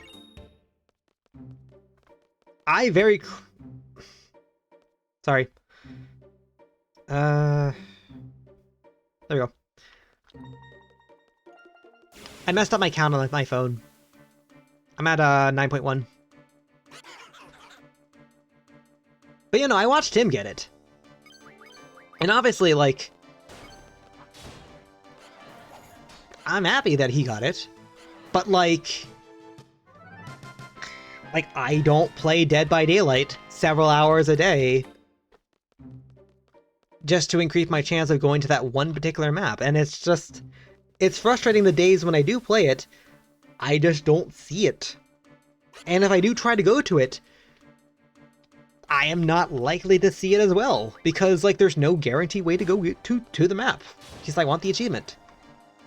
It's one of those, it'll just have to happen when it happens, and even then, like, I also have to pray that, like, I'm not, like, maybe I went on a losing streak and I am against someone who's not trying, or someone who's just goofing around and just throwing games. Or maybe I have to get lucky and, like, pray that, someone brought a hatch offering.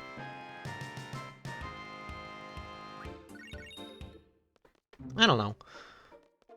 Like, it's frustrating to think about. Because, like, again, it is the only achievement I have left is just particularly that. but it's also not something I can just plan for.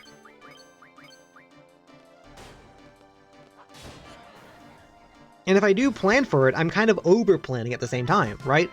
Because like the way you can get the way you like escape is through like gen rushing, and like if you do that every match, it gets very boring and very repetitive over and over. Like I don't want to do that, but at the same time, that is like the surest way to do it.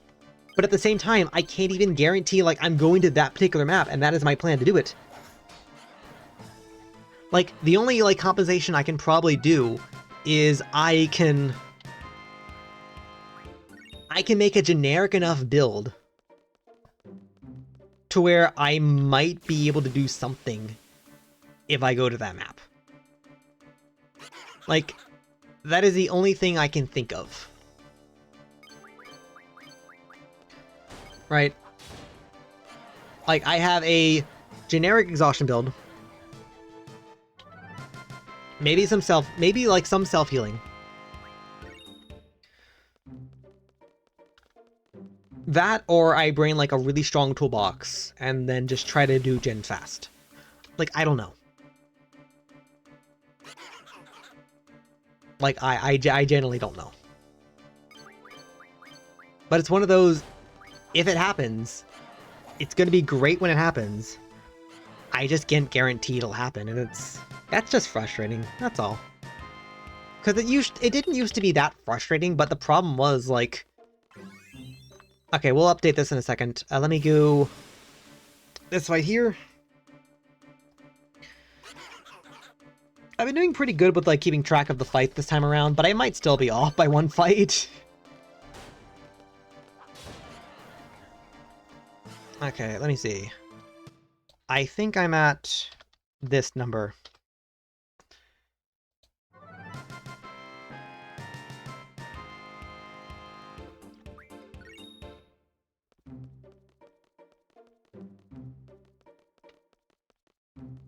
But yeah, no, it's frustrating. Like, something I wish they would do. Which, you know, I don't think they'll ever do.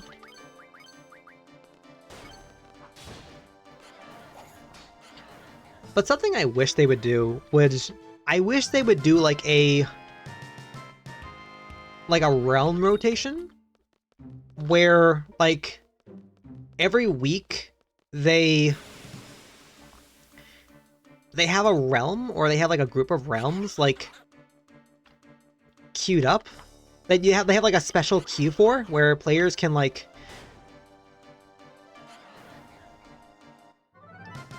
go to that specific like realm or like map, or maps of that realm, and if they do, they just get bonus blood points. Like, that seems very simple and very basic. Or maybe they do something like really goofy, like generators fly faster, but you lose 1 health state.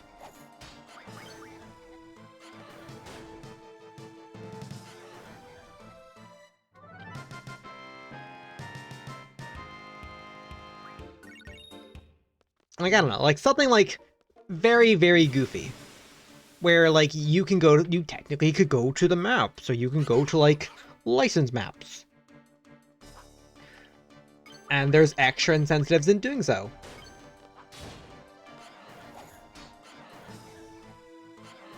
Or maybe there's a special queue where you will only go to like certain set of maps. And in doing so, like I said, you get extra blood points. Also, I think I took out 3 just now. Yeah, okay, when I get to 950, I'm definitely going to like... I'll do another update at 950.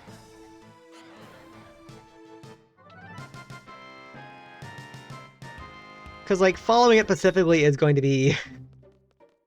it's a little frustrating.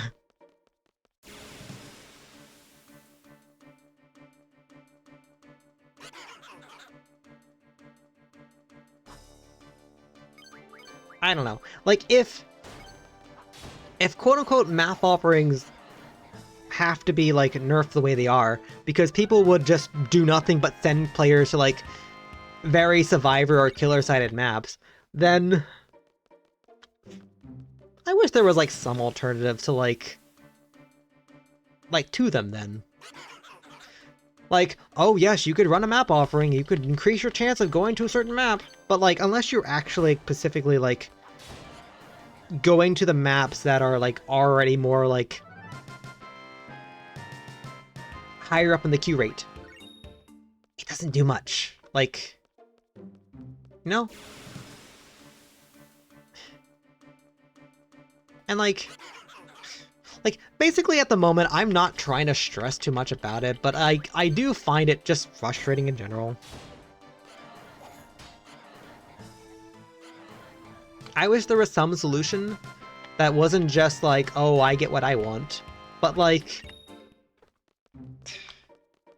but also could be like a net solution for other players as well, because like the achievement I want is not a very unique achievement, is not that much of a unique achievement. There are other similar achievements like it, where you go to a certain map, you do a generator to the spot, you escape, right? However, now there is not a guarantee. There's not a guarantee way that you will be going to that particular map anymore. You just kind of have to pray and hope. And even then, there's still a very rare chance of it even happening too.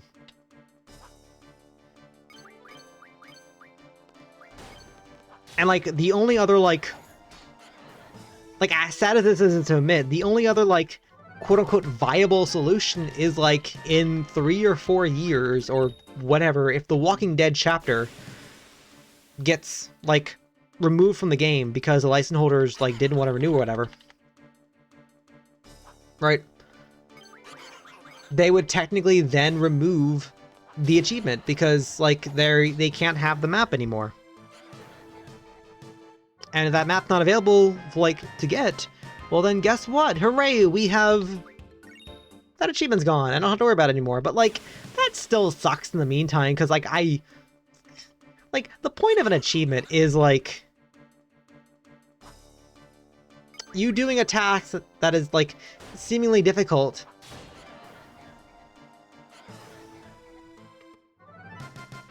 And you get rewarded for it, like, right?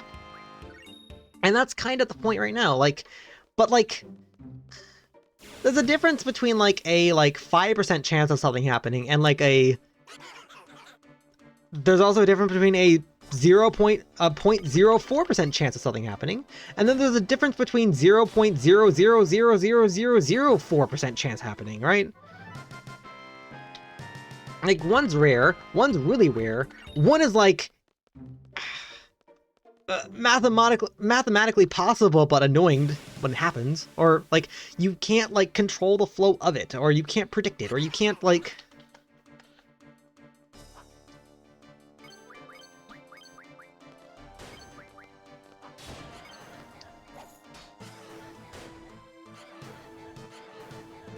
I don't know.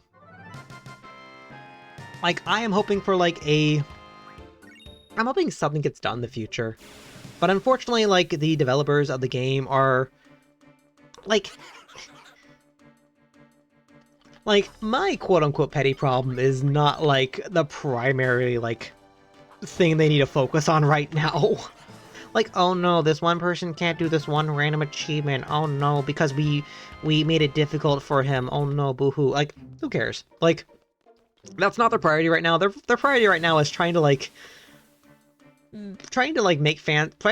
people who play the game happy, and that's like they're miserably failing at that at the moment, but like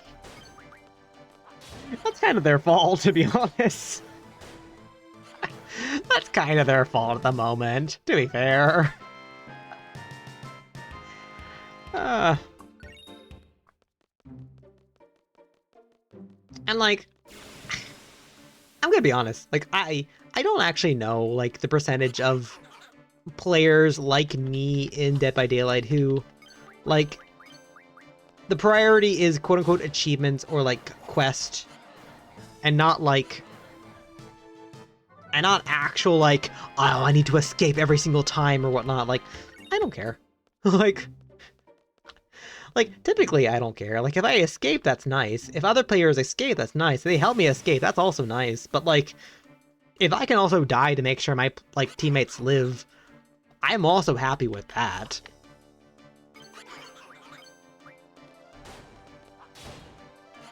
Like, I feel much more rewarded when that kind of happens. Or, like, if I can run the killer for, like, a minute and then maybe he tunnels me out.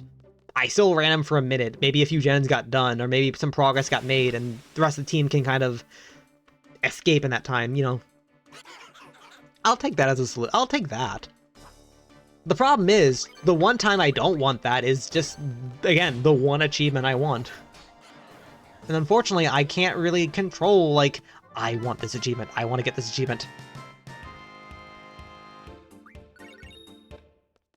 Because like, again, the RNG and the randomness I can't fully control. So I don't know.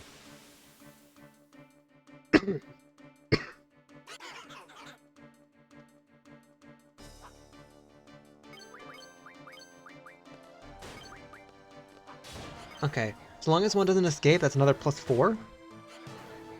Nice.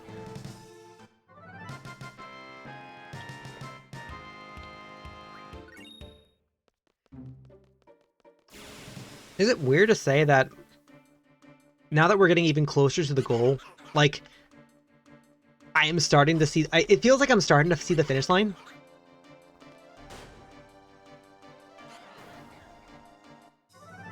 Like, like, it's still going to take the same amount of time. Like, it's still been 20 minutes since we roughly passed, like, the 9K point. But, like, it's...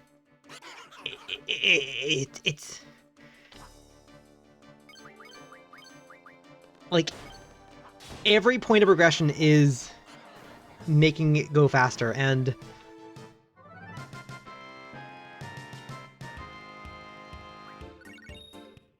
I don't know, that feels exciting each time.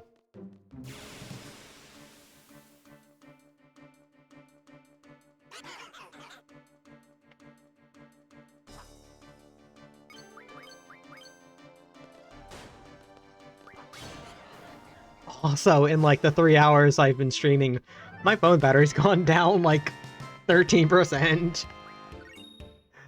Like, in theory, like, if it continues doing that, we're fine. Like, we're fine.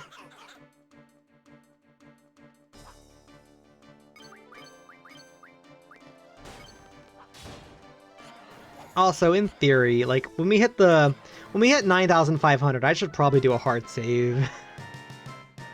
I should probably do a hard save. Like, I think I might cry if, the power randomly goes out and nothing got saved. I think I might cry a little. Like, the upper left hand of the screen is saying, oh, we're syncing your data, don't worry. I don't trust it. I really don't.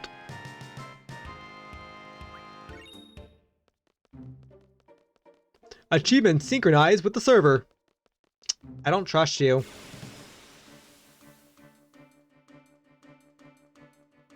Like, don't get me wrong. Like, if I was wrong, and it is actually, like, a cumulative across... like, the kills are a cumulative across all saves, you know what? I will take that. I will happily take that, because that means I am further along on my journey than I thought I was. I will happily accept that. Oh, awesome. Like, four back attack. This is probably, like, the best case scenario. Because this is basically a free 4. Nice.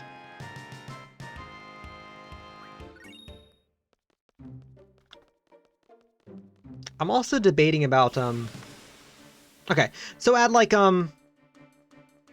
at 9,500, I'm going to hard check. I'm going to hard check with the battle report screen. I've already thought about going to do that. Like, for the next, like, 400, or rather, actually, this point, 300. Spoiler. I'm I'm probably gonna still go off the phone. But I think once I hit 500, I'll update it each time. Like manually. Like I'll manually count it.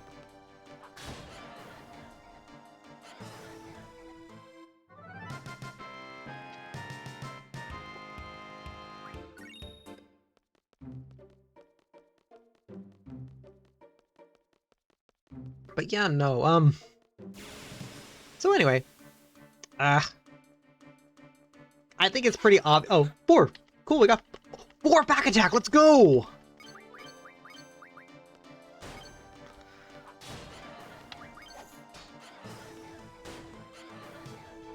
Nice, okay. I'm happy with that.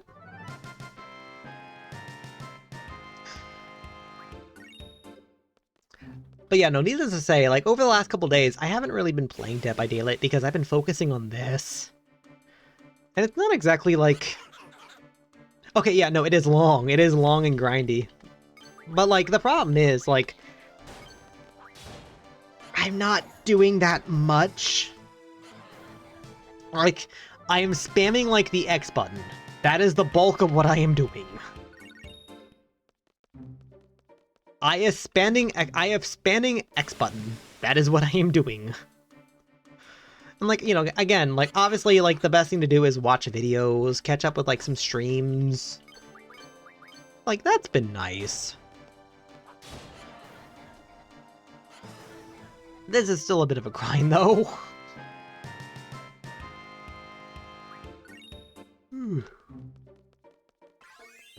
Okay.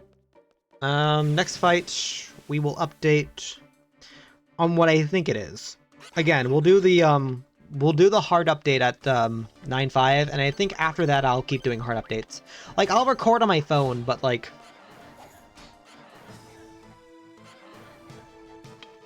Like, I'll keep recording on my phone, but I just for my own mental clarity, but I think I'll...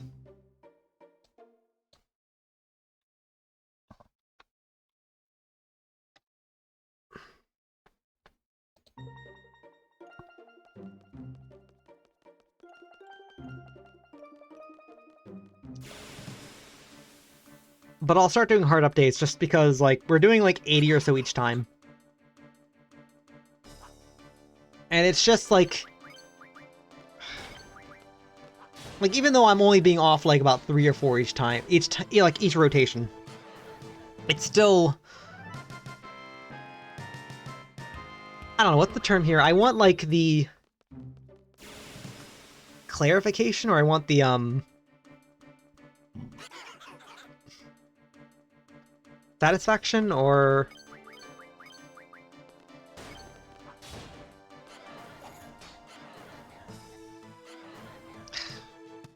What the phrase here? Like, the guarantee? That's not exactly what I'm trying to mean here, but sure, why not? Like, I want the assurance. There we go. I want the assurance that I am at the point at which I am at. Like, last thing I would want to do is, be disproven for whatever reason.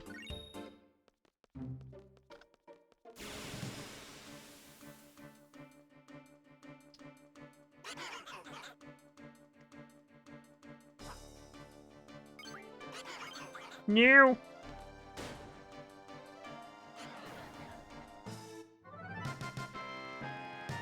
Okay.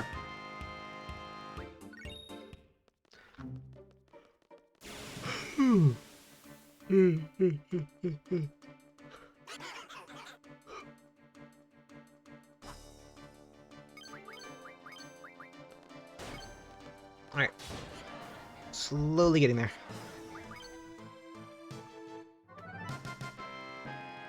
Also, it is definitely a big surprise whenever we do like the hard check. And it's like, oh, you're actually 10 numbers higher. I'm like, wait, what? Like, no, that's like any point closer to the goal is definitely appreciated. Don't get me wrong. Don't get me wrong. I appreciate every point closer to the goal. But like,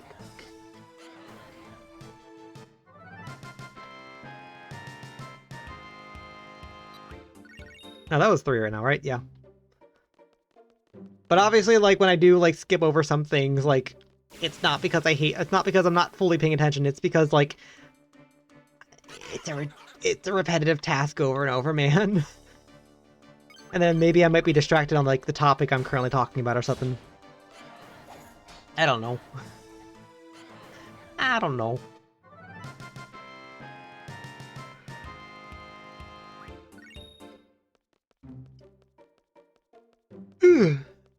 I'm also tired.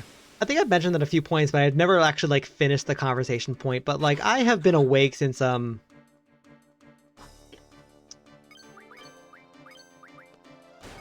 and a half hours ago? I've been awake since 20 and a half hours ago? Like, kinda, sorta. Like, originally I woke up at, like, 6, but I was tired, so I napped for... Okay, so, okay, not really. Originally I was planning to wake up at 6:30. I kind of woke up ahead of that time. I woke up, like, before 6. And originally, like... I got very confused with why I was awake. So I just kind of went back to sleep. Like, I set alarm for, like, 40 minutes, and, like, I dozed off. And then I woke up. And then, you know, like... I got ready for stream. And I streamed last night. Which was fun. But... I then went to work. I got off work. Like, picked up some food. And then set up this stream. And then, like... I've not had a nap, in other words. Like, I've not had a nap. Work was just kind of long today. Like, we are in the pre-holiday moment, like bump, so to speak, where, like, we're slowly getting more things to do to prepare for the holidays, and they're just sort of starting to shove it at us, rather than, like, give us some preamp warning. It's like, holidays, just shove, shove, shove, shove. And they're slowly ramping at that, rather than being at that moment. Like...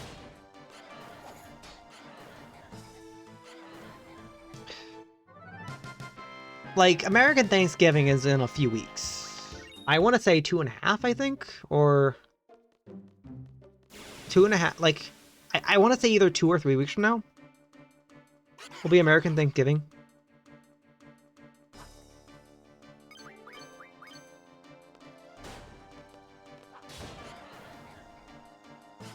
And obviously after that, it's going to be Christmas, and all of that is crazy. No matter where you go, no matter who you talk to, those are both crazy events. Because there's a lot of prep that goes into it, there's a lot of advertisement, there's a lot of product pushing, there's a lot of everything. You gotta be perfect, you gotta be ready. And just... it also just means more stuff, and... it's definitely a lot. It's definitely a lot to kind of just be ready for. Unfortunately. Unfortunately.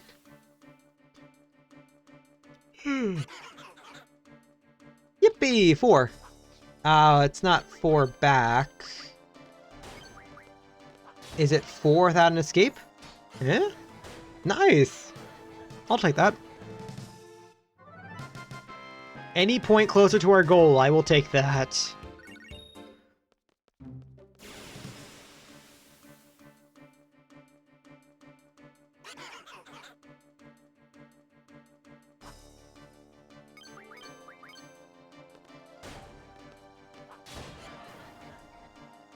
Okay. We are getting closer to the hard reset point. We're still far off, though. We are still far off. At any point, it's definitely closer than this. But anyway, yeah, no. Like, work is definitely... like, everyone at work is definitely like, hey, I know you're new here, but it's... then the holidays hit, it's gonna be crazy. And, like, I already know. Like, I already know from, like, previous, like, work experience, but, like, I don't know the current, like... how exactly crazy for the current work. Like, they're already sending us a bunch of cheese already. And I don't know, like what all... It's gonna be a thing, I know that already. It's definitely already gonna be a thing. And the problem is just kind of just processing through everything. That's definitely just gonna be the main thing right now. But yeah, no, that's work. Oh, jeez. What else can I talk about right now?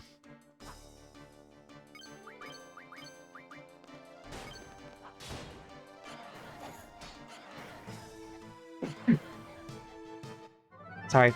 I don't know if that picked up on the camera, but I sneezed. I had a sneeze.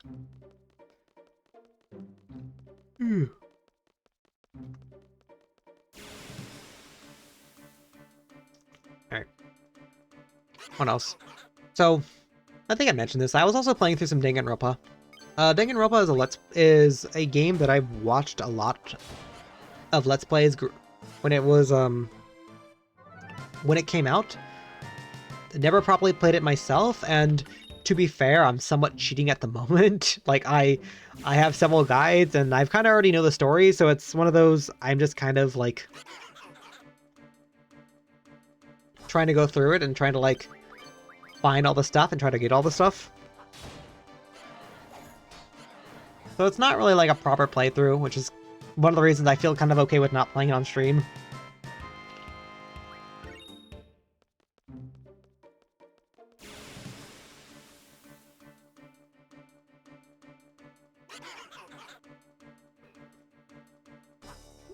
However, one problem I'm definitely, like, running into at the moment is, like, I was trying to, like, work on Cookie Clicker, but, like, there isn't, like... I'm running out of games that I could play while playing Cookie Clicker, right?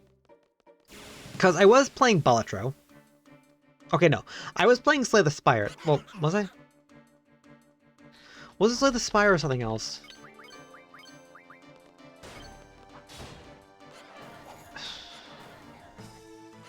I either Slay the Spire or Inscription during, Cookie Clicker, but then eventually that became too difficult to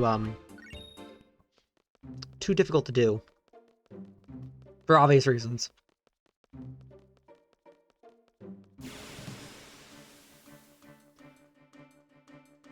But then I was playing Balatro. Because with Balatro, you can... Whenever you get, like, a golden cookie and you had to stop. While waiting for another golden cookie, you can just play some Balatro rounds, and then you stop and you click golden cookie, and then you continue on, right? And then you just proceed with that cycle. But... after that, I then tried to play, Buckshot Roulette. And that was fun, but I kind of also found that game very fun, and, like, the problem with that game is, like, the first round of that game is very much locked into, like, the first... You need to beat that first round very fast, otherwise, like... You don't get a high enough score, and if you don't get a high enough score, when you try to double it for, like, the, double or nothing round, you might even take an extra round, which is a bit too punishing. Having to go another 3 rounds of, like, mental gymnastics. So yeah, it's a fun game to go through.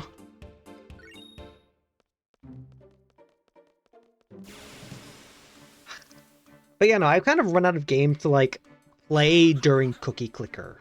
Like, I thought Danganronpa could probably be something I do. But that also turned out to be a no, because Danganronpa kind of pauses when you're off screen. Well, kinda, sorta. Like, you can technically leave Danganronpa, like, running through some auto text, which has definitely been helpful when I sit up and I go through, like, I do a random chore or two. Because once again, like, I know the story of Danganronpa. Like, I'm not missing anything by doing that. But I don't know, it also does feel a little ingenuous when I do that. Because it's one of those, yes, I know the story, but like I'm not fully experiencing some elements because, well, I already have experienced them, just not like in a player sense. I've experienced it in a viewer sense. Because again, I have watched Let's Plays of the first Danganronpa game. I have seen Danganronpa the animation. I'm very familiar with the story. Like, it's not quote-unquote gonna surprise me. That's gonna be kind of another thing, like 10 was a special exception, because, like, it was the first Final Fantasy game I streamed on stream. I did on stream. But also it's the game I grew up with. So, like, I knew what was coming for that game. It didn't stop it from being a great game, though. It didn't stop it from being a great game, but like...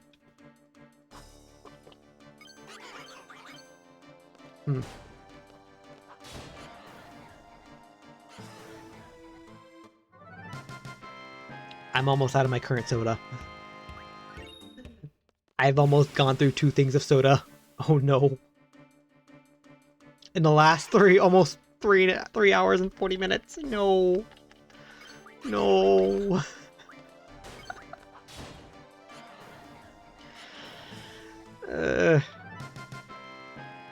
On a brighter note, we're getting closer and closer to,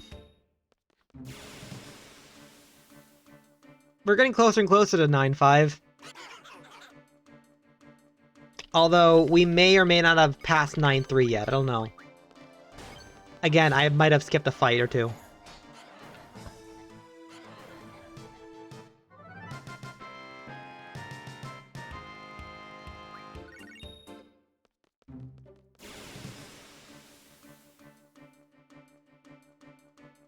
I may or may not have skipped a fight or 2.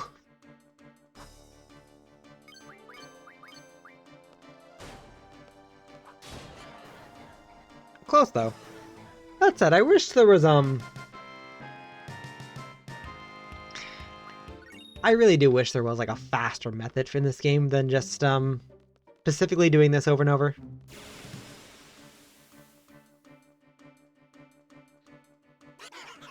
Ooh, 4 characters. Ooh, no. Good strong chance one might run away. No! They all stay, let's go!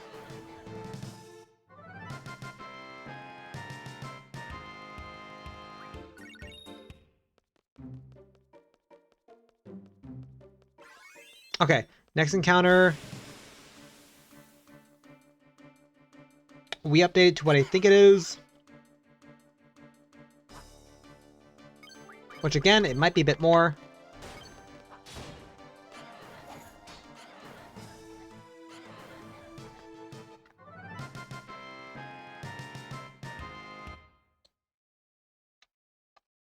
Okay.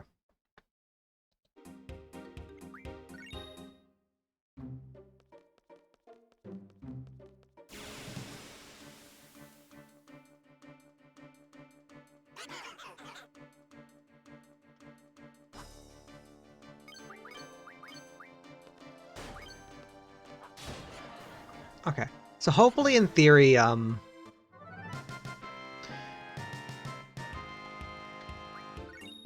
next 2 times when we get paid, because we've been getting roughly like 80 to 100 each time we get paid. So hopefully like the next 2 times we get paid. Right?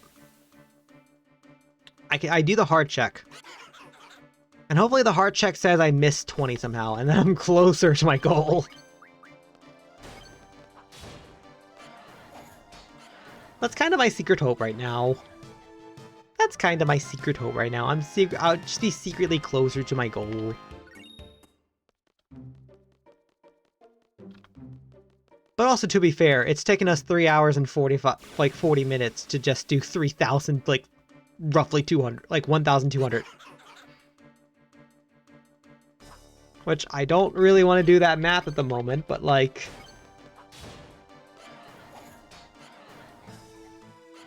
3 hours 40... What is 3 hours 40, by the way? You know what? Let's do that math, because why not? I'm bored. 3 hours 40 is, 220. and we've done 1,200 in that time frame.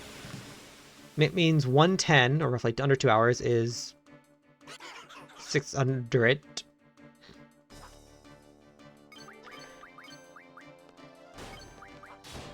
55 minutes is 300. We're doing a little bit over 300 a minute. Or like an hour. That still means it'll take 3 hours. No, I don't like that math. I don't like that math. I don't like the math. The math sucks. I do not believe in that math. I do not subscribe to it. I reject that math and substitute my own. But no, seriously, like, just having a mental goal line right now is definitely making this a bit better.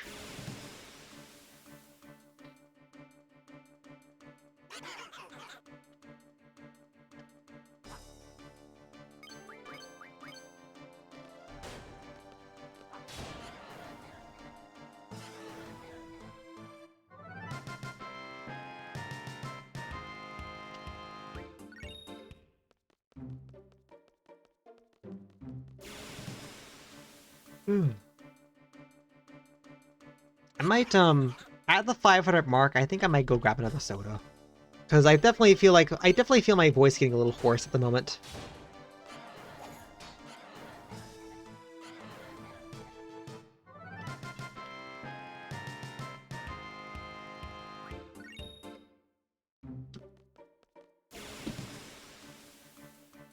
Yeah, I definitely feel my voice getting a little hoarse.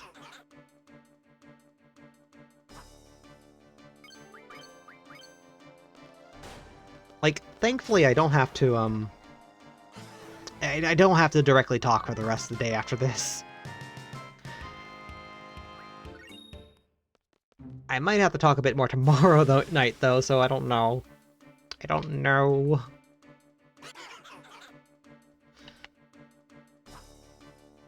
But you know, so long as I can get like, so long as I can keep getting, like these 3 encounters, this will definitely go faster. Like, the issue though is...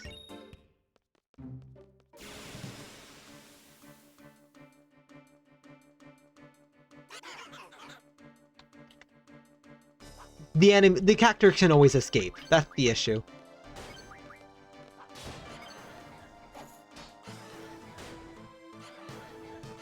They're not seeming to though. Like I've been consistently like beating them up, so I don't know, maybe at higher levels they don't escape? I don't know. Maybe at higher average levels they don't escape?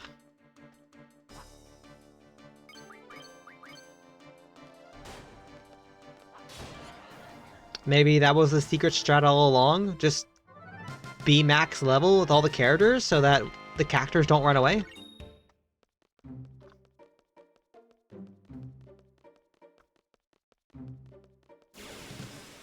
Because if that is actually the secret strat, well, then I've messed up a long time back. I should have got everyone to max level first then.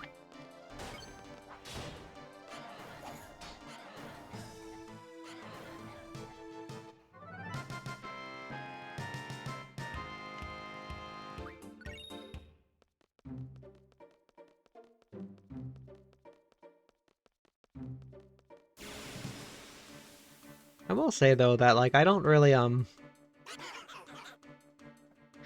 like, I'll be honest, I don't exactly have a like a proper like motivation for me like when I do complete this. Like, the only actual like motivation I have at the moment is when I get this done, I go take a nap. Like, there's not like, oh, when you get this done, you'll go get that special cookie. Or like, or hey, you know what? Let's order a pizza when we get done. We'll celebrate. Or no, I don't really have anything like that. It's mostly just like sleep. It's mostly just sleep, to be honest. When we get done, we rest. And then maybe, hopefully, I try waking up at some point. Like, thankfully, I don't have to go back to work. That's kind of why I'm streaming now. Like, I don't have to go back to work until, Saturday 1 a.m. Technically. So, Friday night. Tonight, I don't have to worry about. Tomorrow night's a different story, but...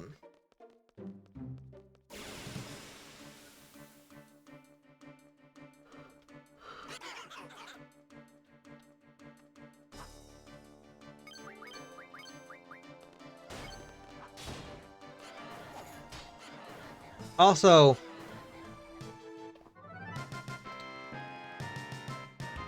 Where's it at? Reach level 100. I don't know whether that achievement specifically relates to Squall or literally any character. Like, it's not referring to the Guardian Forces. Because, like, touch of a button, I do that easily. Like, I think there's also another, like, that's a different achievement altogether.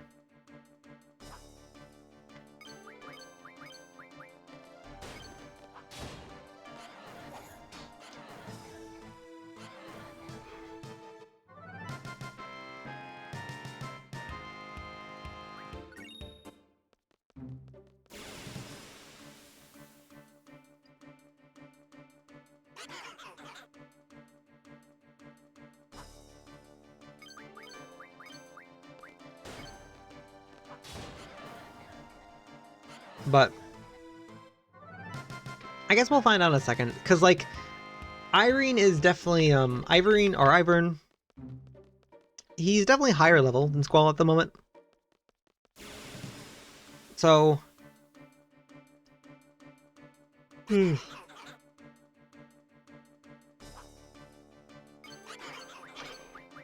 Okay. They still do escape. That's fine. But anyway, he should technically hit higher level before anyone else. In theory. In practice, I don't fully know. We'll quote-unquote have to see. And to be fair, this is not the save I'm, like, going into, like, the final boss with, but, like, it's fine. Like, if the high speed worked like it's supposed to, I would probably consider that, though. It's not gonna lie. Because, like, I'll be honest, what I need to do... The point I'm currently at in the game, what I need to do is I need to, like, go talk to, like, the mayor of Esther. And then after talking to the mayor of Esther, we discuss a super secret special plan to, like, dealing with the end of the world, and then we do all that and just do a couple boss fights, to which, you know, the assist plus 99 make it a little bit easy, but, you know. And then, yeah, we see the day. And that's all we really have to do, to be honest.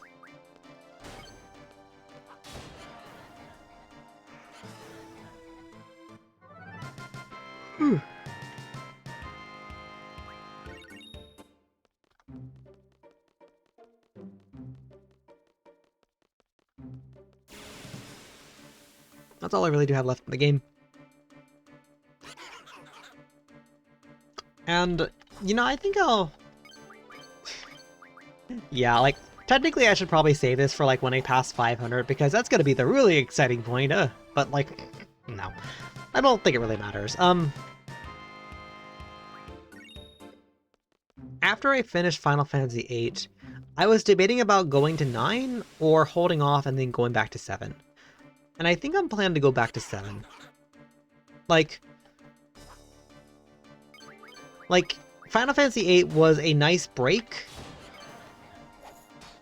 after Final Fantasy VII. And don't get me wrong, Final Fantasy VII was fun. But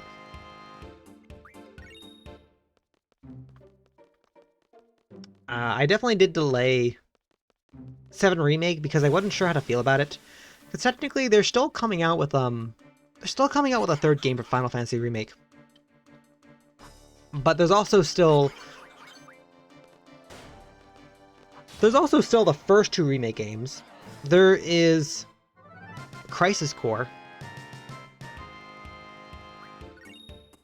I think there might be one or two other games along with I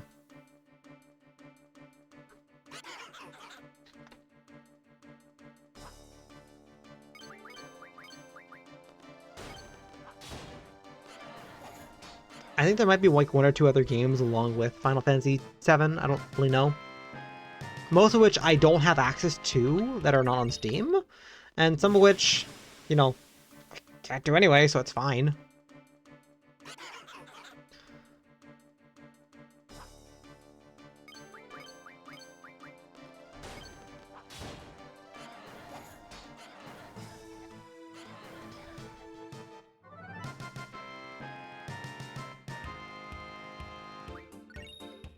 It's fine. But yeah, no, I'll probably go back to 7 Remake and start that trilogy, quadrilogy, or what do you call, okay, so okay, a video game series that have 3 games is called a trilogy. What do you call a game series with 4 games though? Like Saga? Or is Saga like more genuine to like 6 or more games? Like, what's the appropriate name here?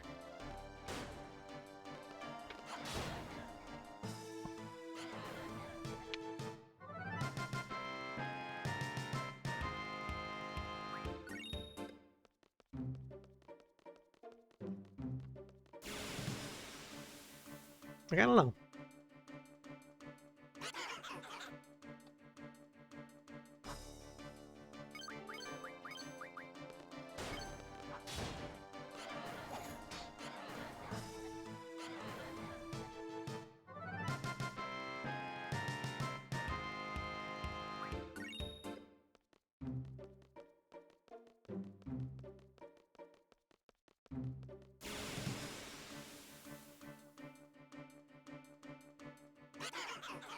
Ooh, back attacks, nice.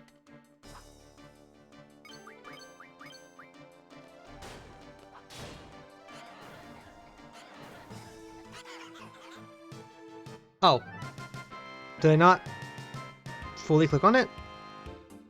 Oh. I thought I did. Okay, sometimes when I mash the X button, I kind of expected to go, like, clear everything, but I guess not. Ooh, 4, 4, 4, 4.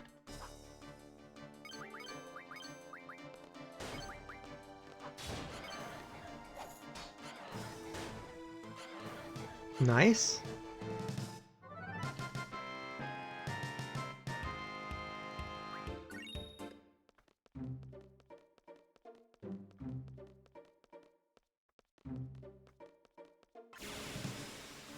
Oh, I saw that.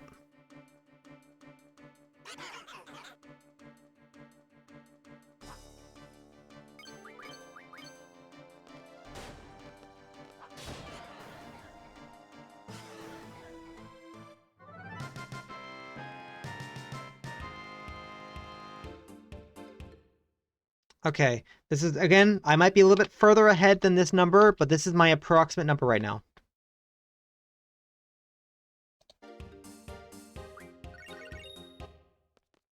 Alright, after this one,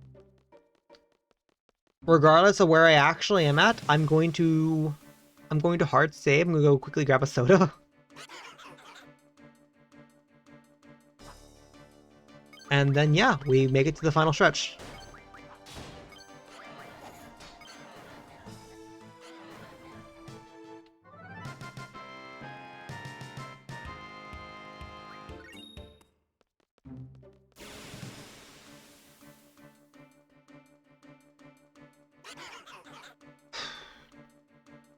Again, we can see the goalpost. We're getting closer to it each time.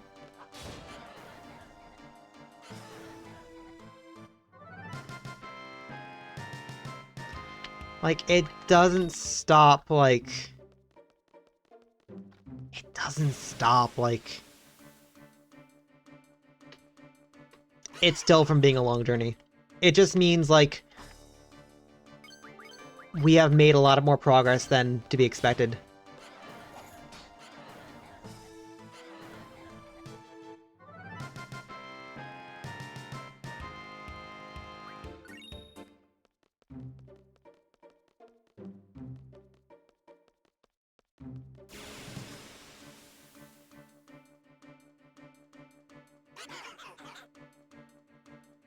Ooh, back attack.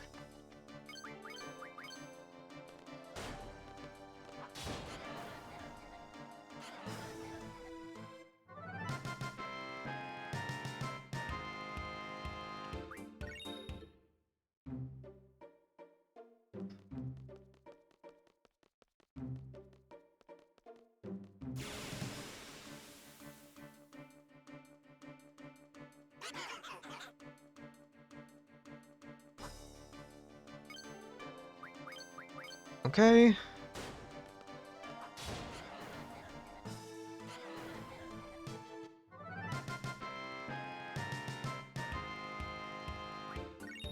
Okay, I think we have crossed past the 9.4 marker, which is nice.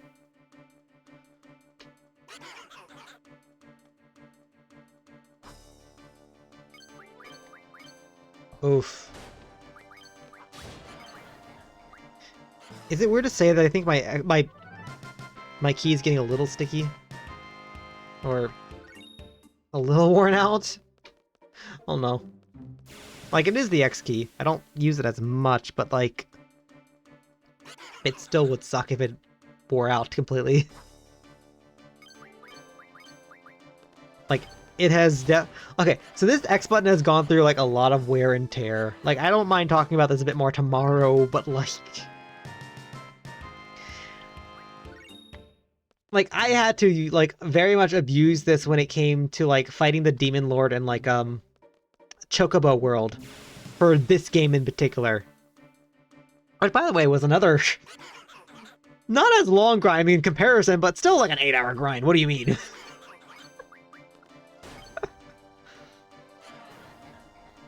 8 12-hour grind?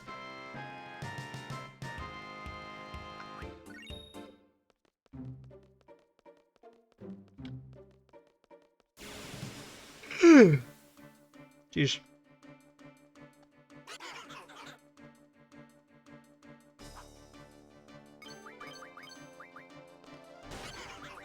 No.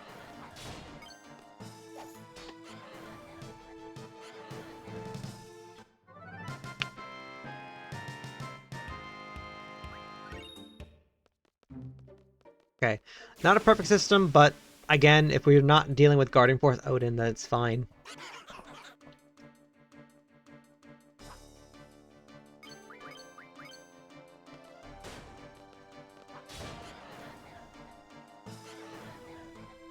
Sorry, I heard my neighbor.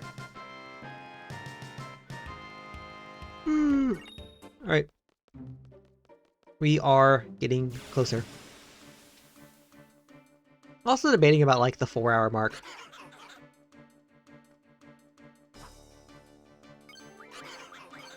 No.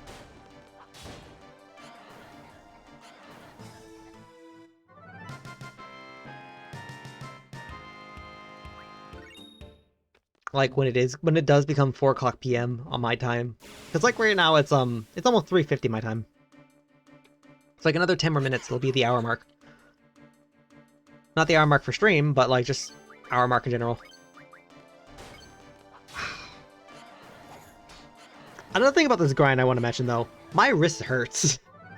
My wrist has definitely been hurting. Like, and a lot of that is just because, like, I'm either resting it or I'm, like, directly, like, hovering over, like, the X button, just spamming the X button. Like, over and over.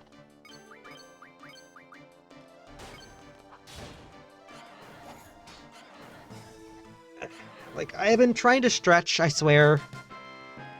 But still not as... It still hurts.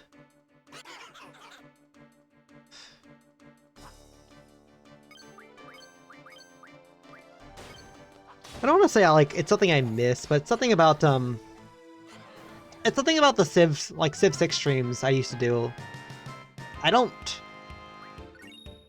That I one part miss and one part don't miss, if that makes sense. Like I miss playing Civ. Like, I used to play a lot of Civ 6, but ever since the new job and ever since the new, like, stream schedule, I've just not had time to incorporate into, like, the setup here. or when I should do it. Like, there was a recent update for Civ 7, for example, that gave you like a free DLC, which is cool. I still have not touched Civ 7. There's still elements of Civ 7 I don't like that are still present in the game. And it's mostly like just nitpicking stuff where I just kind of need to get over it and just play the game at some point just to experience it. But, oh gosh, I can feel my throat like being sore right now. Holy, I can feel my throat being sore. I guess to be fair, I don't usually talk as much during streams. I've just been doing it a lot more just because this has been like a massive grind stream, but like, yeah, no, I can, geez, I can definitely feel my throat.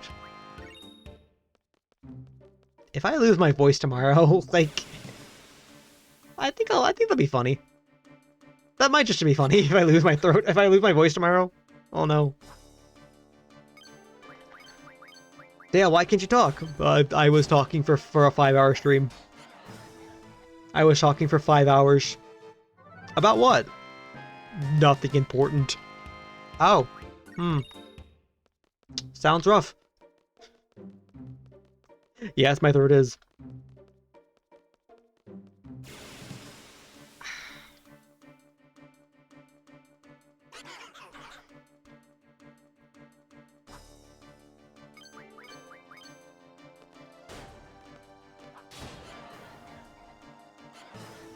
Alright. Goal line is getting pushed further and further.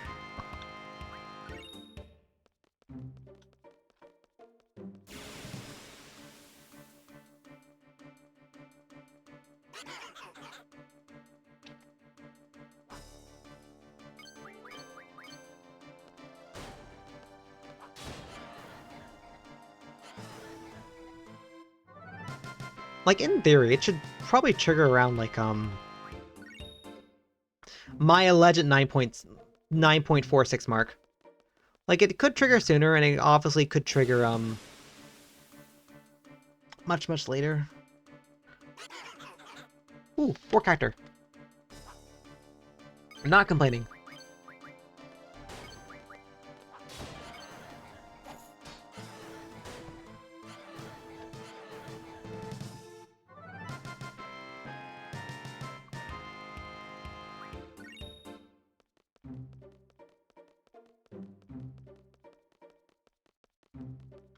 Alright. Alright. Alright, I'm getting excited to, like, finally be able to stretch around here soon. Like, that's a weird thing to look forward to, but, like, the ability to, like, just sit up and, like, just stretch, maybe crack a few bones.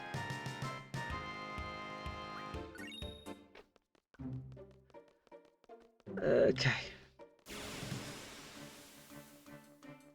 I'm looking forward to it. like that's a weird thing to look forward to, but basically that's just gonna be like my one break point, and then we push for the 500.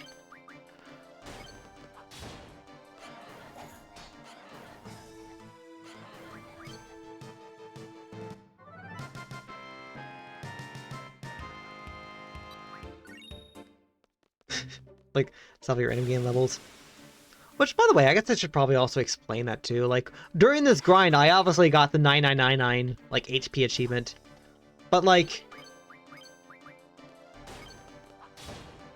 in the remastered version, I managed to get that achievement by just stacking the, by stacking 280s, and then just getting a couple extra levels. Here, I think she has, like, 180 stacked onto her, and I think maybe, like, a 20 or a 40, but, like...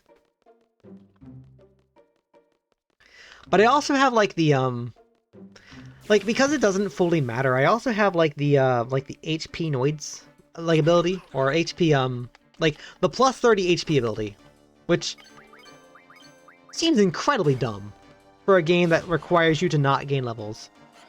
Have, like, an ability of, oh, gain 30 more extra points of HP! Yes, 30 more points of extra HP! Which seems really ridiculous. Like, I'm sorry. Like, there are... The game is definitely not balanced in a sense of, oh, you're supposed to level up, or you're not supposed to level up, or just... Like, the resources it gives you to do so is just dumb. Or, like, not fully, like... They're not fully there. And that's, like, majorly disappointing. Because, like... Like, I don't know. Like, I don't mind when a game gets incredibly hard and it forces the player to, like, think outside the box to figure out how to, like, overcome a solution. I don't mind that as a concept, but, like, this game instead punishes the player for not realizing the box has been expanding far farther than what they're supposed to be expanding for. Like, and it punishes the player instead for that. I don't know how to feel about that.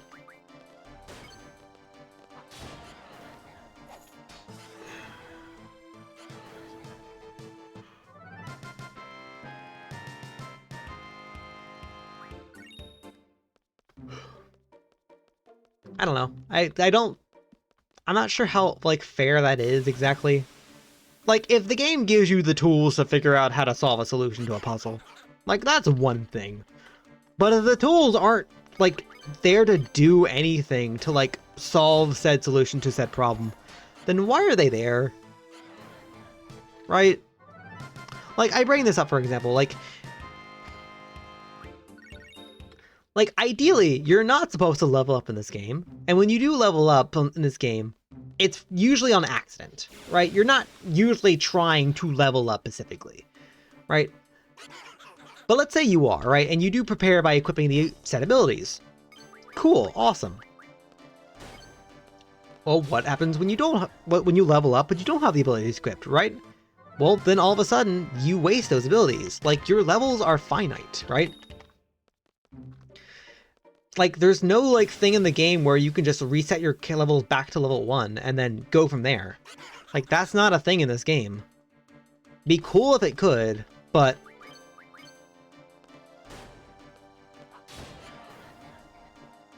but that's not a thing. So, like, it's not like...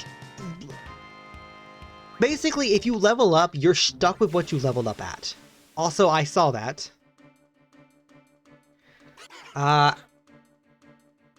I have a prediction of where I currently am at, but I'm going to do the hard count.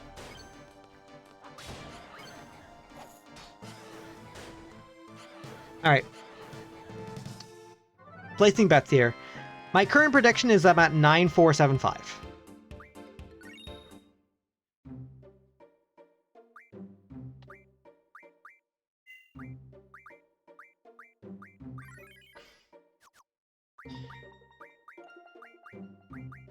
Alright.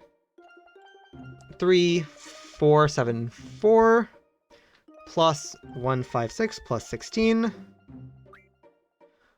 plus 27 plus 1876 plus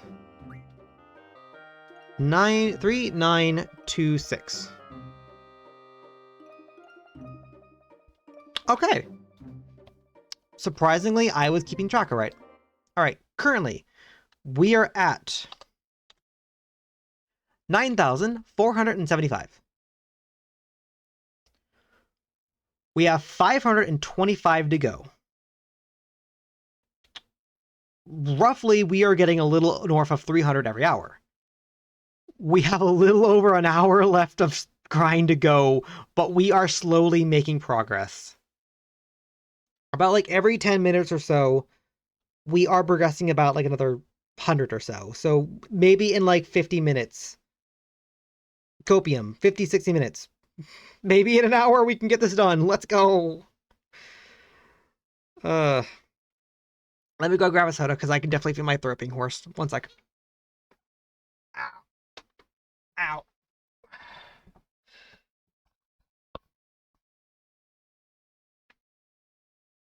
Stretch. Ah. Ow.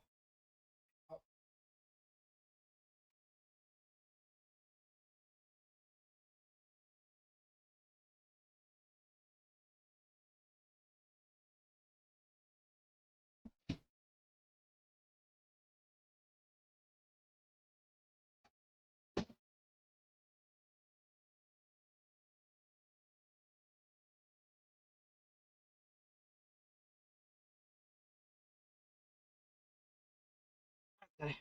I'm back. I'm back. I got soda. I'm hoping I don't need another soda, but hoping this will be the last soda before we...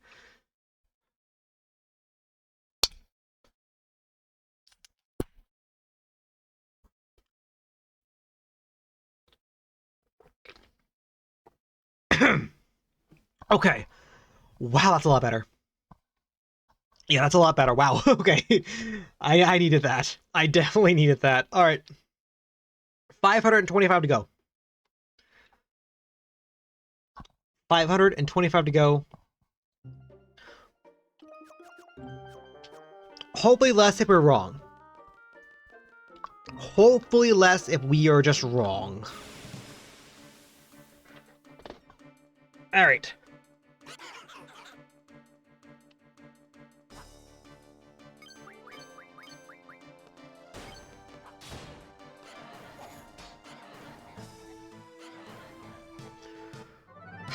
$522.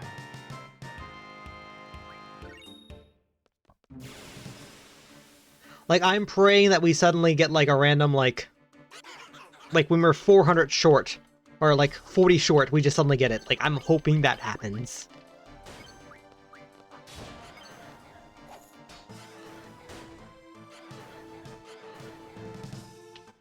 But we'll see.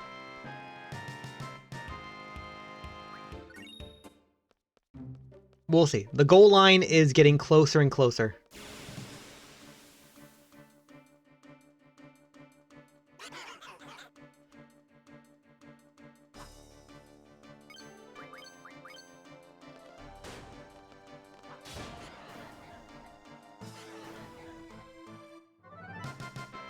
Okay, 516.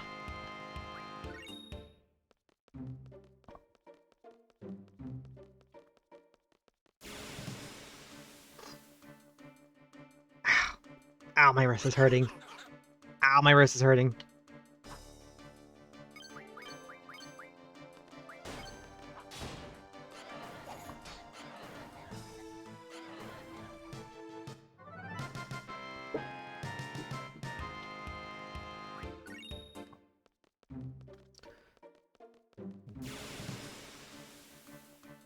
Okay. Okay. Oh. You don't often see this one.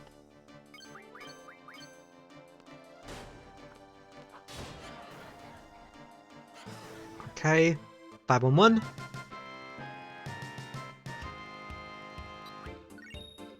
Yeah, okay. If Irene doesn't get, like...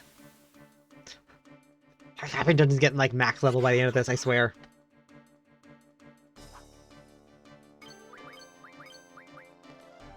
Okay, come on. Okay, none ran away. That's good. None ran away. Okay. Like 507 to go.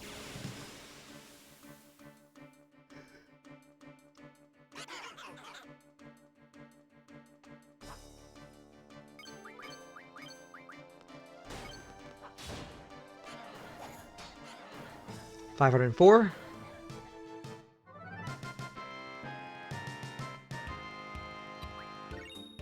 Hey, squall game level. Nice.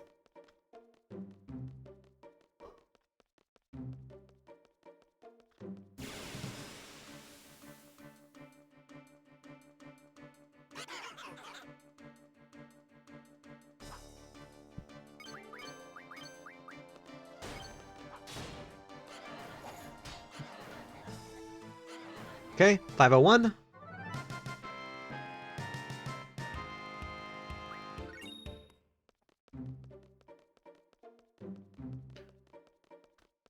If we get just like 2 cactors and 1 run away, I'm gonna be mad about. I will be mad about that, but I can't complain too much. Again.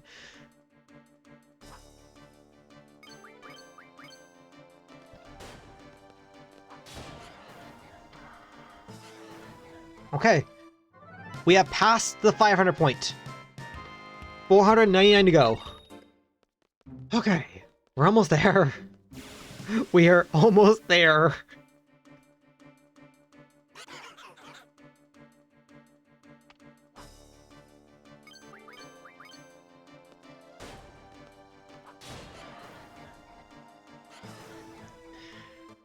The ever slow grind, but it is still there, and it is still there. It's still possible. So something else I also thought was very curious that I never actually fully explored was apparently there's an affinity system with the Guardian Force. Like, if you have a high affinity with a Guardian Force, like, they take less time to charge and use their ability. Which sounds cool in theory, but like, in Cactur's case, like, you keep swallowing his thorns and he likes you more. What's the other characters like? Is there like items that you can do for like more affinity for other characters? Like, that's not something that like I've fully explored just because like Guardian Forces have not been like something that's been like you absolutely like need throughout the game. Like, I used it like once or twice,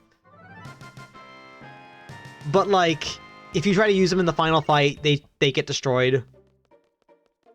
So it's kind of like, why? And technically you can use them as like a tank to bunch some damage, but like also why?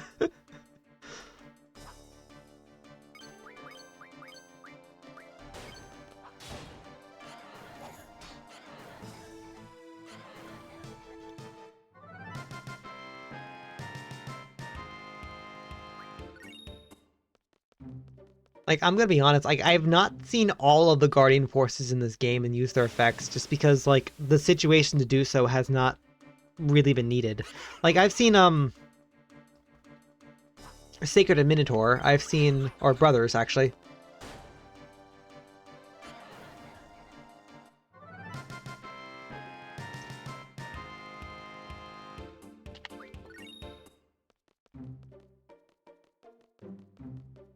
Like, I've seen Brothers, and I think I've seen Diablos, even though Diablos didn't really do anything.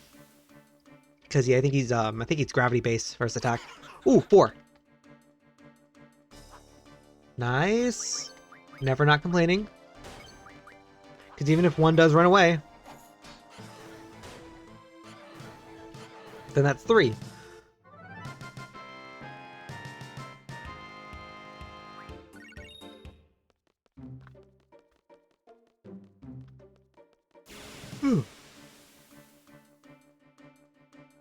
Wow, that's a bow.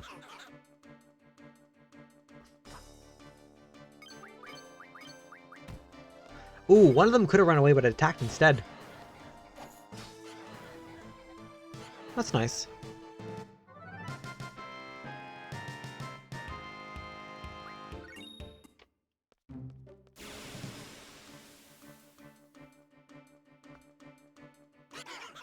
Hey, I'll take that. I'll take 3.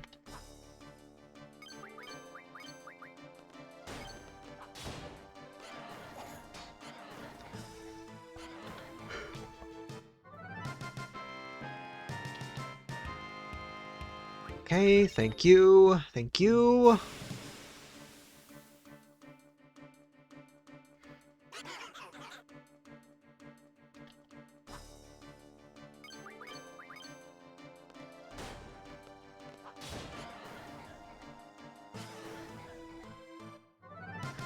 $476. We are getting even closer now. The goal line is there, it's just a matter of, like, pushing to it.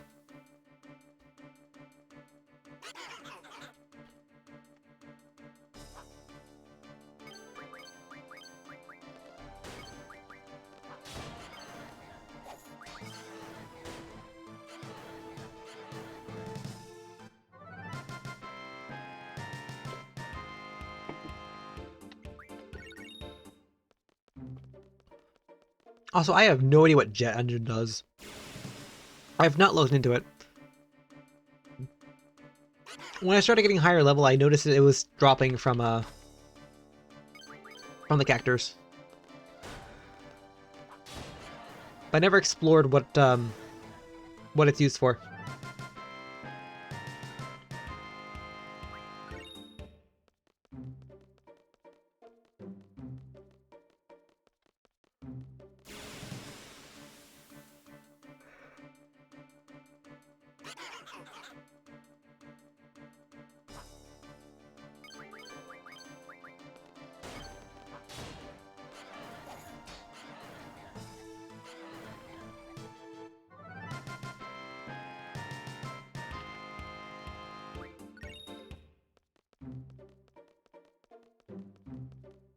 Okay. Closer and closer. Oh, 4? 4? 4? I'll take that.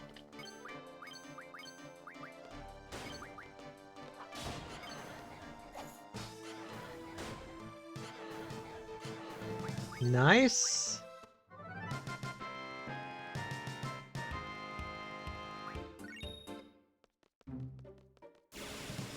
Okay, okay.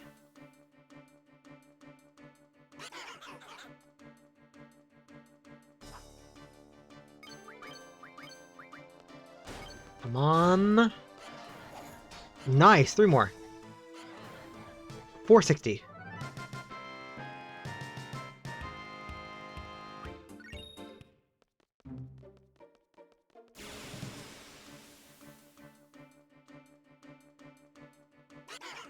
Oh, 4 more, 4 more.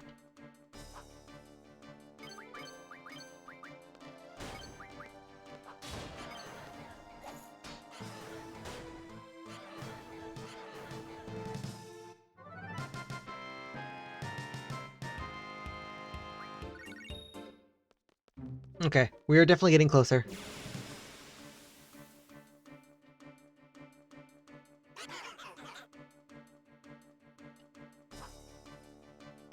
I guess another like really sad way to put this is like we get paid every like 15 minutes, and every 15 minutes we get about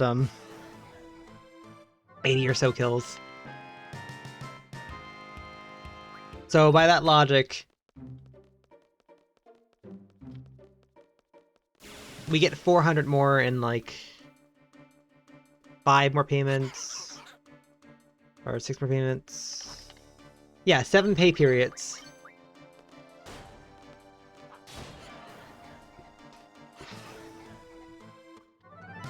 Every like 15 minutes or so.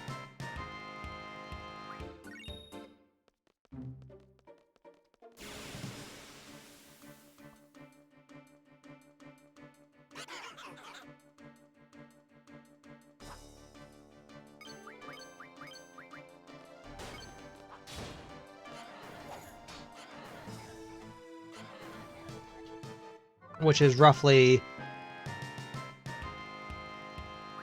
a little over an hour and a half. I'm gonna be honest, I don't want to go to 6 hours. Like, if somehow, some way we magically can get just 4 cactur for the next like 30 minutes every single time, I would not complain, even if one ran away every so often.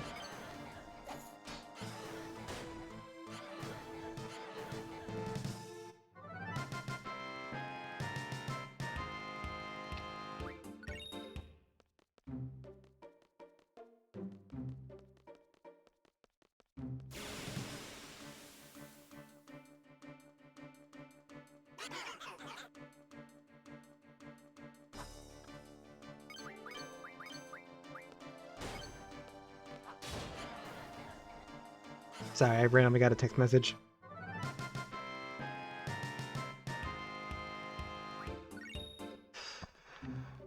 Alright, come on.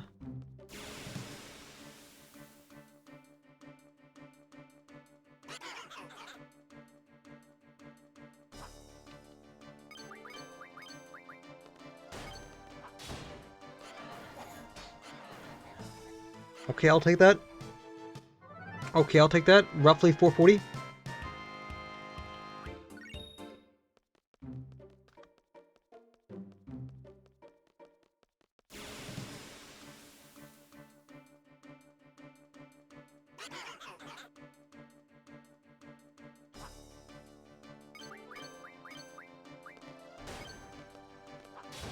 +2. You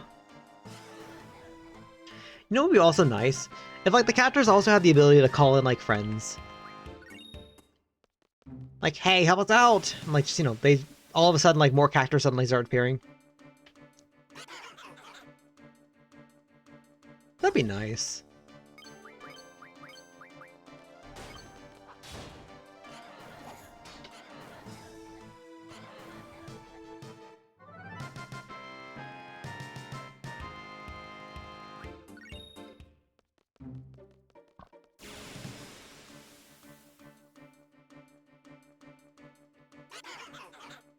Oh! That's lucky, okay. Come on, don't run, don't run, don't run. Nice, okay. 95.69, let's go.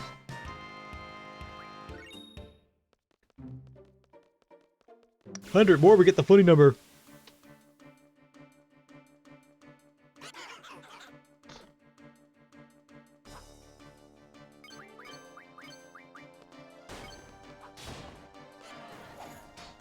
Nice, okay. Okay.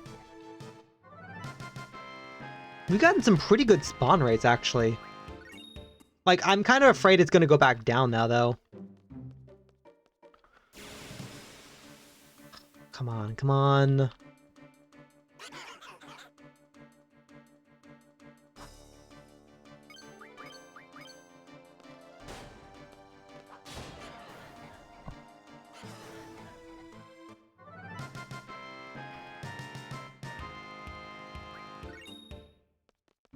Okay, so see, you know what? With this, I don't mind this specifically.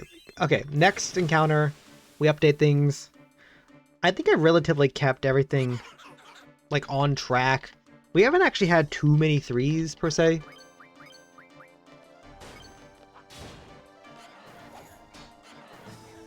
Okay. I will do the hard check during the next check.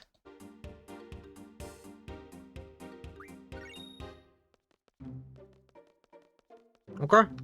To the best of my knowledge, I am currently at 9577. 423 to go.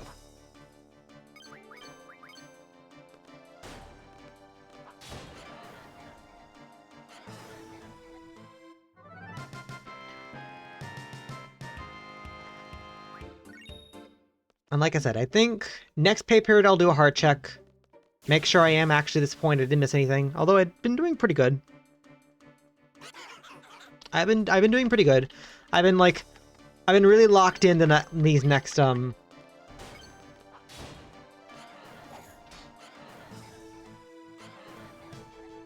been really locked into these fights. I've been focusing a bit more. Just because, again, the goal is like, it's around the corner, but there's still a corner. Like, once you pass the corner, there's probably still going to be a very long stretch before we reach the end.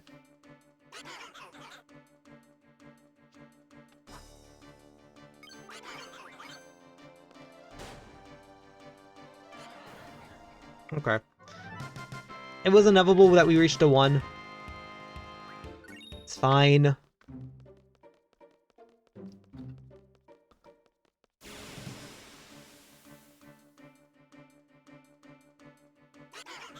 Oh, okay.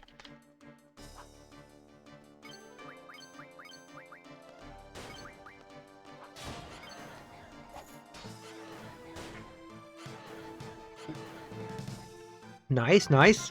Okay. If we keep getting good spawn rates like that, we can definitely get done within the next hour. Crossing fingers. Again, we're getting paid about every 15 minutes. If we can get the 100 every 15 minutes, that'd be nice.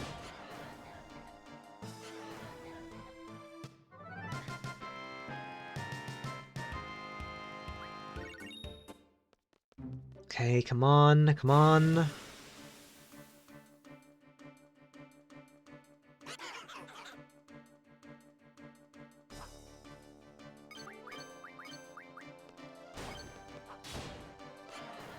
Come on.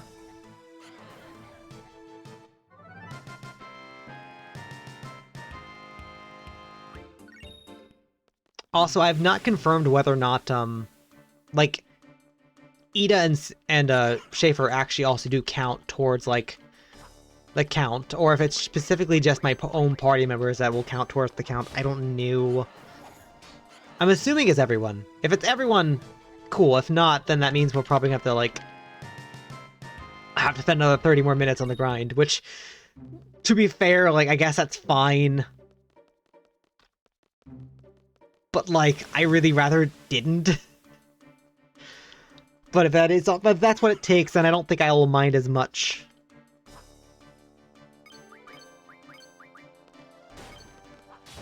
I guess we'll find out in like an hour.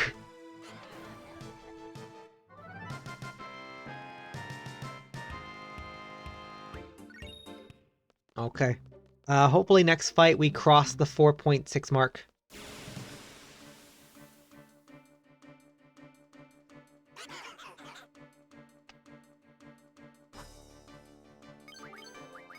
Yeah. Okay, 4.6. 400 to go. 400 to go, that is roughly an hour. It's just a matter of, like, getting good spawns like this.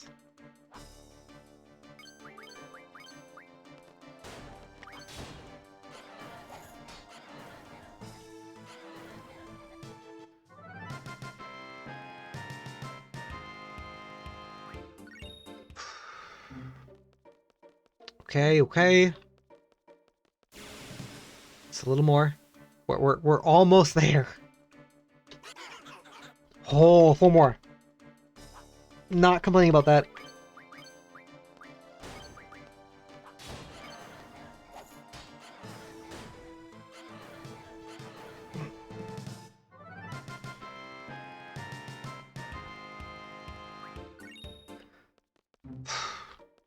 Okay.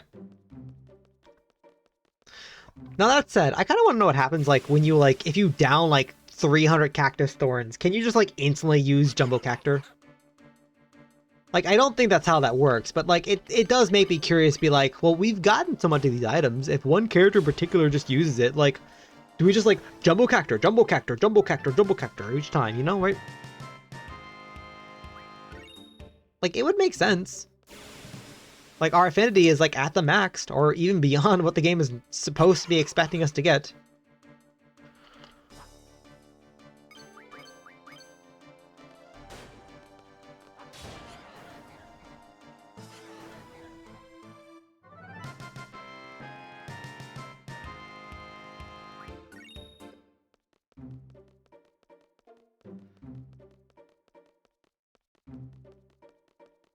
Also, that said, we are approaching the 5-hour mark. Like, I did think it would take it, like... Huh? Oh, hey!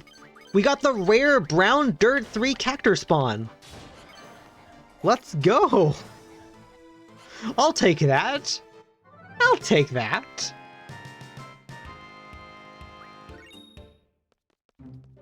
And that's because I got too close to the bottom there. Neat. Brown like... Brown, like, dirt 3 cactus dirt spawn. Let's go.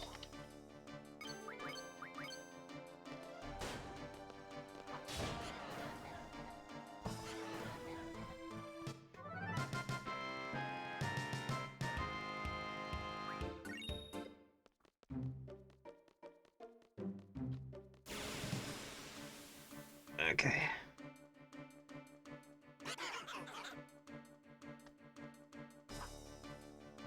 Okay, I think I actually might have missed one of my fights here. Or rather, miscounting one of my fights here. I've been doing good, but I've been...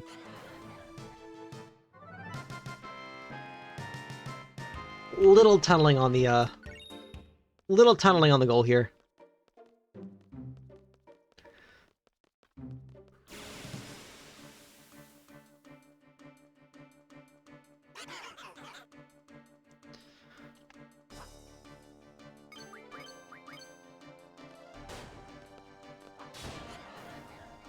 Okay.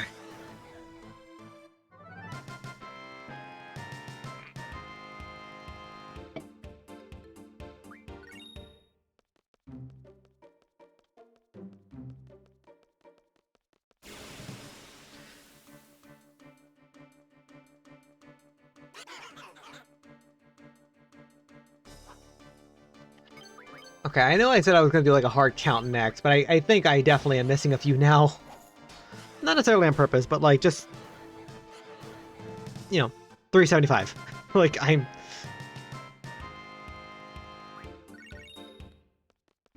feel like I'm definitely getting closer.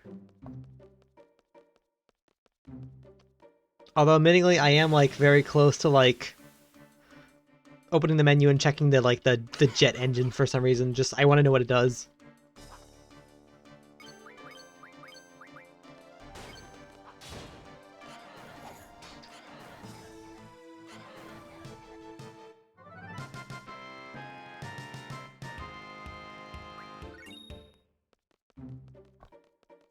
Okay, come on, come on.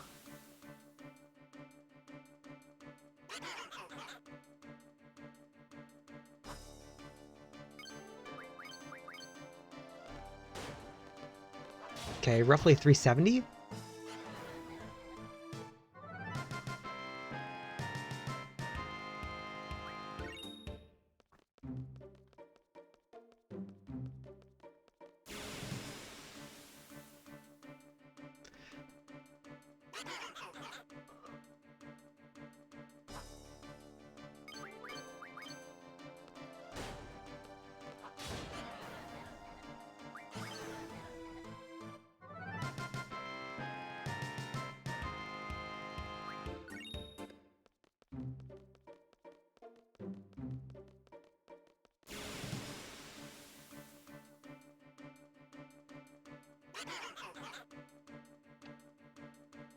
Okay, I'll take a 2.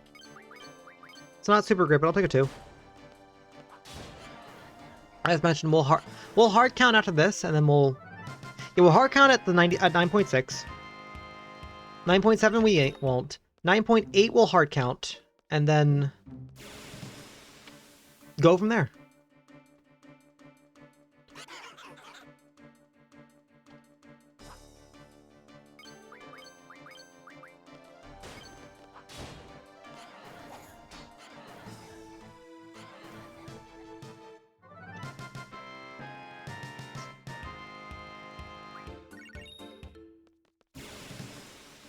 Nice, okay. It's not that we got an encounter very close by. It's a 4! Oh, come on, come on, come on, come on, come on, come on!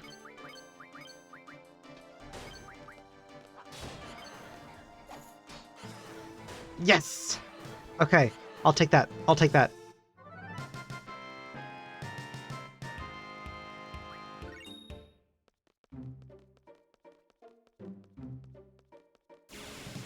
Okay. Sorry, I'm like... I know I'm not yapping as much as I was, but like, I'm now trying to lock in a little bit more. If that makes sense. Like, I am just like... I'm getting very excited, very like, oh, we're getting close, we're getting close, we're getting close.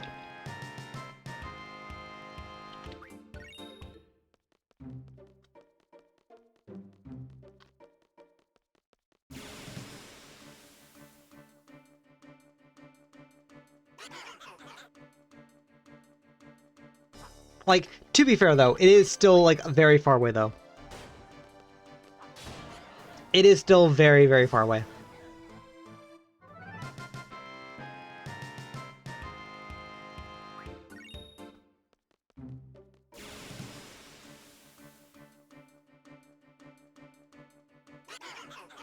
Oh, but when we see 4 characters like this, it's like, yes, we get closer.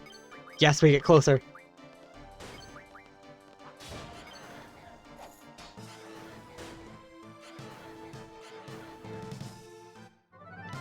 Okay.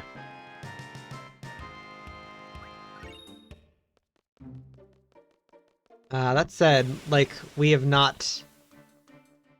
We are now at the 4:30 p.m. mark. We should have gotten paid by now. We should have got, like, updated it, and it's not,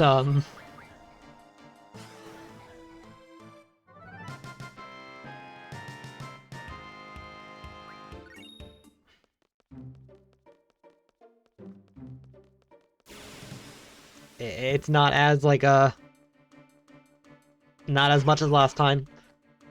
That, and I guess the pay periods are a little bit longer, but it's still fine.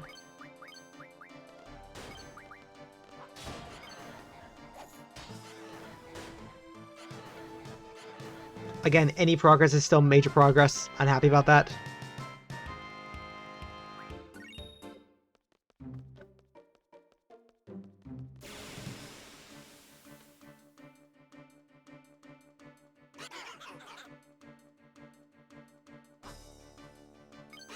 No! Alright, it's fine. Still progress.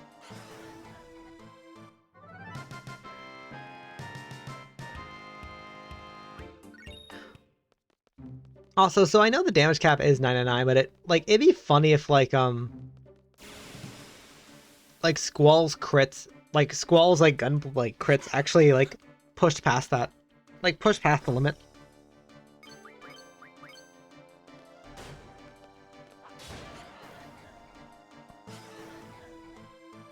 Like I know that's not an actual thing, but it would be funny.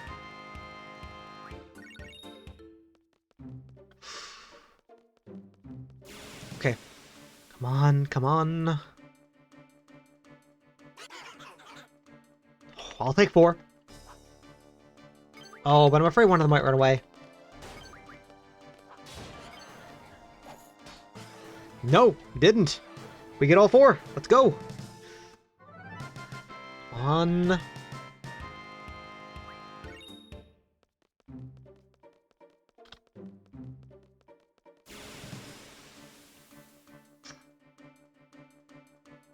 Okay, we're getting closer.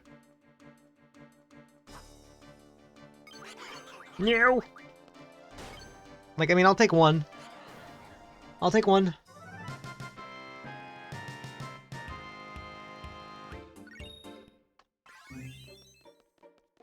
Okay, next encounter, we'll do a hard check.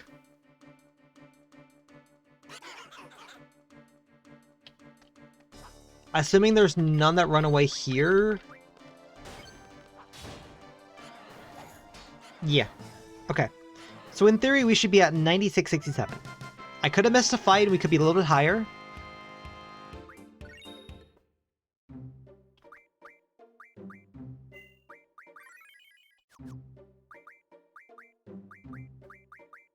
Okay. 3541 plus 156 plus 16 plus 27 plus 1916 plus 4011. Nope, my number is correct.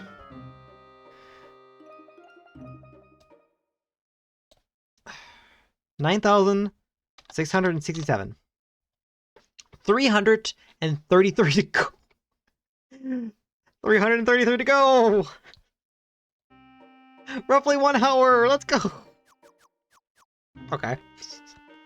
Lock in, focus. Actually, can we just... No, not the button. There we go.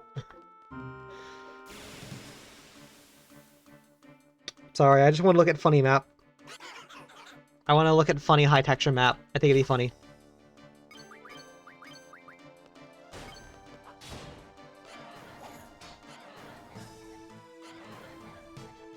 $330 to go! You know the sad thing is there? If we get like 3 encounters every fight, right? That's 111 encounters. That's 110 encounters. Being generous. 110 encounters. Oh no. Imagine trying to count that, though. Like, rather than, like...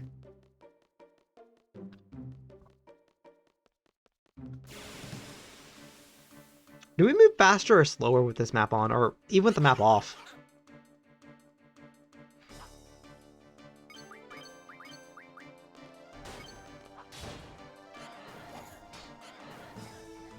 You know what? Fun question. Like, does the map actually take up resources on the page? I've never tested that.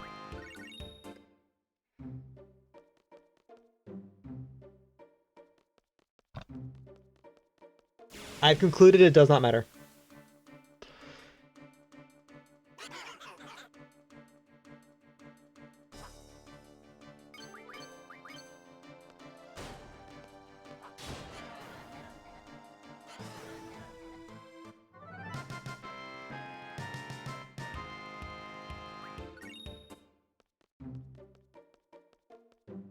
I've included it doesn't matter. Therefore, I want the map back.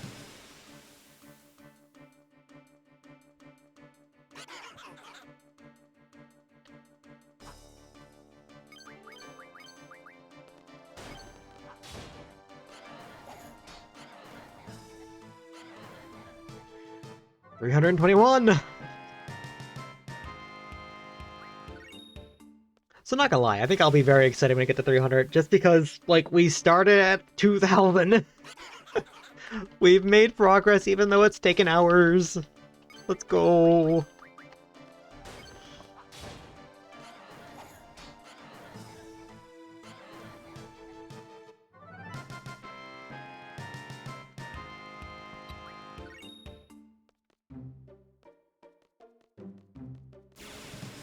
Did I count that last one? Oh no, I don't know if I counted it.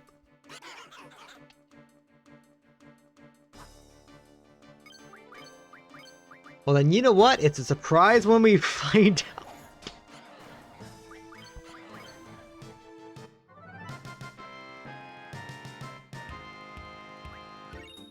It'll be a surprise!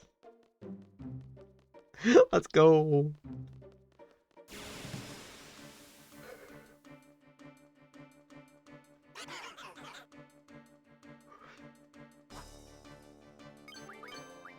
+2?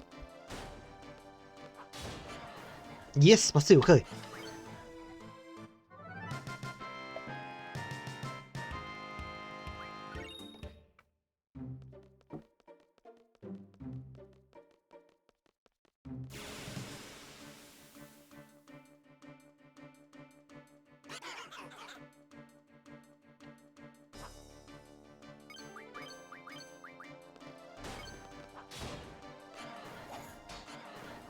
$310. Okay. Okay. Again, we are reaching the corner. We are reaching the corner. We just need to pass the corner. Oh. Does that count as desert or dirt? No, it's dirt. Okay. By the way, fun fact. Even though there's one cactus here, it has just as likely a chance to run away too. I've had that happen. Like, single cactus shows up, runs away.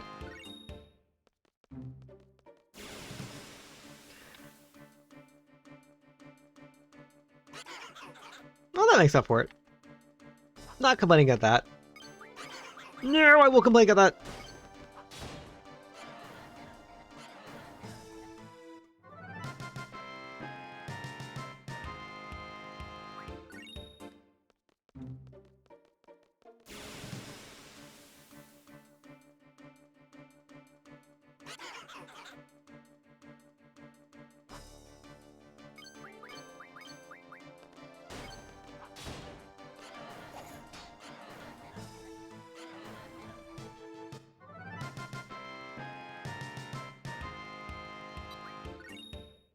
Oh, someone gained a level just now.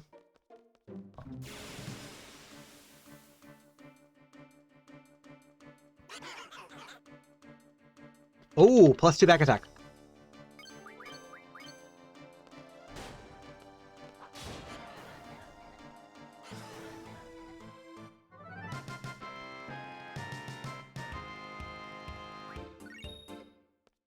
Okay, come on. 2 more, we hit. 2 more, we hit the funny number.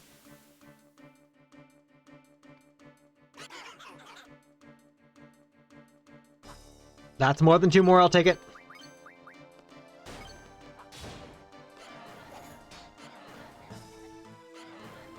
Yes! 299 to go!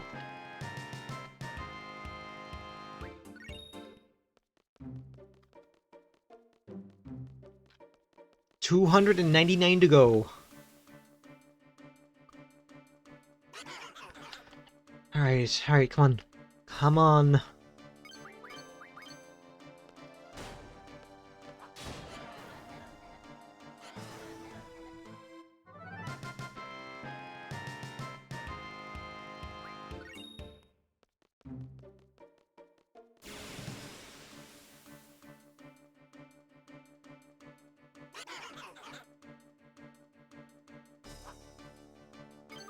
No!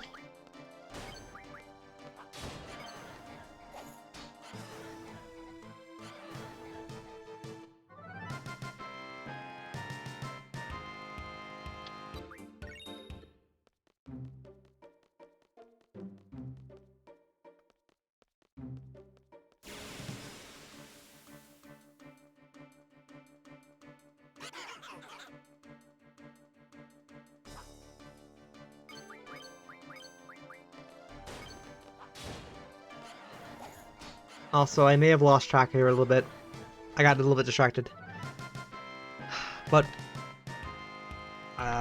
we're not. I mean, I guess we can keep doing so. Like just to like guarantee that we're like. I mean, we're gonna get it regardless. Like, that doesn't really matter as much, to be honest.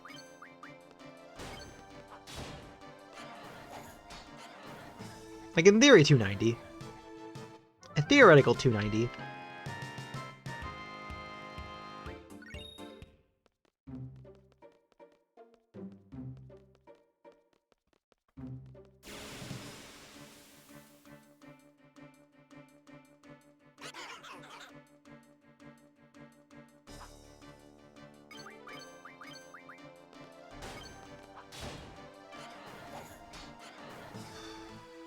Come on, come on.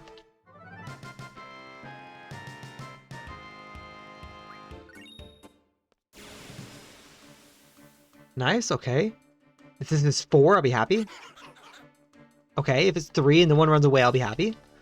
Come on.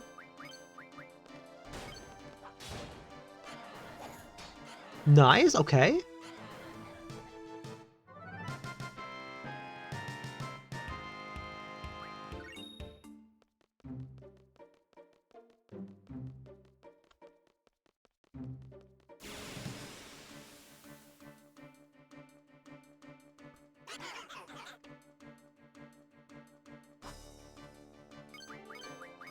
Okay, also be happy with this. Come on.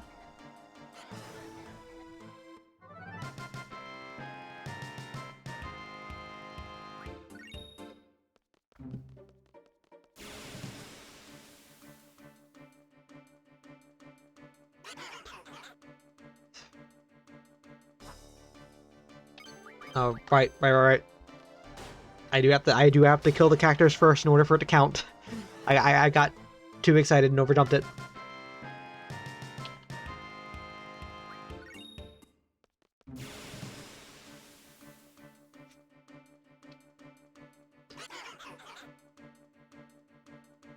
We'll still take that.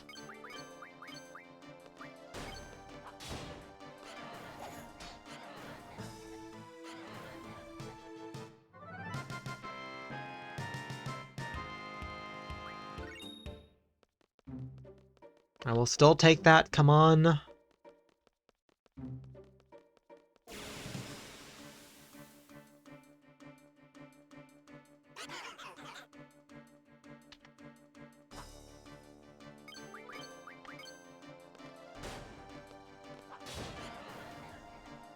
Also, the line work on that skybox in the background is really something. Like, you can tell where they wanted to repeat.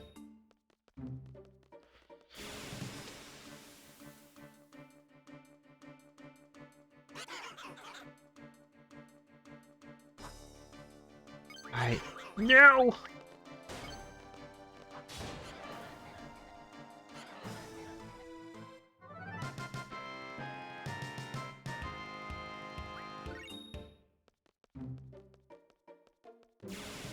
Okay, okay.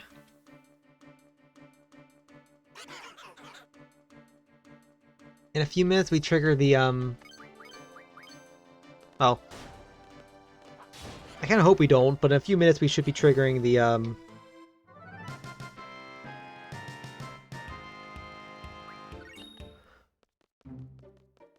grade system.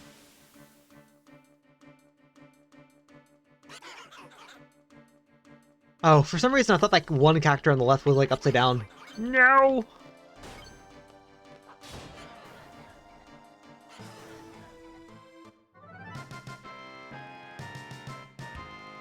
Okay, we're getting closer, but it's still a bit of ways off.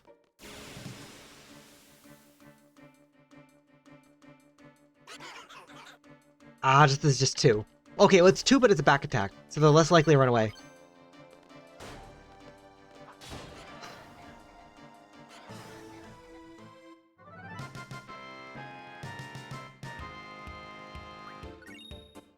Come on, come on.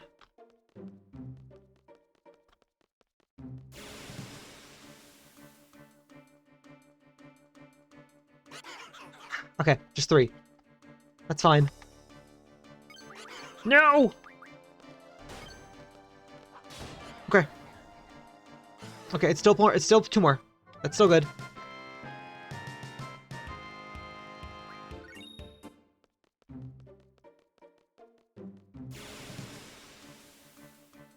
Okay.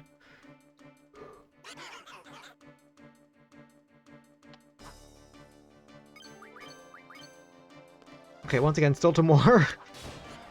I wish it was 3. Come on.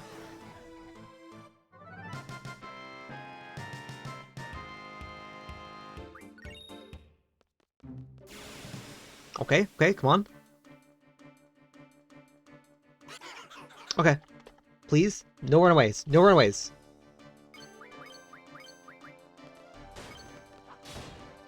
Nice, okay.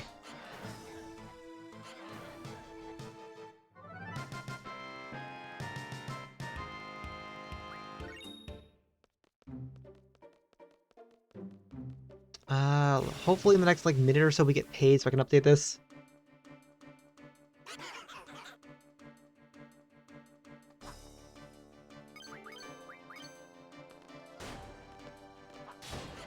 Because I think we still have... Okay, I think we have 260, but I might have missed a battle or 2. So... I probably should not do the hard check. I should probably do, like, after the next pay for the hard check. But I'm also, like, very paranoid and very, like... very eager.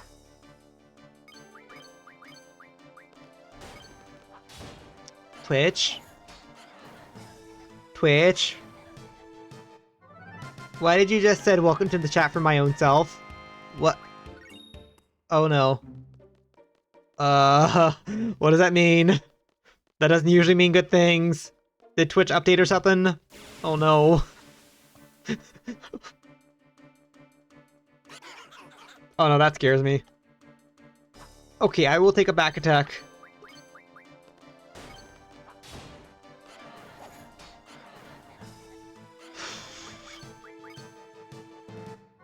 Does not stop me from being paranoid from that, Twitch. Why'd you do that?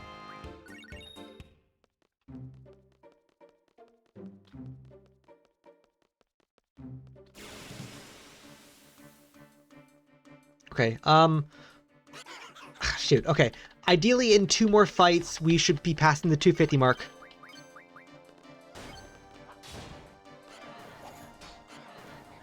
Assuming I haven't missed any counts. I think I'll do a hard check after this one. This one, I'll just continue doing the phone check. Come on.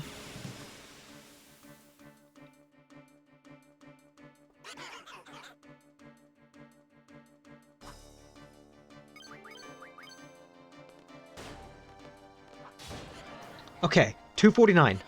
Getting closer.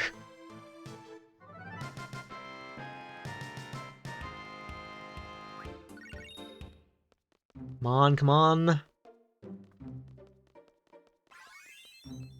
Okay. We'll update after this fight. I'll take 3. Don't run away. Please don't run away.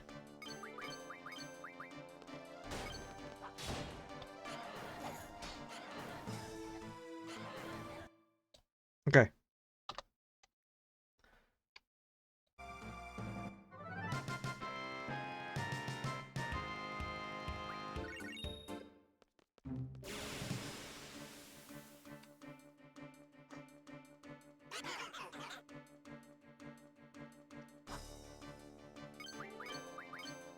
Okay, next one we'll hard check, because next one should be...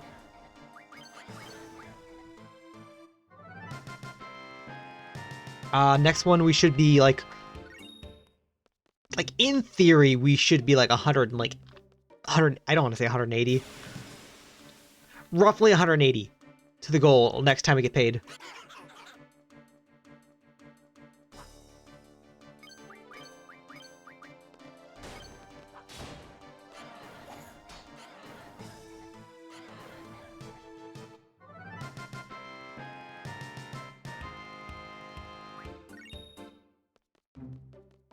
Okay, come on, come on.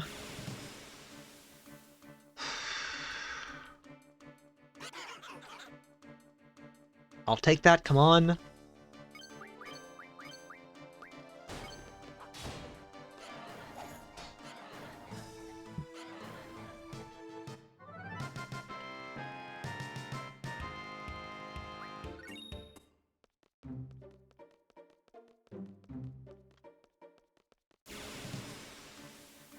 Okay, hands are cramping up a little bit.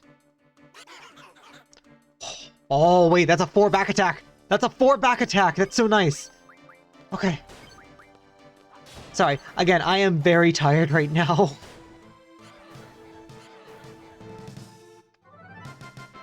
I expected this action to go beyond 5 hours, but like, I didn't want it to go 5 hours. I'll be honest, I wanted it to go at least 4.5.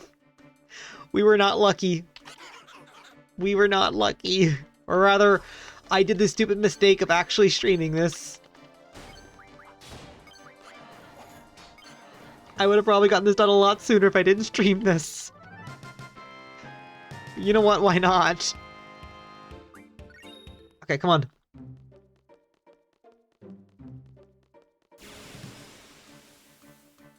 Oh gosh, is there a point of even counting at this point? Because like, I am going to do the hard count next chance I get.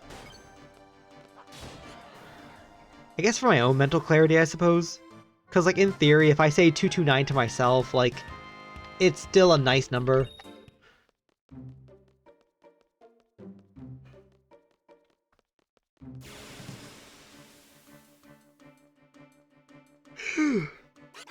Oh, 4. 4 back! Oh, nice.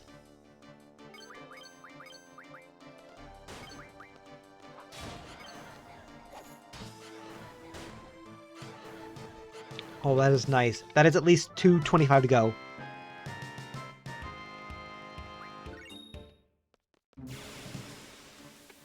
Oh, please be another 4. Oh. Okay, it's a 3. That's still good. That's still a lot. And 1 did not immediately run away.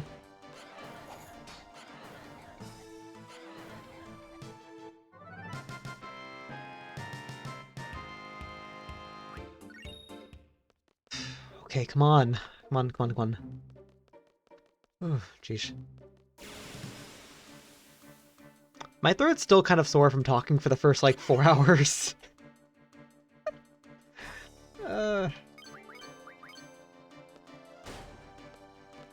Okay, in theory, 220, unless I miscounted. At which point, we're closer than 220.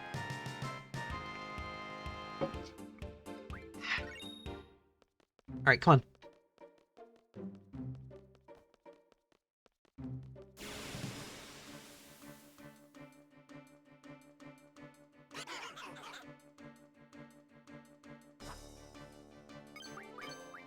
Okay, please don't run away, please don't run away. Alright, cool.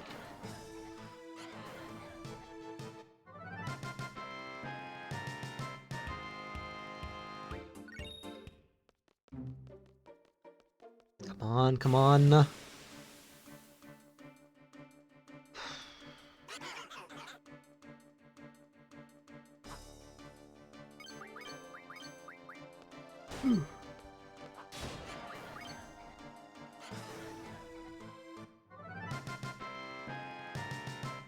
You know, I still have not tested to see if Irvin's limit break is affected by 999 yet. Oh, 4? 4 for 4? Please, please, please. Nice, okay.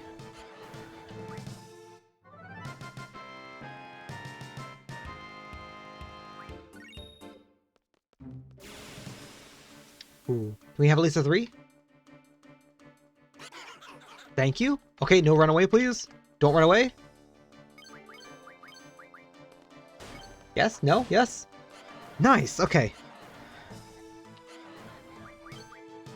Okay, hopefully, like, 3 more fights and we pass the 200 mark. 3 more fights, we pass the 200 mark. Come on.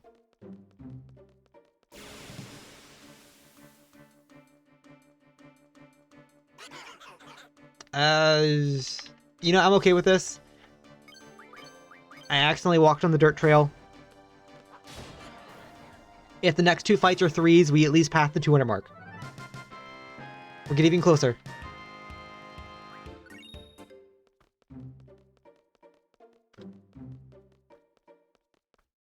Come on, come on.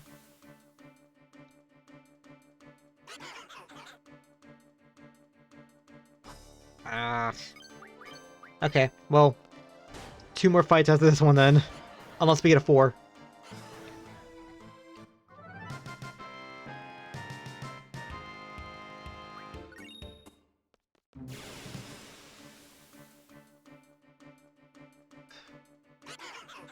Okay. That's fine. That's fine.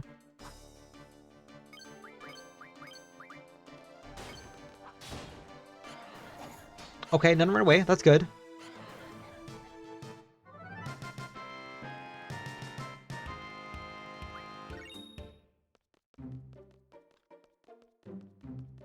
Again, there are times I kind of wish, like, the achievement was not tied to the character report screen, and instead it was just tied to, like... Ooh, 4? It was instead tied to, like, overlapping playthroughs of one session.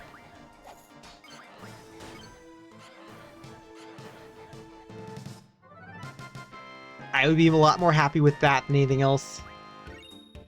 But sadly, the life does not work like that.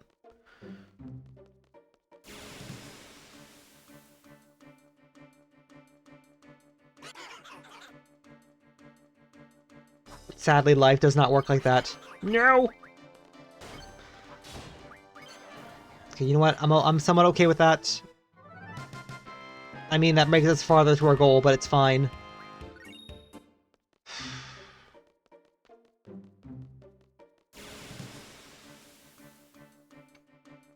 Come on.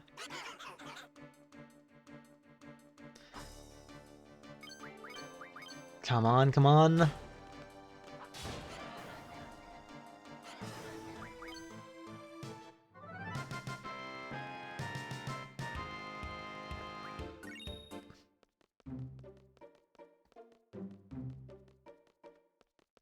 Okay. In theory, 195. We are under 200 now.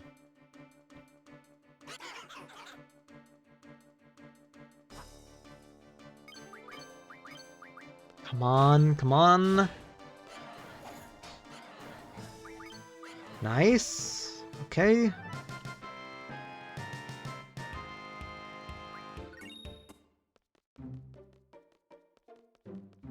Achievement syncing with the server.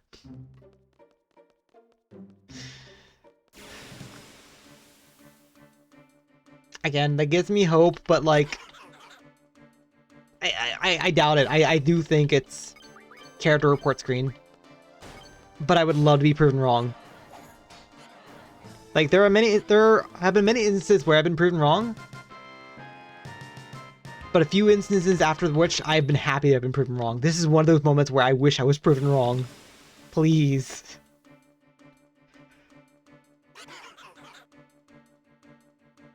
Like, I would love for all of a sudden the grind would just come to a stop.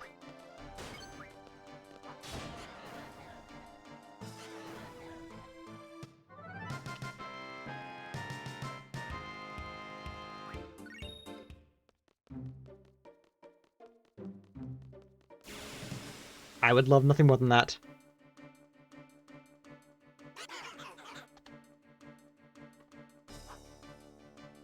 Oh, no runs, no runs, no runs. Nice.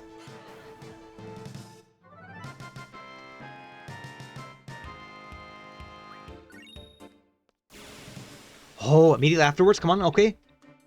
4 more? Okay, 3 more. I think it's very rare to see like a 4 spawn, to be honest. I don't think I've actually seen it, to be honest. I mean, I guess technically it is possible, but like... I don't know the chances of it.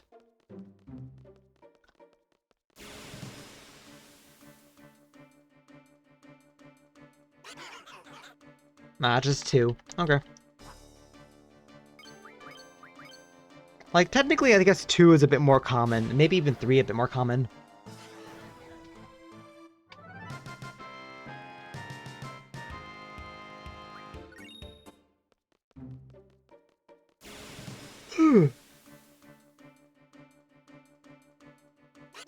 Oh, 4? 4?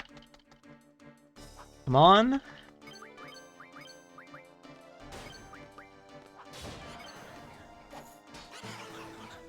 No, one escaped. Okay.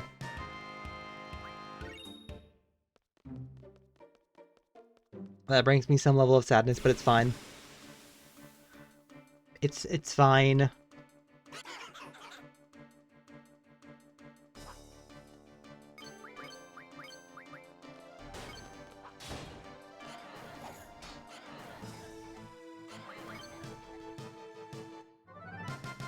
Bum dun dun dun dun.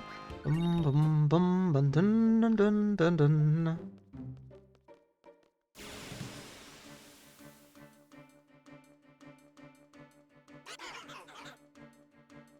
Oh, 4? 4? 4?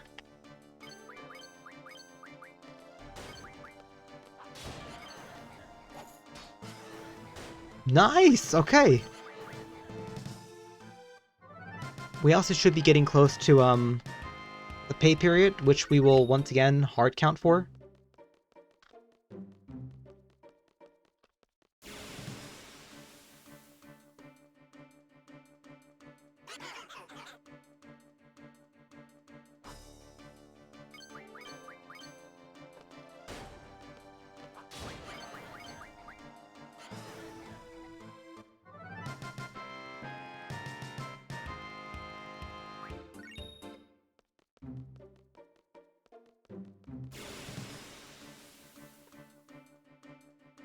Okay, come on, come on.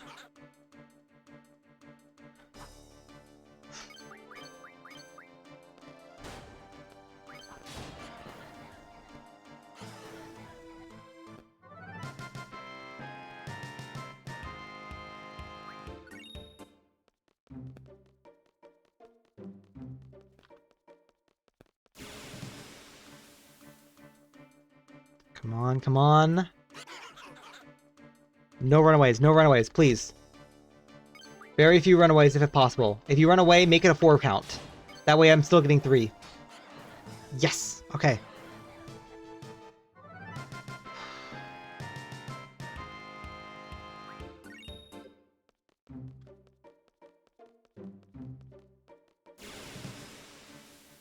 It is still shocking me that I've not gotten 3 yet. Oh no.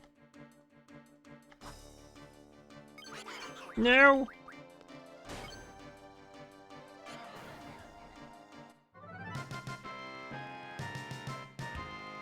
Okay.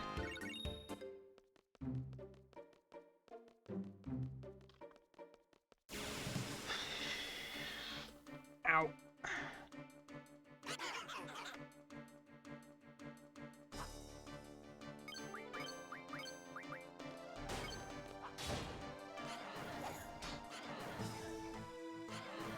Okay, nice.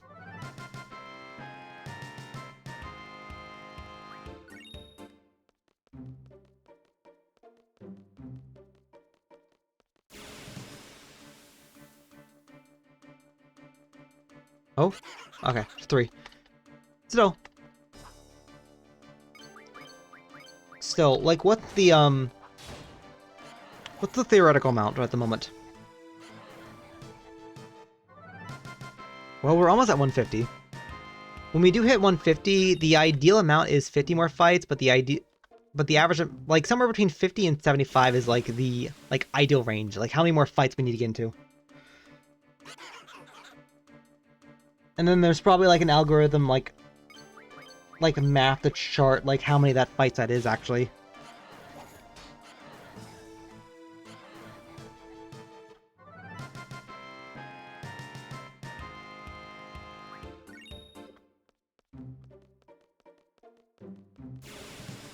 Okay, okay.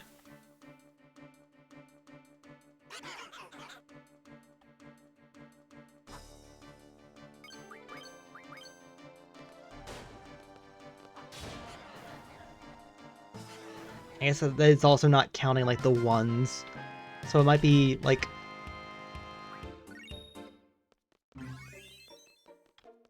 Okay, next fight. Okay, you know what? No. Okay. Hard save. Because I don't want to have anything happen to this.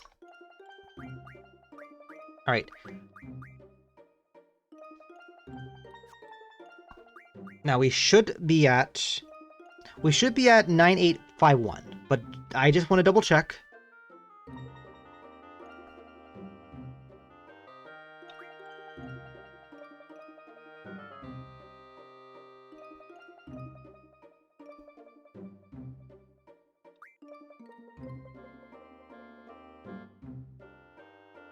Oh, wait, no, yeah. Wait, I got a different number. Oh, we should be a little bit further. Okay. You know what? I'll take that. 9857.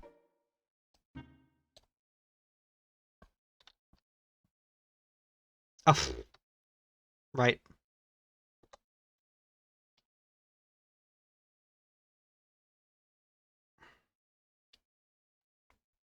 Okay.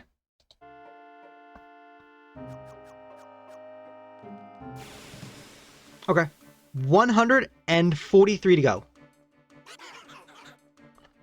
And we immediately start with a 4. Let's go.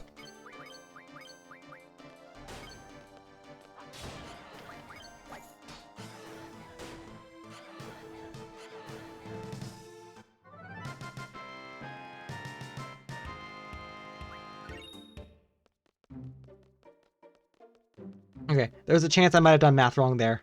But I will take that. I don't know why it's slightly bigger number, but I'll take that.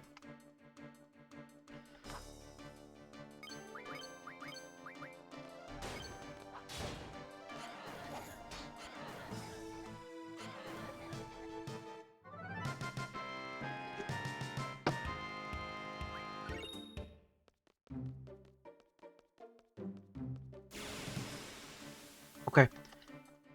We're getting close. Like, in theory, 15 minutes, maybe. Like, in theory, if all things go well.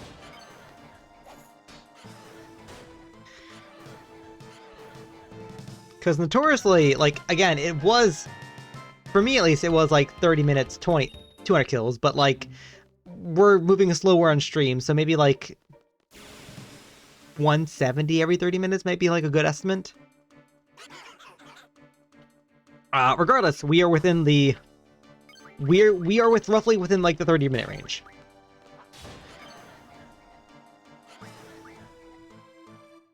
So long as we can just directly avoid mostly escapes, we should be good.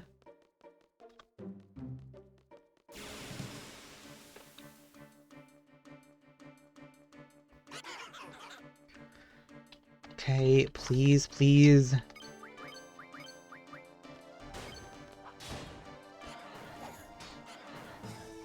Okay, nice.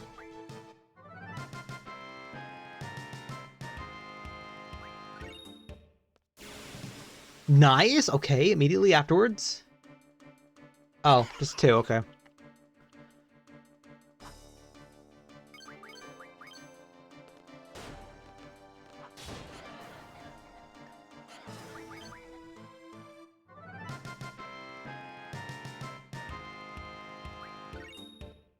Okay, 125 to go. 125 to go. Now, once again, ideally...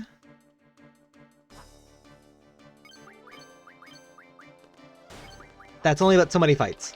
Like, sorry, I stopped wanting to do math there. Brain immediately turned off. It's like, wait, math. Wait, math. Oh, 4, 4, 4.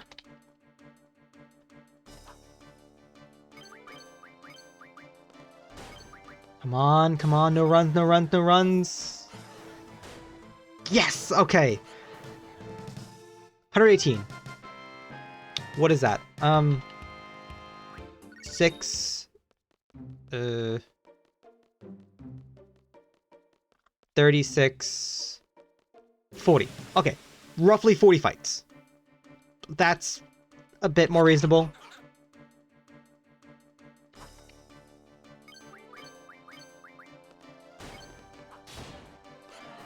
Nice. 39 more fights. Oh gosh, I should not use that as a metric to, like...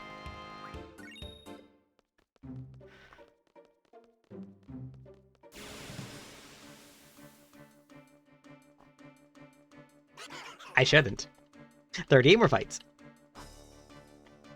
Nah, this doesn't really work, especially when enemies run away, like...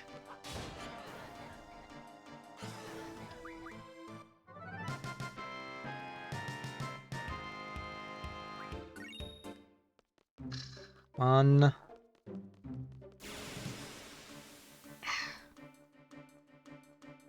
I am leaning too far on my seat. Like, I am too hyped right now. No! And that is why we do not count by the measurements of 3. We should probably count by the measurements of 2. At which point, if we're counting by the measurements of 2, 112... 56. Okay, 56 more fights to go! Let's go!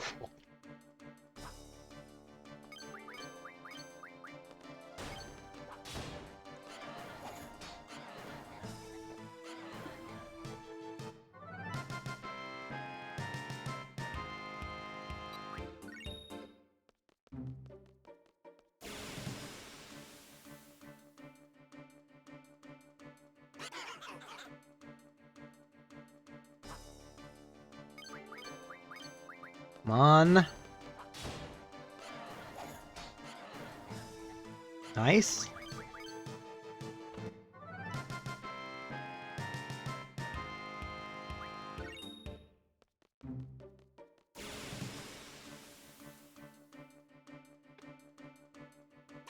Four.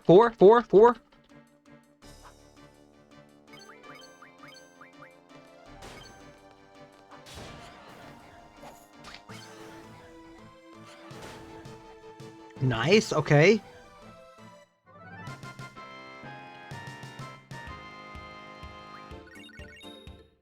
Come on.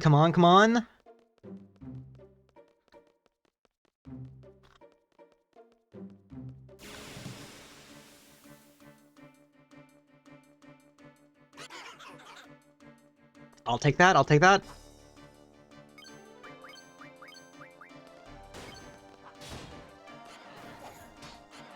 Less than 100 to go.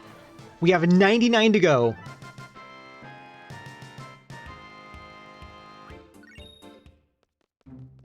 $99 to go.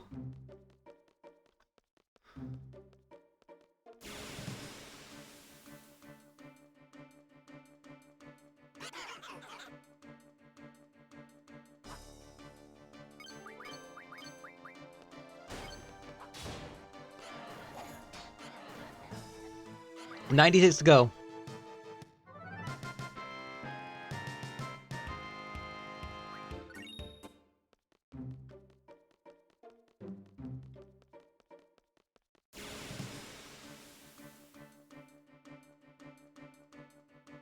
Four.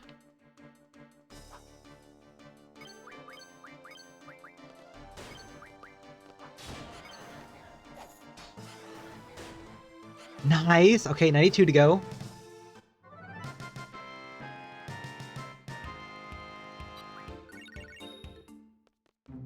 Oh dear, it's still going. Hector, hey! Unfortunately, yes. So, something I did not properly, like, anticipate, but I probably should have, is the fact that, okay, so in the Final Fantasy VIII, like, remaster, right? That has the ×3 speed, right? This game has high speed mode. And something I did not fully factor in when I went live is the fact that high speed mode is based on computer performance rather than actually like a modifier. Rather than like a solid modifier to go off of. So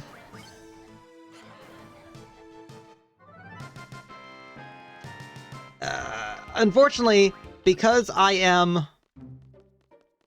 Like, I have OBS running, I'm looking at my monitor to make sure stream isn't, like, dead. Instead of being, like, ×2 speed, that it's, like, 1.2 at the moment. Like, it is just barely faster than, like, normal speed. But it is still slightly faster than normal base game speed. Yes, this is still going, so, like... I'm almost done! Like, I am getting closer and closer every fight! Hector, how are you doing? My plan is still take nap and then wake up later and... hope you are still playing EU4 at that point, but how are you doing? Hope everything's going okay with you. I am hoping I don't lose my voice because I yap for like 4 hours. I was not lying in my tweet earlier. I am going a little insane.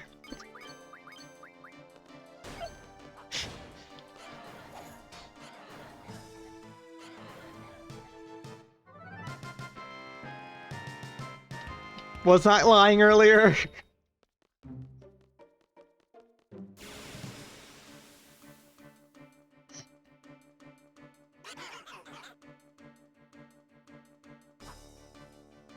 We've been doing nothing but killing cactors. Although I did talk about some future plans though. Mostly with the fact that I guess the main point I wanted to bring up with the future plans was I do want to play Persona 5 at some point. I will probably start it like after Katamari. Either after Katamari or like at the beginning of next year is my current plan.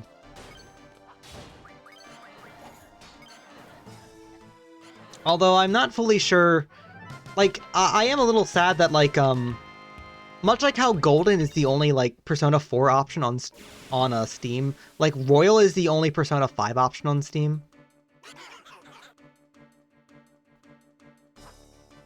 But at the same time, like, obviously to, like, quote-unquote, experience the Royal story, you do have to play through all the characters. So, like, new character aside, I don't know, how intrusive she is to the story, or, like... Because Atlas can be very, not Atlas, makers of the game, there we go.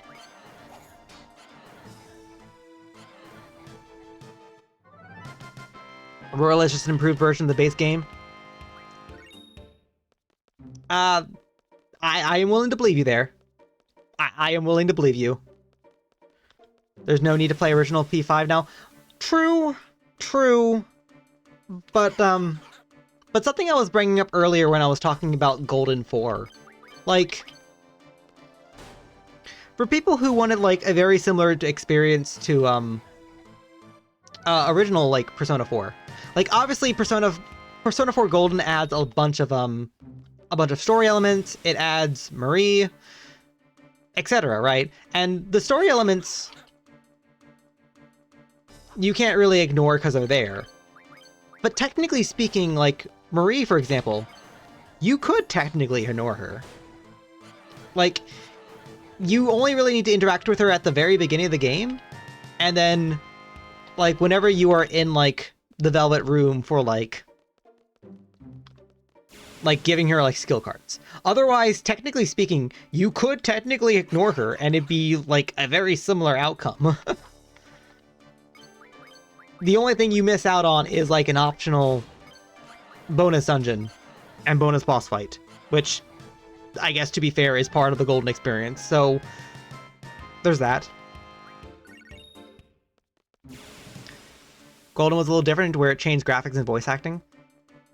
I remember you showing me cutscenes between like the fog in like original P4 and the fog in Golden 4.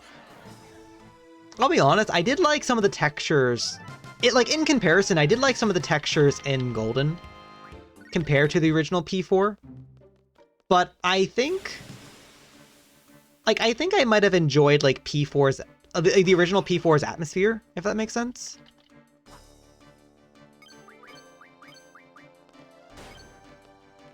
Because I'll still say I really hate the epilogue of Persona 4 Golden.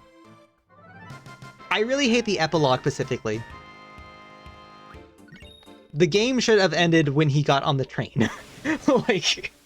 like nothing after that was needed.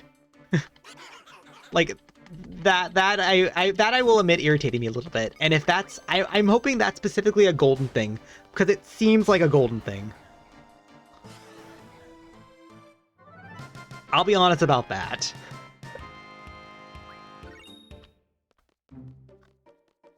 There's also a few other things that, like, I was not really a fan about in Golden, but I don't know... So that's the thing, like, right? I don't fully know what all was added exactly. Like, I think I would probably need to, like, look up a video of, like, the comparison specifically. And, like, run down, like, okay, that was different, that was different, that was different.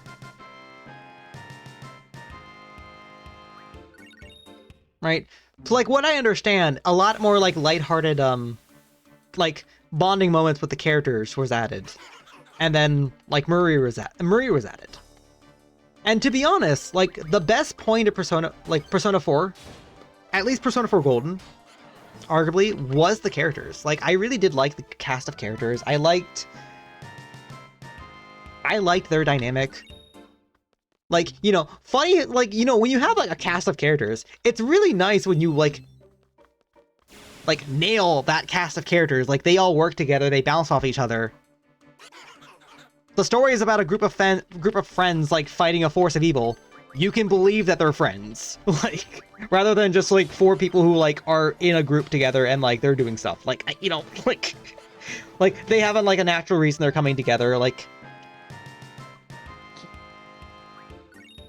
that quote-unquote does not sound like a difficult thing, but, like, sometimes it does not fully work. Alright, I'm just doing a hard count I'm doing a hard count for my own mental clarity. Okay, 16. Plus 27, plus 1982, plus 4134. Okay. 40 more.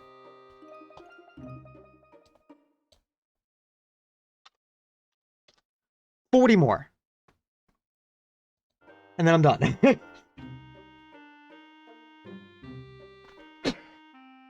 Ugh, jeez. Okay. 40 more enemies.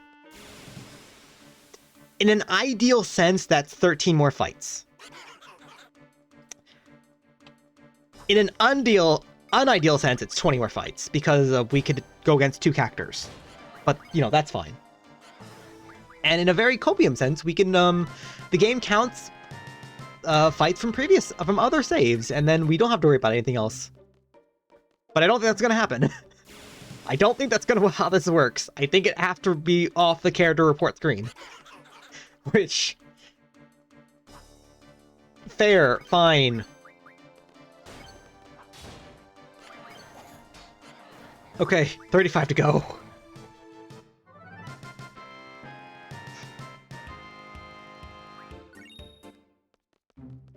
Like, I'm looking at the top left corner and it says achievement synchronizing.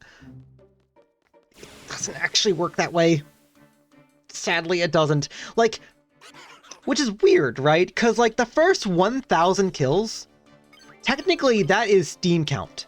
That is 1,000 kills all across any save, across any time period, across any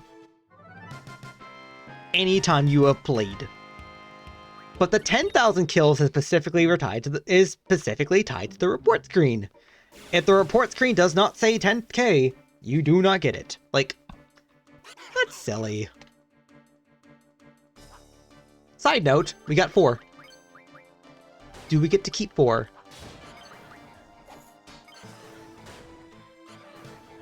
We do. Okay. 29 to go. 29 to go.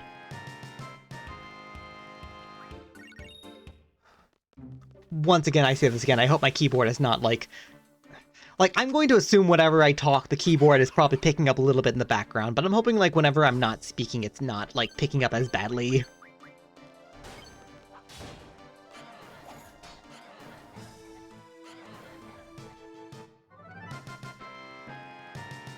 Okay, 26 to go.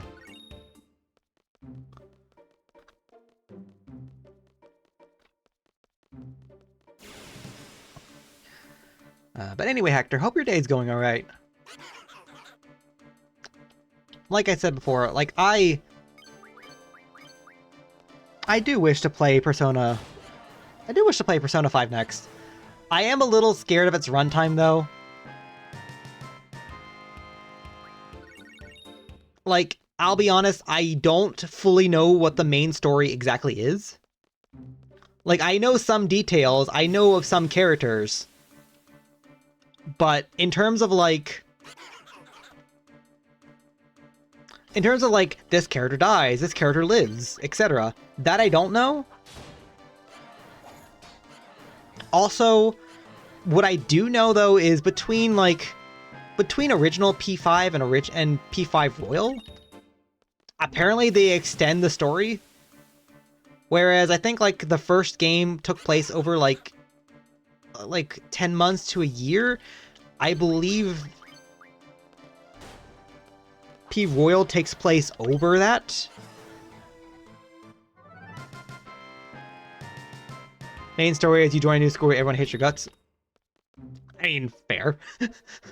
Like, okay, fair.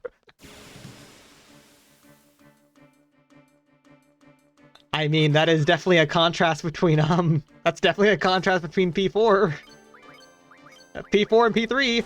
P4, you join a school and everyone loves you. P3, you join a school, no one cares.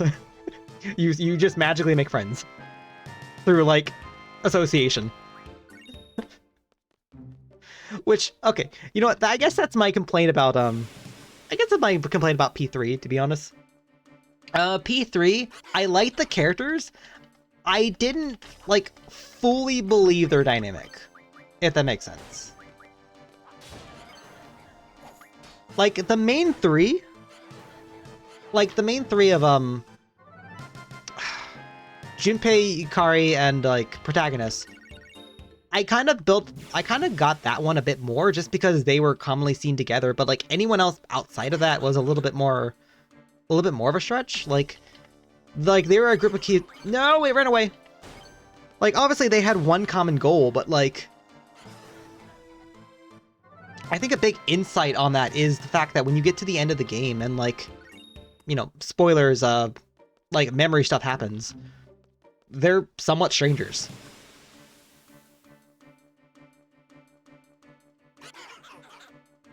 It's an oddly telling thing, like, I don't know. A lot of Royals content expanding on the third act of the game, okay. And that's another thing I'm scared about, like, I'm definitely scared about the length. Cause, like, you know, it's one thing to, like, you know, have fun all the way through, but, like, I have played P3 Portable and I have played P4. There may or may not need to be like a second playthrough through the game to, like, do everything. And that was kind of another thing I brought up about, it's a long game, I'm not going to sugarcoat it. Yeah, but the problem is I might have to do it twice. Like, that's the part I'm stressing over. I might have to do it twice, depending on, like, achievements. Like, P3 went by fast. P4 took forever. Like, also to be fair.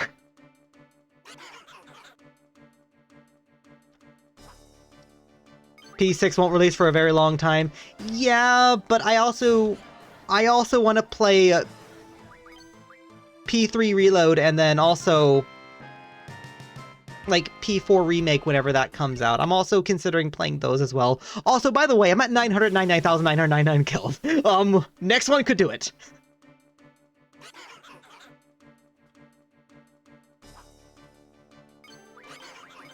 Okay, that's fine. Okay, come on, come on. This should be it, this should be it, this should be it.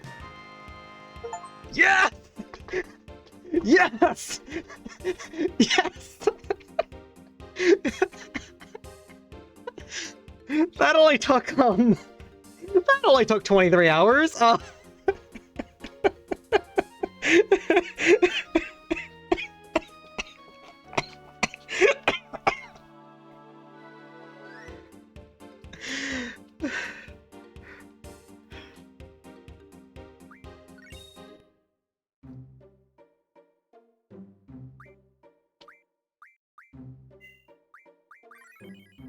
Freedom?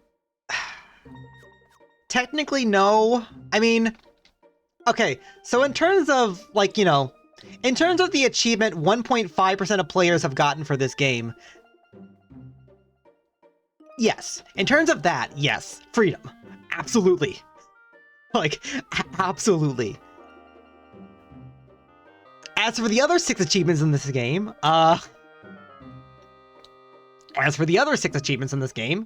such as finishing the game at Squall's initial level, collecting all the cards, beating Omega Weapon, learning all of Kedis' limit breaks, and finishing the game, and reaching level 100.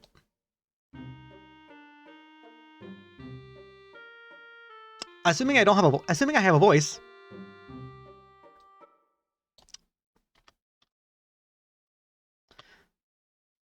Assuming that I have a voice,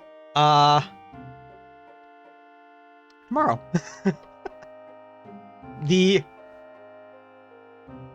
plan for that is hopefully tomorrow. Like, okay, so my original goal last week was to do that all tomorrow, because this is a game I've been playing, like, off stream.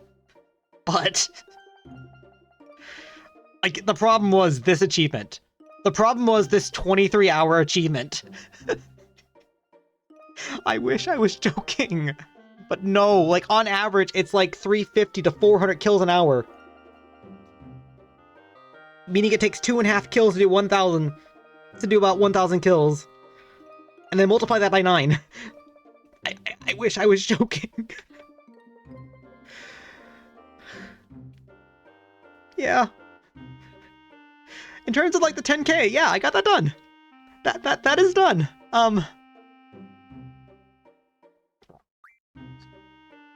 Also, for the record, no,